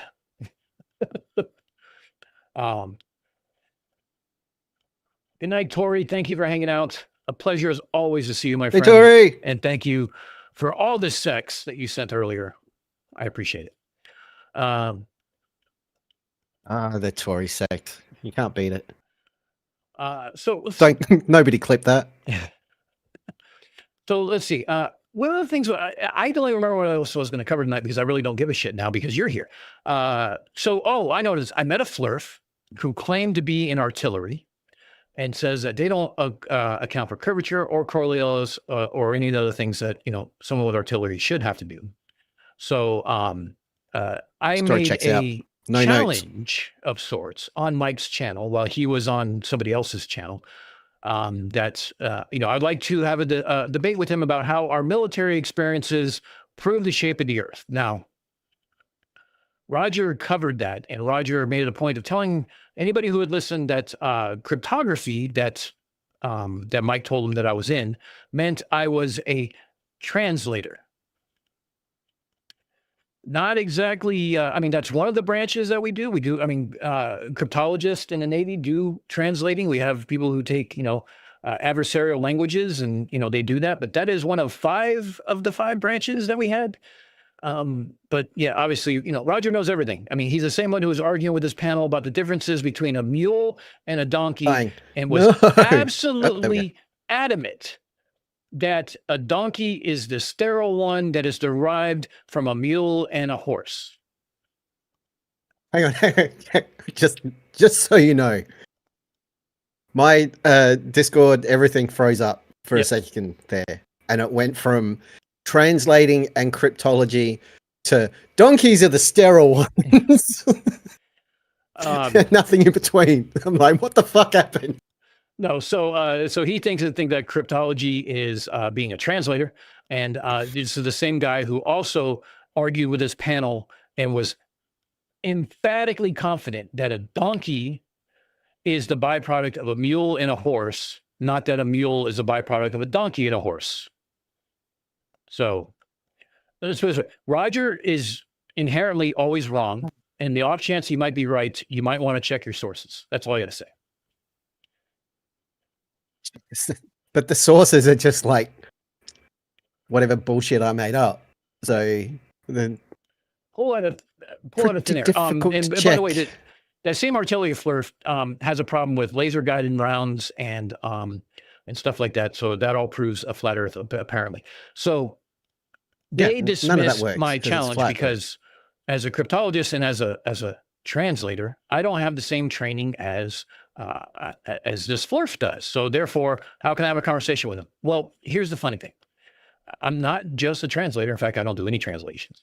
And I still threw the shape of the earth because unlike Roger and his subject matter expert about radar on a flat earth because his dad was in the Navy for 2 years before he was born or some shit. And he knows everything.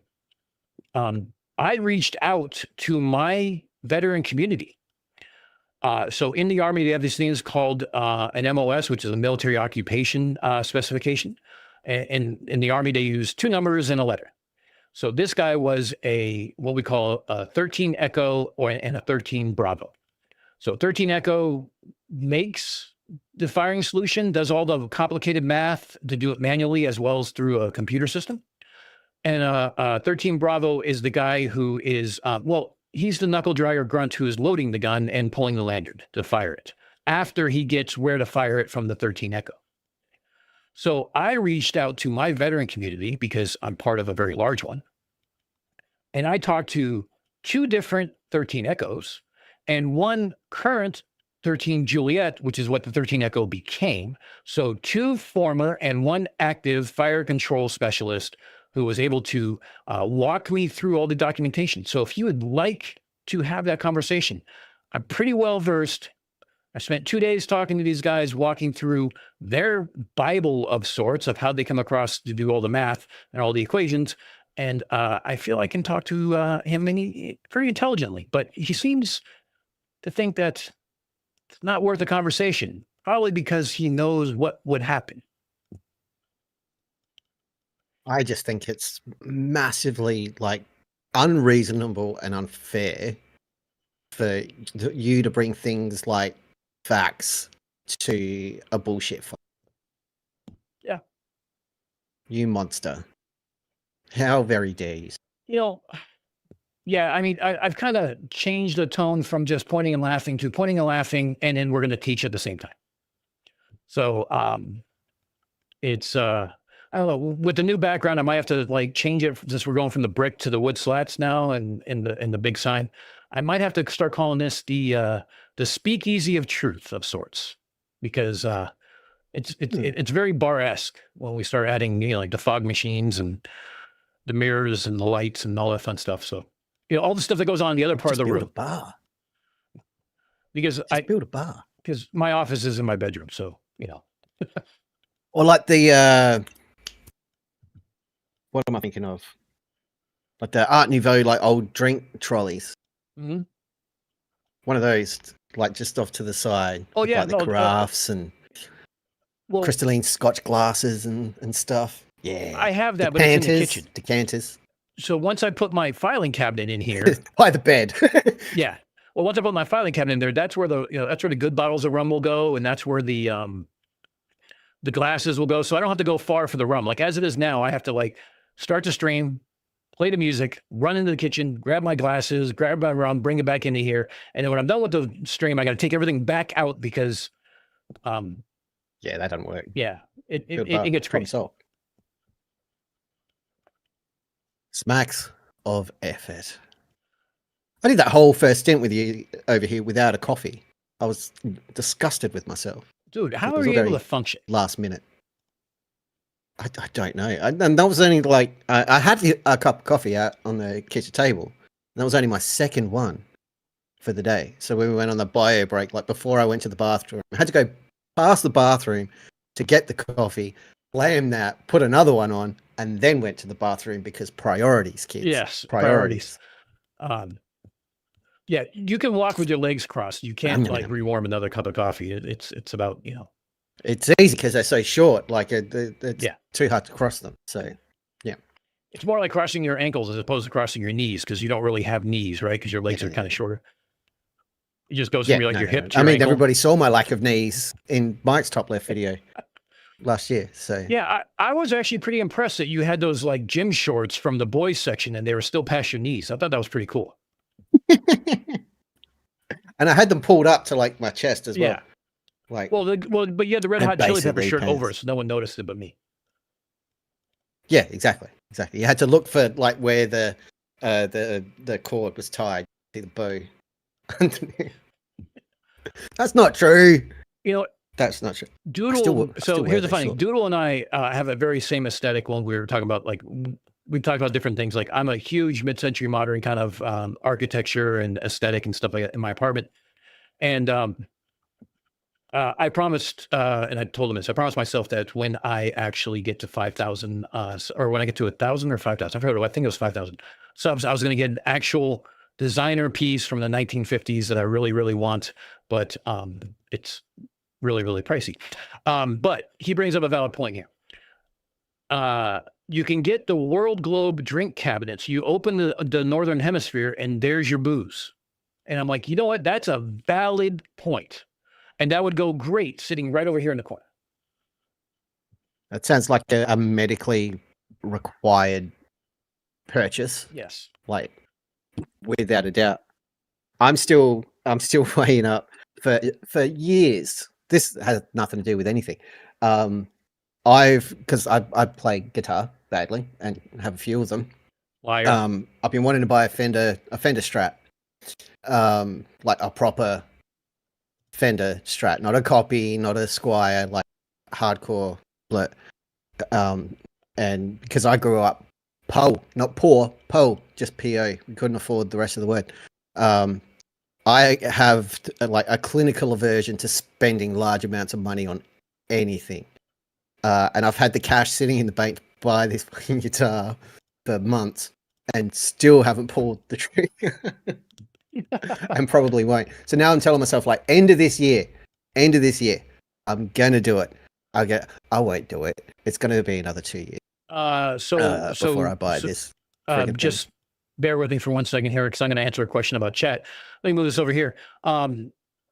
Electron element. If you'd like to know, the old manual was the FM 640, and the new manual, which is right here, is the TC 3-09.81. So there is your nomenclature, and there is your title that talks about curvature and rotation for that, as far as the manual gunnery calculations. You're welcome. Look at that. Look, had it ready to go. Ready. That's professionalism. Yeah, it's right almost there, like I actually folks. did the fucking research, but go figure. It's crazy. But yeah, so yeah, but here's like you and I caught up, like, you know, kids doing great. You're welcome, Electron Element. If you want, here, I can put them in there for you, or I can send you the link. Here's the actual title. 3-09.81 and FM 0640. There you go. Look at that. It's Real linkable. shit. I just downloaded the PDFs. That's why I have them ready. You guys can look at the links and stuff like that if you want. If you want, let me know. I will send the links specifically if you guys can't find them. Sometimes they are behind a paywall, but they are public. You just have to, sometimes because they're military documents, you have to go look for them, and it's a pain in the ass. I wish it wasn't, but it is. So back on Discord too. Yeah, so we it's been a hot minute for me too. I mean, I had to take 2 weeks off because I was laying on the floor. The good news is when you lay on the floor, back, man, and like you're trying to stretch out your back, and you know you're hoping that you don't actually have to move anything like quickly.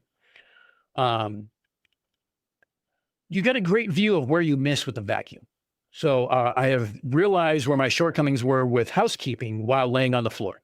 So that's a plus. I definitely learned that.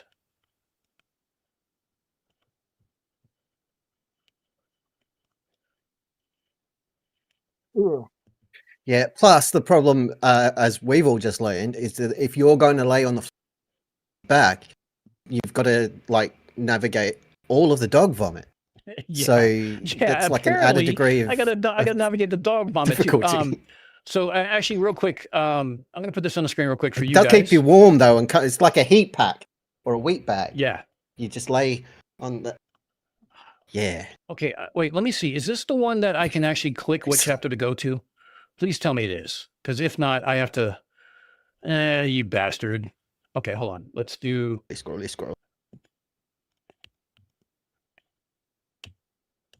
Joe Black makes a very good point there, and I need to call that out.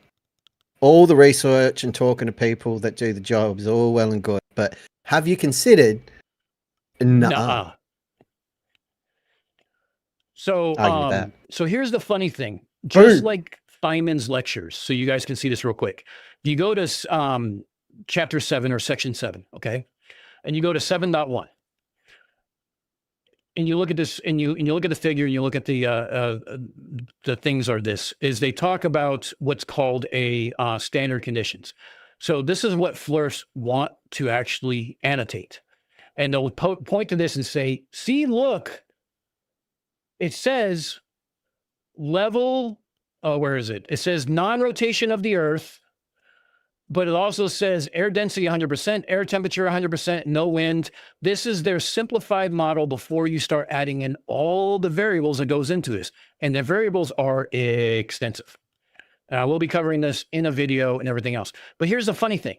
When you go to section 7.2, which is absolutely the other things that come onto this, right? You talk about the angle of elevation, angle of departure, muzzle velocity, achieved range, drift, and concurrent atmospheric conditions. And then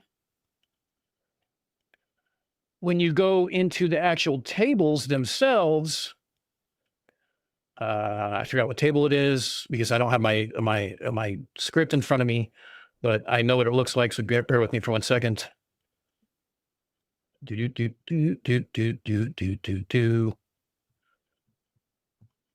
again, not really cherry picking because I kind of go over all this stuff, but nope.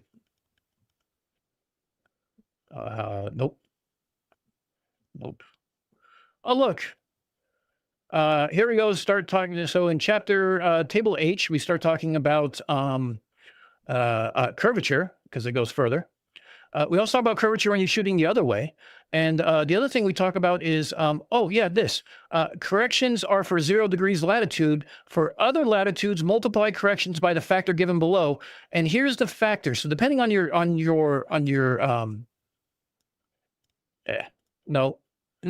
So depending on your latitude, you have a different multiplication factor that you go by. So if you're at 0, which is the equator, it's whatever the math is. But then you have to make corrections based on latitude, and because the Earth is a globe. And why is that? Because there's going to be more deflection. There's going to be more everything else. And here's the other thing. And this goes into this in this. If you're at, let's say, 45 degrees north latitude, there's this thing called spin drift because howitzers are rifled and it stabilizes the round as it goes out into the world before it applies kinetic sanctions to a target. As it's flying, it rotates very fast to stabilize. It also has a drift. It's called spin drift from the actual rotation. However, outside of spin drift, there's a deflection for Coriolis. If you're on the same latitude, north and south, that deflection and correction should be the same, but it's not. Why is that? Because the Earth is a globe. And Coriolis changes the direction that the deflection is. So if you're at 45 north and 45 south, you have 2 different deflections that are occurring because one's to the left and one's to the right. Thank you for attending my TED Talk. There'll be a longer video some other time. You can hear the chorus of flatties and people misstating qualifications right now. And for those folks, I believe the term you're looking for right now is ruh-roh. Mm-hmm. Or, as I like to say, Ouch down population, you bro! I don't know if it came through on yours. Ouchtown population you, bro, from Dodgeball. It didn't come through. I totally missed it. Hence the blank face of me just going, silence? Which still works, oddly enough. Just nothing. No response. So, perfect. Whale Panties asked a very question because he mentioned this on my poll for members, or I remember, or maybe it was somewhere else. Maybe it was in Discord. I don't remember where Whale Panties put this, to be honest. But she talked about did I miss the portion of the stream where we talked about extremely revealing yet tasteful hand knit men's swimwear? Because we talked about a hand knit male thong that now I can't unsee ever. I'm wearing one right now. I can safely say I have not worn a crocheted thong, but I'm not against it. I mean, I've had worse things on my junk. Hey, Tyson. I'll say that. Just dog. Hells yeah. And better late than never. Damn global time zones. Yeah, time zones are a bitch. That's why I've been missing for 6 months. Just couldn't figure out the fucking time zone. It was funny. It's still 2025 here. For between November or before November, I actually had a Post-it note on my screen that said DP's time, and it was like plus 13 and a half. So I could sit there and look at it and be like, okay, it's 6 a.m. plus 1 plus a half. Okay, yeah. Yeah, I tried that. It just doesn't help. Like I've got it's still there on my phone. I don't know if y'all can see this. Let me so time zones. We've got London. I got Boca Chica for checking out SpaceX launches. We've got Boston. I got LA. I haven't got Toons in there, but the London was for McKeegan, SpaceX, Mike and Dan, Jaron, so I can figure out like A, when is a good time to message them if I need to B, why the fuck are you messaging me at this hour? on your end. And it's funny because like, go I'm to always bed. conscious of whether or not I should send a message on Discord. Like I'll send something to Kayla or Joe. I'm like, I know it's 2 a.m., but I also know they're smart enough not to have like their notifications on. So just like I don't have my notifications on. So if you guys ever send something, you're wondering like, what time is it? Doesn't matter. Don't worry. The notifications aren't on, which is why I miss half the shit I get sent. And I do apologize. But same. Like my partly because I still don't know how to drive it properly, and partly because reasons. So my Discord, I'm set to invisible, so people can't see when I'm online. And all the notifications and everything switched off because it was non-stop on Discord, because I was getting notifications from your channel, from Mike's channel, from Toon's channel, from Globesec, from Reds, from all over the place. Just I can't. But I spent 3 hours turning everything off. Like if it's everyone and no notification, unless it's me directly, it's no notification.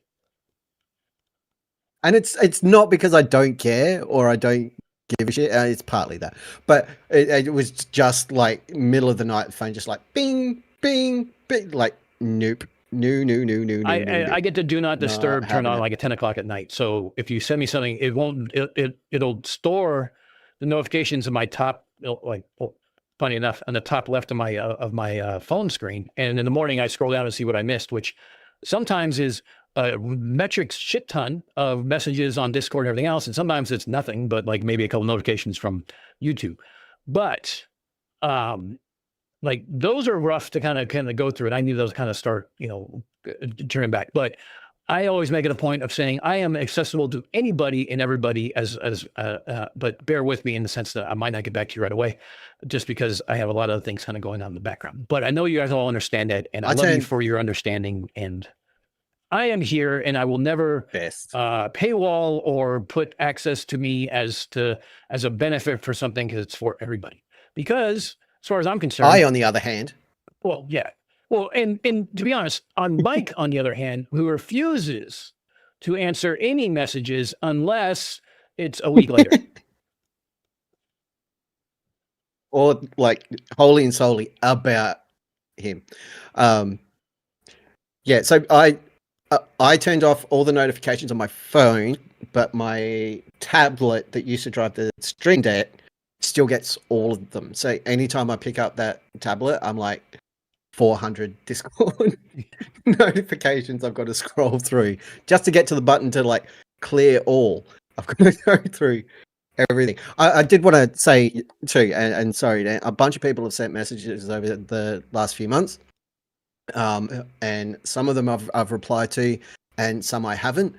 They have all been read, and I did like appreciate getting them. It meant a lot to know I hadn't just faded into obscurity and being forgotten, but like that you guys took the time to reach out. I really do appreciate it. I apologize for not responding, but at the same time I don't, because I needed some peace and space. Well, and you had me as your admin assistant, peace so doesn't, you're kind of covered.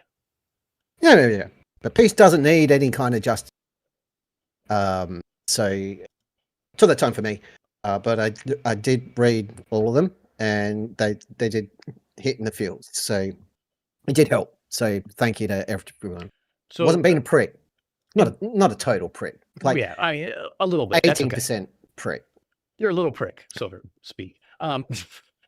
So, and I brought this up in the beginning of the stream. Like, Mike put up a goal for thinking he had the whole month to do an electric bill, because Jess has been out of work and they're down to one income and they're waiting for disability to kick in and everything. Like Jess is almost back to work and they still haven't had disability kick in. So they've been kind of like, paycheck to paycheck, putting things off and everything else. So he put a goal to help him pay for electric bill of like $1,000, thinking he had all month to get it. And by the end of that one stream, he had all the money sent to him from the community and stuff like that. And that is why this community, and I know Mike said thank you, and I know you said thank you, and I say thank you all the time for the support and everything else, but just the fact that an employable community that is built around the Derp ventures and has discretionary income would spend it on us is very humbling, and we are very appreciative at the same time. The conditions on that shit, and I'll stand by this, and I've been consistent with it. In a scenario like that, like, kudos to everybody for helping out and getting on board. That is fucking awesome and amazing, and what makes you all brilliant, brilliant people who we love and adore and value. Secondly, when someone's asking for help like that, if you're not in a position to do it, to help puts you out as well, don't fuck yourself up out of guilt or obligation and anything else. What you can do instead is share that shit, spread the word, or as people did for me, just send a message. Yep. Hey, I can't help out of them. I hope it. That means more than cat. Yeah. Honestly. Yeah. And I don't mean to put words or anything else for that matter in Mike's mouth. But I'm sure he would feel the same way. Yeah. I mean, it's all done and dusted now. So if you did fuck, sucks to be you. But like moving forward. Well, and don't same thing, like, feel like you need to do that shit. Yeah, like I put a post out saying, to that end, I'll be kicking off a Kickstarter in about 20 minutes for that Fender Strat. So if you can all jump on, kidding. Send me the link on that one. And the same though, like I was literally like hours away from starting the Humblies, and I could not get off the floor. And so I literally grabbed my phone and made a post while laying on the floor to say that it was canceled and everything else. And the amount of people who reached out to me, whether it would be in individual different channel chats that I was in, because I wasn't, obviously sitting in my seat joining chats except for a couple here and there, or like there's a lot of people who reached out to me to ask how I was doing, checking in on me and stuff like that. And I greatly appreciate that, because it meant the world to me to know that you guys care enough to spend the time to send a message. And that means a lot. So I hope I answered most everybody's and everything else too. So.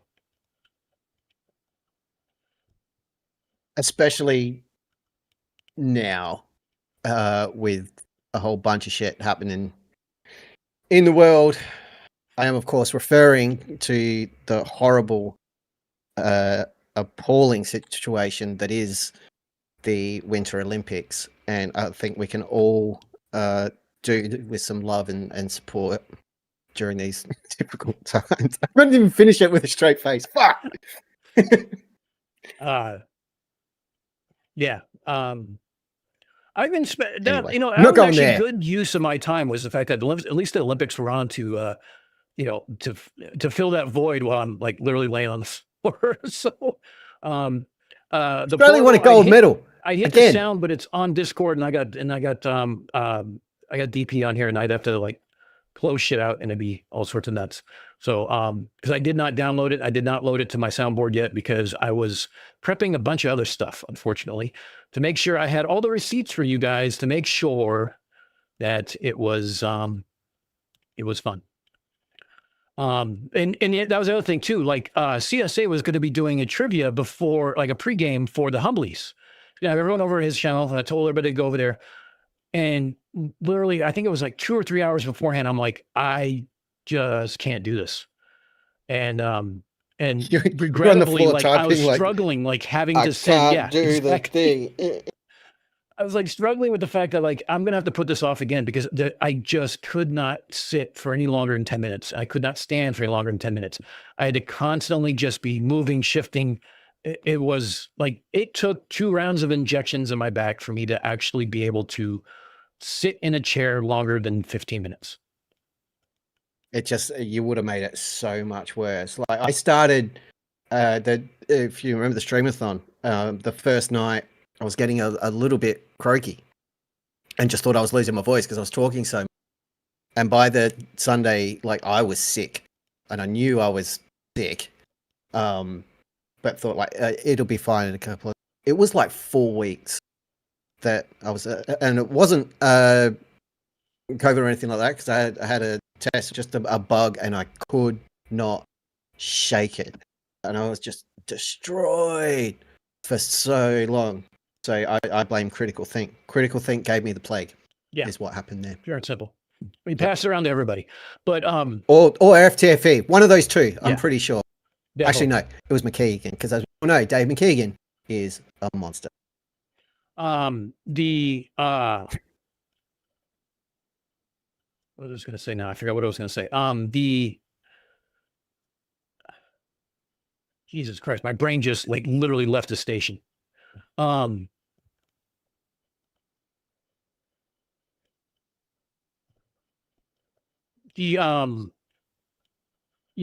It was kind of like cortisone. I forgot what the actual name was. I have to go look up my chart, but it was literally injections to help reduce the. It wasn't anything having to do with my actual spine or my spinal cord or anything like that. It was all muscular and skeletal in nature, and it was problems between my hip flexors and my legs and my back and tug of war, and it was just ungodly. But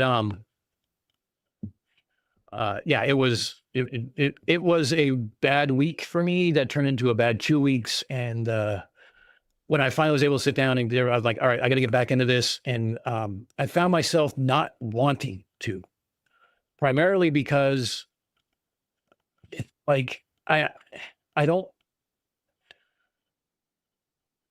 like I work full time, and then I have to put together a script, I have to record, and I have to edit, and then, or do a live stream. And again, I don't want to be like Ass Hat Forbes and just say shit without having to have something on screen to show you and to have some kind of receipts.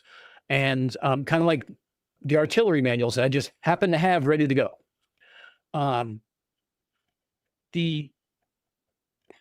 So because of that, there's like a time investment, and it got to a point where the time investment meant sitting in a chair that was uncomfortable and caused pain. And it just did not, it was not it. And when I finally started feeling 100 times better, but still not 100%, I was like, let's still not do it, and let's not push it, and let's not start over and go back to square one, because that would suck ass.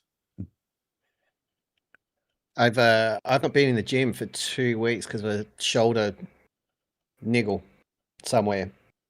And it's still not right, but I'm going tonight because fuck it. I like going to the gym. It's fun.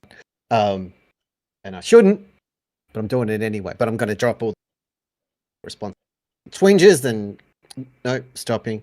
But in my defense, I've had a shoulder niggle since like last May. So yeah, man, it lives there now. It's a real thing. But I get it. Sometimes shit like that, you have that reluctance to put yourself back in a situation which exacerbated it before, and you just have that like aversion of like, ew. Deplorable with the jokes. You got a cortisone injection? I can only afford a Ford. Back problems are no joke. It's something I've dealt with a couple different times, but this time was by far the worst, and I just had to take care of it. And but for everyone who reached out, I do appreciate it. Like, everyone's reached out to DP. He does, and I do for him, because I'm his personal fucking assistant now. And but no, I mean, I think we're gonna have like I said, as you get back on things, like I said, you're welcome on my stream anytime. If you get back to live streaming, we'll do, maybe we'll do Space Engineers, maybe we don't. If people don't want to watch it, that's fine too. I mean, it's okay. I mean, if you're here just for Derp, then there'll still be Derp. But I also want to get off Flat Earth, because it's just the same stupid shit over and over again, the same mantras, the same belief systems, and there's just no forward momentum. Like, if Jaron can't make forward momentum trying to explain this stuff to these people, like Jaron and I were supposed to do here's a funny thing for you. Jaron and I were going to go on TikTok, the dumpster fire of fucking social media together, and we were going to do a stream. Yeah. So I had just hit 500 subs. I was going to do a 500 sub stream after I did the Jaron stream, because I wanted to make sure that I stayed at 500, because you know how it does the roller coaster. So so I put out a live stream that I was going to be live with Jaron on TikTok. And turns out Jaron got put in TikTok detention because he was, quote unquote, reported for bullying. So he couldn't message me to tell me he couldn't gum, because that's the only way he had to reach out to me was on TikTok. I was sitting here waiting for him like for the first 20 minutes. Like, well, if he doesn't come, we'll just figure it out. We'll do the plan B. So we went to plan B and made it a 500 sub stream, because people learned in the beginning of the stream that there was all of a sudden that little super chat button that made people just started hitting. And then, you know, the memberships came online and everyone started giving out memberships. Like I have 64 members. I'm like, how do I have that many members? Like, to be honest, I can't explain why there's 500 people who want to listen to this shit I want to say. But the mentality of it was that... Don't even. Did I see his latest post that he closed Your up false shop? modesty No. bullshit. Do you have the link to that one, Lindsay? Ooh, breaking news. Breaking news. I think he had enough of this shit, to be perfectly honest with you. I mean, I don't blame him. But like, there's so many See, other the other ones day, that I want to go like into. I fell out of touch with Jaren as well. Like, there's so many other ones I want to go into. Like, I do the declassified files where we go over like certain military forgotten stuff, like the Code Talkers, USS Liberty, which coincidentally, someone made a very long post disagreeing with all of my points on the USS Liberty because apparently I don't know what the fuck I'm talking about. So I might either make a post reply or make another video in response to that. But like, I want to talk about, you know, things that if people think I'm not being critical enough of the U.S. and their actions, there'll be some stuff where I'm very critical of the U.S. and some of their actions, including, if you don't know the story about the USS Vincennes shooting down an Iranian airliner. The captain was in the wrong. He got a fucking medal for it. He should not have. Call it out as I see it. That's just the way I am. So it's, so, you know, there's enough 5G, HARP, NextRad conspiracies to kind of go through, but I'm going to break it up with other stuff where we're going to talk about case studies of individual kind of character types, archetypes, I guess you could say. We'll do reality checks on stupid, you know, shorter videos that are just 10 minutes long, kind of like Star Stuff is only 10 minutes. Just do a quick reality check on this is how this works. If anyone says otherwise, they're full of shit. And then we'll still do live streams and we'll still do more Derp and stuff like that.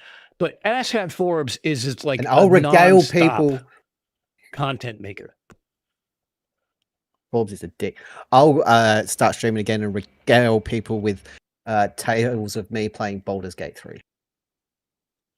Something. I don't know. If you haven't played Baldur's Gate 3, holy shit, what a game. I played it and I sucked at it, so I decided not to play it anymore. I played it and sucked at it, so I started again and sucked at it and started again and started again and sucked at it and then started again and I still sucked at it, but I figured out how to have more fun with it. Okay. So, well, like, so I'm loving it. Only just through Act 1 after like well over a month and haven't been back because I got distracted by, of all things, Power Wash Simulator. All right, hold on. Let's do. That game is crack. It's disgusting. So the funny thing is like one of the things I still watch and I still do is hold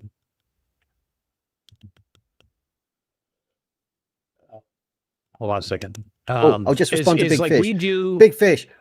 Oh, good. Sorry, Big Fish. I finally loaded up FM or Football Manager 26. I've got about 2 hours into that game and haven't been back. Not because it's bad or I hate it. I just wasn't feeling the love for FM. So I'm at that cyclical phase where I'm not feeling the football thing. Usually lasts about 18 months. So yeah. But I did buy it and I've got it and it's fine. It's Football Manager. So sorry, Dan. No, that's right. The like one of the games that I keep going back to is I do Minecraft with Olivia because she has a realm that her friends are on and she invites her dad to play with her friends, which I take that as the hugest of compliments. They actually think I'm the cool dad, so that's always helpful.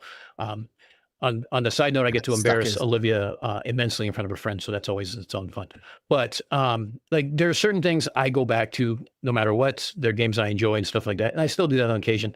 But with the channel, I find myself doing stuff late, stuff less. And I've come to realize that I need to find, I just figured out as I turned 50 that work and life balance. Now I need to say work, life, channel, and fun balance and find somewhere in between all that stuff. So there may be weekends where there's no live stream because I'm out screwing around, going climbing, doing something else. Or there might be stuff where I'm doing multiple live streams in a week because I have stuff to talk about. So So here's Jaren's things. I'll go ahead and read it real quick. Oh shit, there's no real quick about this. Later, haters. The end of an era. No more unplugged. No more fact down. No more back it up. No more Jarenism live. Today is a sad day. February 14, 2026. 11 years since I made and uploaded my first video in February of 2015. After much kicking and screaming by me, it is time to accept the inevitable. After a lot of thought, I'm going to step back a bit. First off, thank you to everyone who's followed the journey on both sides, whether you agreed with me, disagreed, supported, challenged, debated, hated me, or even just watched from the sidelines. You were part of the chapter of my life, and I appreciate it. Well said. I've come a long way, and what matters most to me is that I'm out of the cult, mostly intact, and that I'm not teaching my son the fantasy that is flat Earth. I'm not done for good, but for now. Real life is calling. I never thought that being honest would require me to leave YouTube, but I had no idea how awful the group I used to be part of truly was. I hope every single flat earther gets wise to the impossibility of their worldview. It will never be flat, and that is a fact. No matter how many times you attack my name, my character, or anything about me, your world will never be flat. We got it all wrong. I tried to help you, and instead you called me Judas, apostate, sellout, and continued listening to those who lie to you because they also feed your belief. I've got 2 custom pinball machines that were purchased and need to be built for a golf driving range, and I'm starting a new job next week. So my time for content is about to become very limited. You won't be seeing me live streams for a while, if any. Maybe a spontaneous one here or there, but when I do come back in a more consistent way, expect a return to my roots. Back to the days of produced videos, not nightly ones, or nightly lives. I will have a new series coming, and the first video will be dropped on March 1st for channel members, and on the 3rd for everyone else. You can become a member here. So I'll be working behind the scenes and releasing videos, but I no longer will see you all in the chats anymore. If you ever need me, Telegram is the best. To the Flat Earth community, thank you for your support you gave me for all those years. And as long as I was saying what you wanted to hear. The moment I stopped, it was as if you never knew me. So thank you for showing me who you really were when I changed my mind. Dave Lies hasn't talked to me in 14 months because I told the truth, filmed the truth, and revealed the truth to my audience. How silly of me to think any of you were after the truth. What then did me telling the truth result in? Being blocked by so-called truthers and friends. And he talks about phone calls and messages to his wife, messages to himself, garbage opinions, and all your Christ-like comments. Yeah, that's bullshit. The songs wishing harm on me and my family, shared by friends like Conspiracy Music Guru, who will share private videos of you in YouTube chats if your opinion changes. I guess he's specifically saying, who wants private videos of Jaren that I was sent anonymously because he changed his mind? He's not human and deserves zero respect because he no longer shares the same beliefs we do. Great. That's about it. I mean, not for nothing. That post needs its own like 3-part stream series. Yeah. It is fucking long. But holy shit, this is still going. Brutal. Yeah. Oh. I was scrolling through while you were reading and I'm like, yeah, if you're gonna go, like, just leave it all on the fucking table. This is scorched earth. Like, and you know what, Jared? All out on the Good field. on you. Good on you always. And I know a lot of people have mixed opinions / feelings when it comes to Jared, and that's totally fine. Get it? I know Reds will. I don't know if that's changed over the 6 months, but it's Reds. Like, he ain't fucking budging, which is totally cool. I love Red and understand and respect his position totally. I don't share it, but I get it. But this is a guy who for over or at least a decade, like, had all of his eggs in one basket and like fought and debated and all the flatty thing, blah, blah, blah. Had an experience, which is weird for flat earthers, had an experience that absolutely shattered that illusion and that worldview. And he saw the truth. He calls out Toon and McKeegan in the post for sort of waking him up properly. And like, everyone was waiting after TFC, like, what's he going to do? What's going to happen? And like, he flipped. Like, he didn't flip for money or anything else. If that was the case, he would not have played away at that shit for another year and a bit, watching his sub numbers dwindle, watching his revenue dwindle. Like, he kept going, and somebody who is not on the level wouldn't bother. They do what Shithead did with his Earth Climate channel and try to grift and scam, and but that didn't happen. Jared was giving money away at different points. Yeah. Like, you don't become a millionaire by writing a bunch of but like, that post is just like, here's everything that's since this happened, like all of it, and it's a laundry list of disingenuousness and horribleness from the people that really used to point to him as a fucking hero. And General will be the first one to tell you he's not a hero. He's not even the hero of his own story. But yeah, fuck, man, that is a long post. There's a lot to unpack. There. You don't even have to unpack it. He's unpacked everything. Yeah. It's a lot to read. And I'd suggest take that, plug it into your Chat GPT, the TLDR version of that if you time. Incidentally, in my time away, finally learned what TLDR. Had no idea. No idea. Too long, didn't read.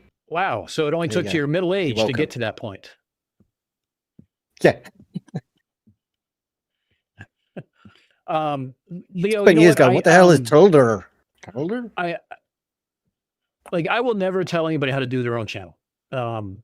Like the wrestling metaphors and the NBA Jam. I mean, those had us placed because that's what Jaren was. You know, that's who he is. You know, and he makes no apologies for it, and it fit him. I don't have that one. I'm still trying to, I guess you can say, find my niche or what my voice is. It seems that I have more dodgeball clips than anything else on my soundboard. So, but that being said, I did call out Jaren on one point on Discord on Red's channel, due to when you and I were on. And I basically said, look, you helped create some of this stuff. It'll go a long way if you maybe apologize to content creators like Ole, like people, other people who tried to help you. Because, Ole DeHauser and I friends and worked on a few things together, and great guy. And he tried to help Jaren and got treated like shit. But from what I understand, that's exactly what Jaren did. And I give him props for it. And as far as I'm concerned, Jaren is always, he's always been upfront. And I, appreciate the efforts he's been making since he got back and trying to get people to see that they're in a cult and see things like that. And it's tiring. I get where he's coming from. You get where he's coming from. And, sometimes we just have to, step away and do our own thing. As dads, Jared and I, have had, talks about our kids and stuff like that. And, I'm a native Californian. So Jared and I are from the same, relative area. We're from, we have very similar lives and stuff like that. So I appreciate what he's doing. And I probably will take that post and I will probably do a video on it or something like that, and wish him well, because he did a lot of heavy lifting in a short amount of time once he became out. He I went through some shit and dealt with some shit, and that was real life shit, and it was hard, and I stopped everything that wasn't crucial to do that, and it's still going on.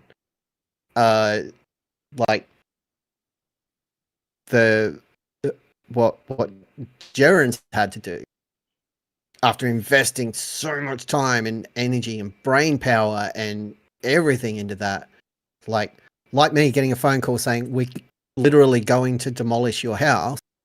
Like, his house was demolished, like obliterated, and he still had to sit there for another 4-5 days, like looking at the wreckage, trying to make sense, and then came back with everybody asking what was going on. And then for another year, he's still he's made sense of it, and he's trying to communicate that, and everybody else, no, your house is still standing. How could you leave this house?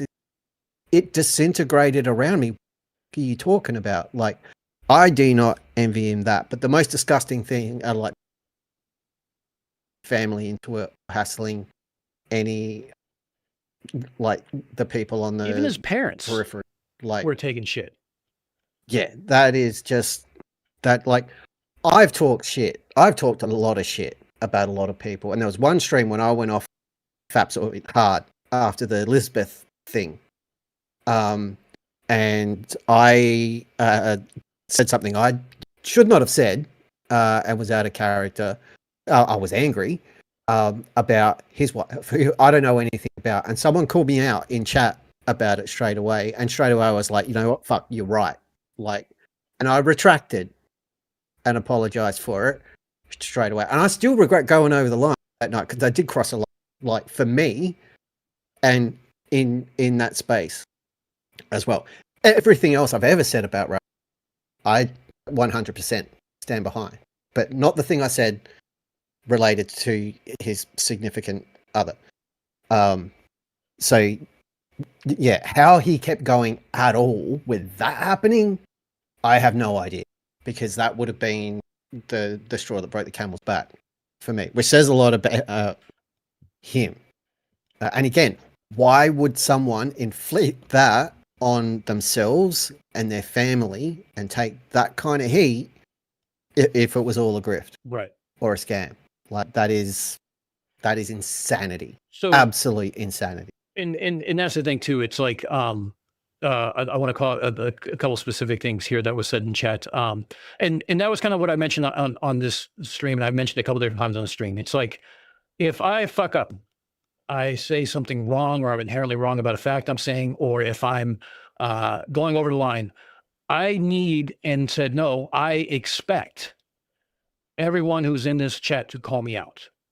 Because I was highlighting the fact that ASAP Forbes chat is all a bunch of sycophants who are like, he's a goat, he's Professor Ashton, and he knows more than everybody else kind of mentality. It's like, no, if I go overboard, if I cross a line like you, if I say something that is wrong, I expect to be corrected. And that is something I expect from this community from day one, and I have been, and I appreciate that every time. My first ever video, I was wrong about King Nico ripping off Dubé's video. And like, you can't get, like, first cab off the rank. And Cats, like, straight away was like, actually, whoever you are, you little fucking wrong ass gnome, pull your head in, because Cats is really mean person. He's a disgrace. None of that is true. Cats is fucking amazing. No, Cats is a good guy. But put me in the line. And then, like, I corrected, and then it was still wrong, and then it turned into a trilogy. King Nico videos, because I kept fucking it up and going off. I remember that. And I've been there. The rest, as they say, is history. But all of that led to where King Nico was on board, weirdly. So the Portable sends a message that says, what a weird fucking thing it is. So the Portable says, I messaged Aaron immediately after TFE, congratulated him on leaving Flat Earth and finding his truth. He messaged me back, was polite and articulate, and we have messaged often since. That's great to hear. See, that's the kind of support that I expect from, this community as a whole. And, and I'm sure he greatly appreciated that. Whale Penny says, I remembered in January, he owed me $25, I'm guessing from a stream event that he did where he was giving away money, and asked him to donate to a local pit bull rescue. Within a couple hours, he provided the receipt of the donation. That shows character and follow through. Yes, absolutely. Leo said, I support him for a bit, but I see where he is coming from and has to go. Yeah, I mean, absolutely. Jaren is and was a truther, according to Deplorable. When he found the truth, he changed his mind. I hope we all can be the same. Absolutely. I agree. Like or dislike Jaren, he has said himself, he's always honest and sometimes right. That tagline has worked for him since day one, and it's great for him to do that. I'm glad it became true. By the way, for anyone joining late and hearing this, it sounds like we're doing an he's not dead. No, not dead. He's fine. Not dead, just leaving. he's just stepping back. Just so that's clear. This is how rumors start. And, no, we're none of not. that No, he's happened. not dead. It's just, I'm sorry to see him leave. We were supposed to work on some stuff together, and I'm disappointed I won't get a chance to do that with him now because it would have given me a chance to get a little more visibility. But at the same time, he's just a nice guy to work with. I mean, our conversations have always been just spot on, very honest, very upfront and stuff like that. And whether we're talking about growing up in California, talking about kids, talking about the truth movement and the conspiracies and stuff like that, it's always been an entertaining conversation with him, and I always appreciate it. So at least one-on-one, I've never had a problem. As you would know, a lot of the communication you have with other steers back to the topic at hand. Either it's very short, sharp, and shiny because you're just trying to schedule something and align things, or it's like, did you see what Fapsoid said, or have you seen this Wits bit, or Wits at the Platypus, or whoever. And I haven't opened Telegram for a long time. That's how I'm chatting with Darren. And I would get random, we don't know each other. I've never met Darren. I've never met anyone really.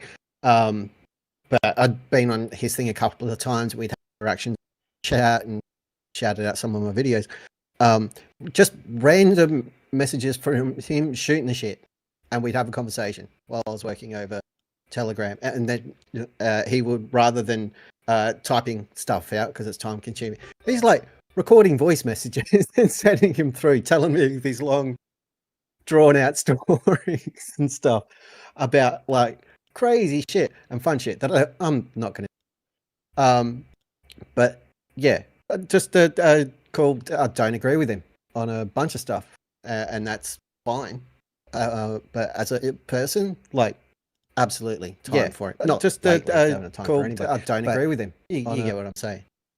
Just super cool. Nothing to do with or any of that crap. Just random bullshit. Same way we do, and same way I do it with Mike and other people. It was really cool.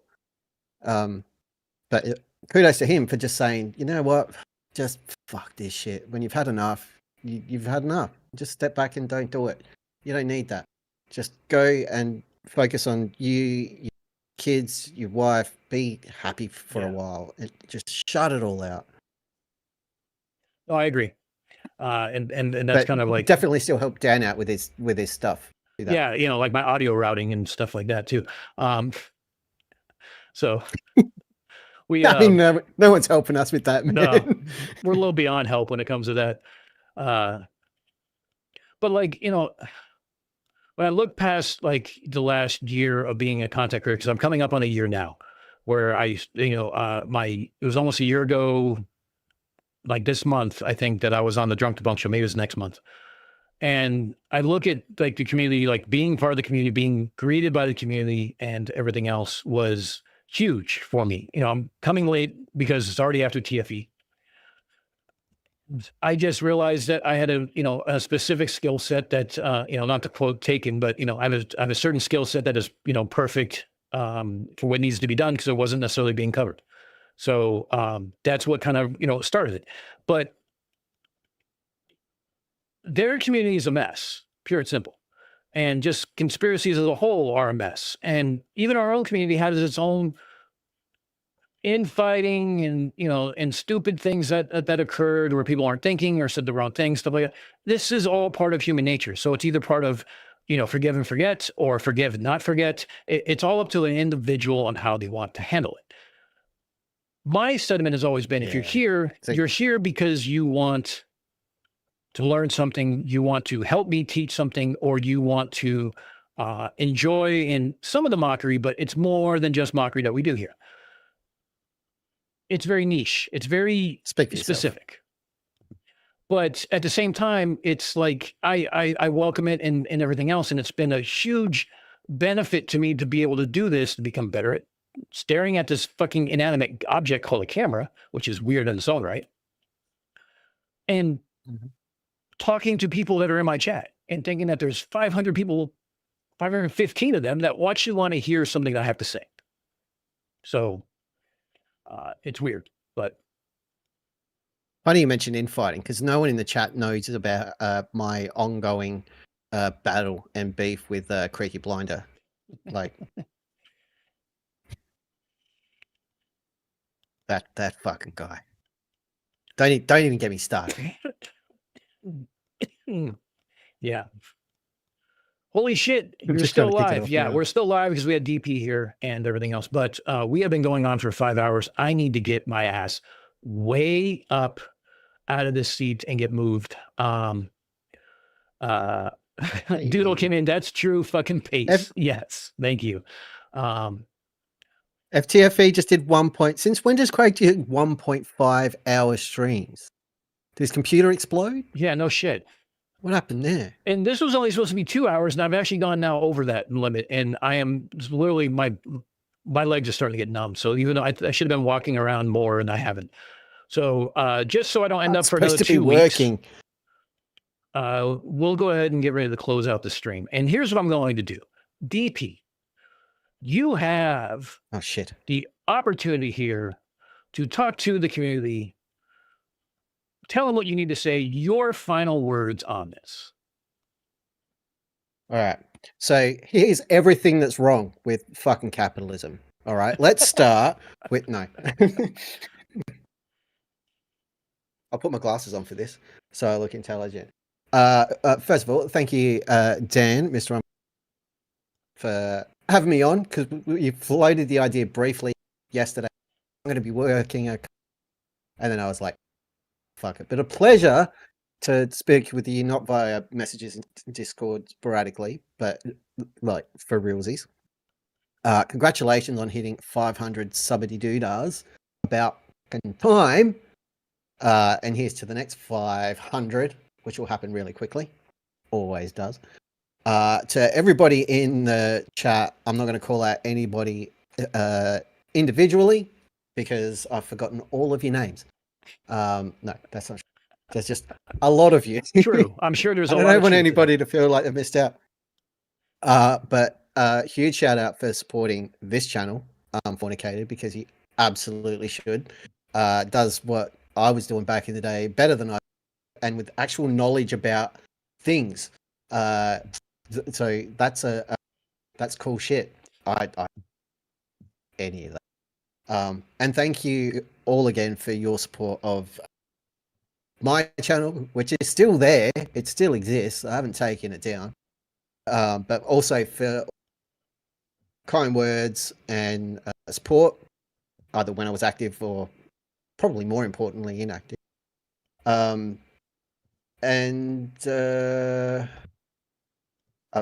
lost my train of thought. It's at this point I'd usually hit a button on the stream deck and have a stupid cartoon version of Derp pop up and shoot Jesus across the screen or something. I can't do it here.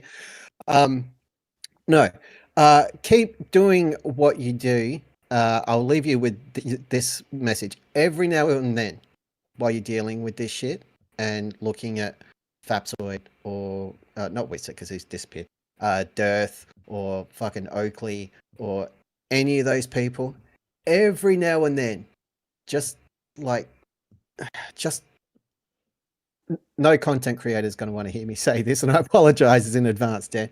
Every now and then when you watch, have that moment where you're just like, oh, for fuck's sake, just close it, shut it down, put your phone down or your laptop or your computer or something, and just fucking walk away and don't think about it. Take a day off or just step back and reset. You need to do that shit. Do not live in this stuff. I guarantee you, they're still going to be there when you come back, and they're still going to be dumb as fuck. But just for your own sanity, just take a breather every now and then. Do what we tell them to do. Go outside and touch some grass or ass. Up to you. With ass only with consent. And for fuck shits and giggles, ask the grass for you. Play it safe. But thank you to all of you for having me and let me ruin Dan's poor stream. and keep them up. Look, you carried it and for me. Having a laugh, because laughs are fun. And I will be seeing you all around the trap. And stay tuned for space engineering shenanigans, because it's going to be a complete and total clusterfuck. Well, yeah, especially once alcohol starts flowing too, because then you never know what the hell is going to go on from there. There's some news. I've stopped drinking. Wow. Don't you make the rest of us look bad. Thank you. 0% alcohol beer sporadically. I have a whole can of my Matsos alcoholic ginger beer in my fridge that is still just sitting there untouched. Well, you always mail it to me. I'll drink it for you. Yeah. So, right. yes, No, wise that was words planned. from our missing in action sage who is back here in DP. I like to iterate, again, I appreciate you guys all being here. Whether you showed up for 5 minutes or showed up for the entire 5 hours, I appreciate it. You guys are the best community to be part of. And I appreciate all the super chats. I appreciate all the memberships. I appreciate just people being here and chatting. We'll do another stream soon. I'm off tomorrow, so maybe we'll do one tomorrow. We'll go over some of the artillery and do a case study. Maybe do a little character assassination. I don't know. It depends on how I'm feeling. But the good news is that I'm medically cleared to be petty again. So that's the best news I've gotten so far. So with that being said, I hope you guys all enjoy your weekend. I absolutely wish you the best. Thank you again for all the support and for being here. And as always, as we like to say here, stay uncensored, stay unapologetic, and stay unfornicated. All right, guys.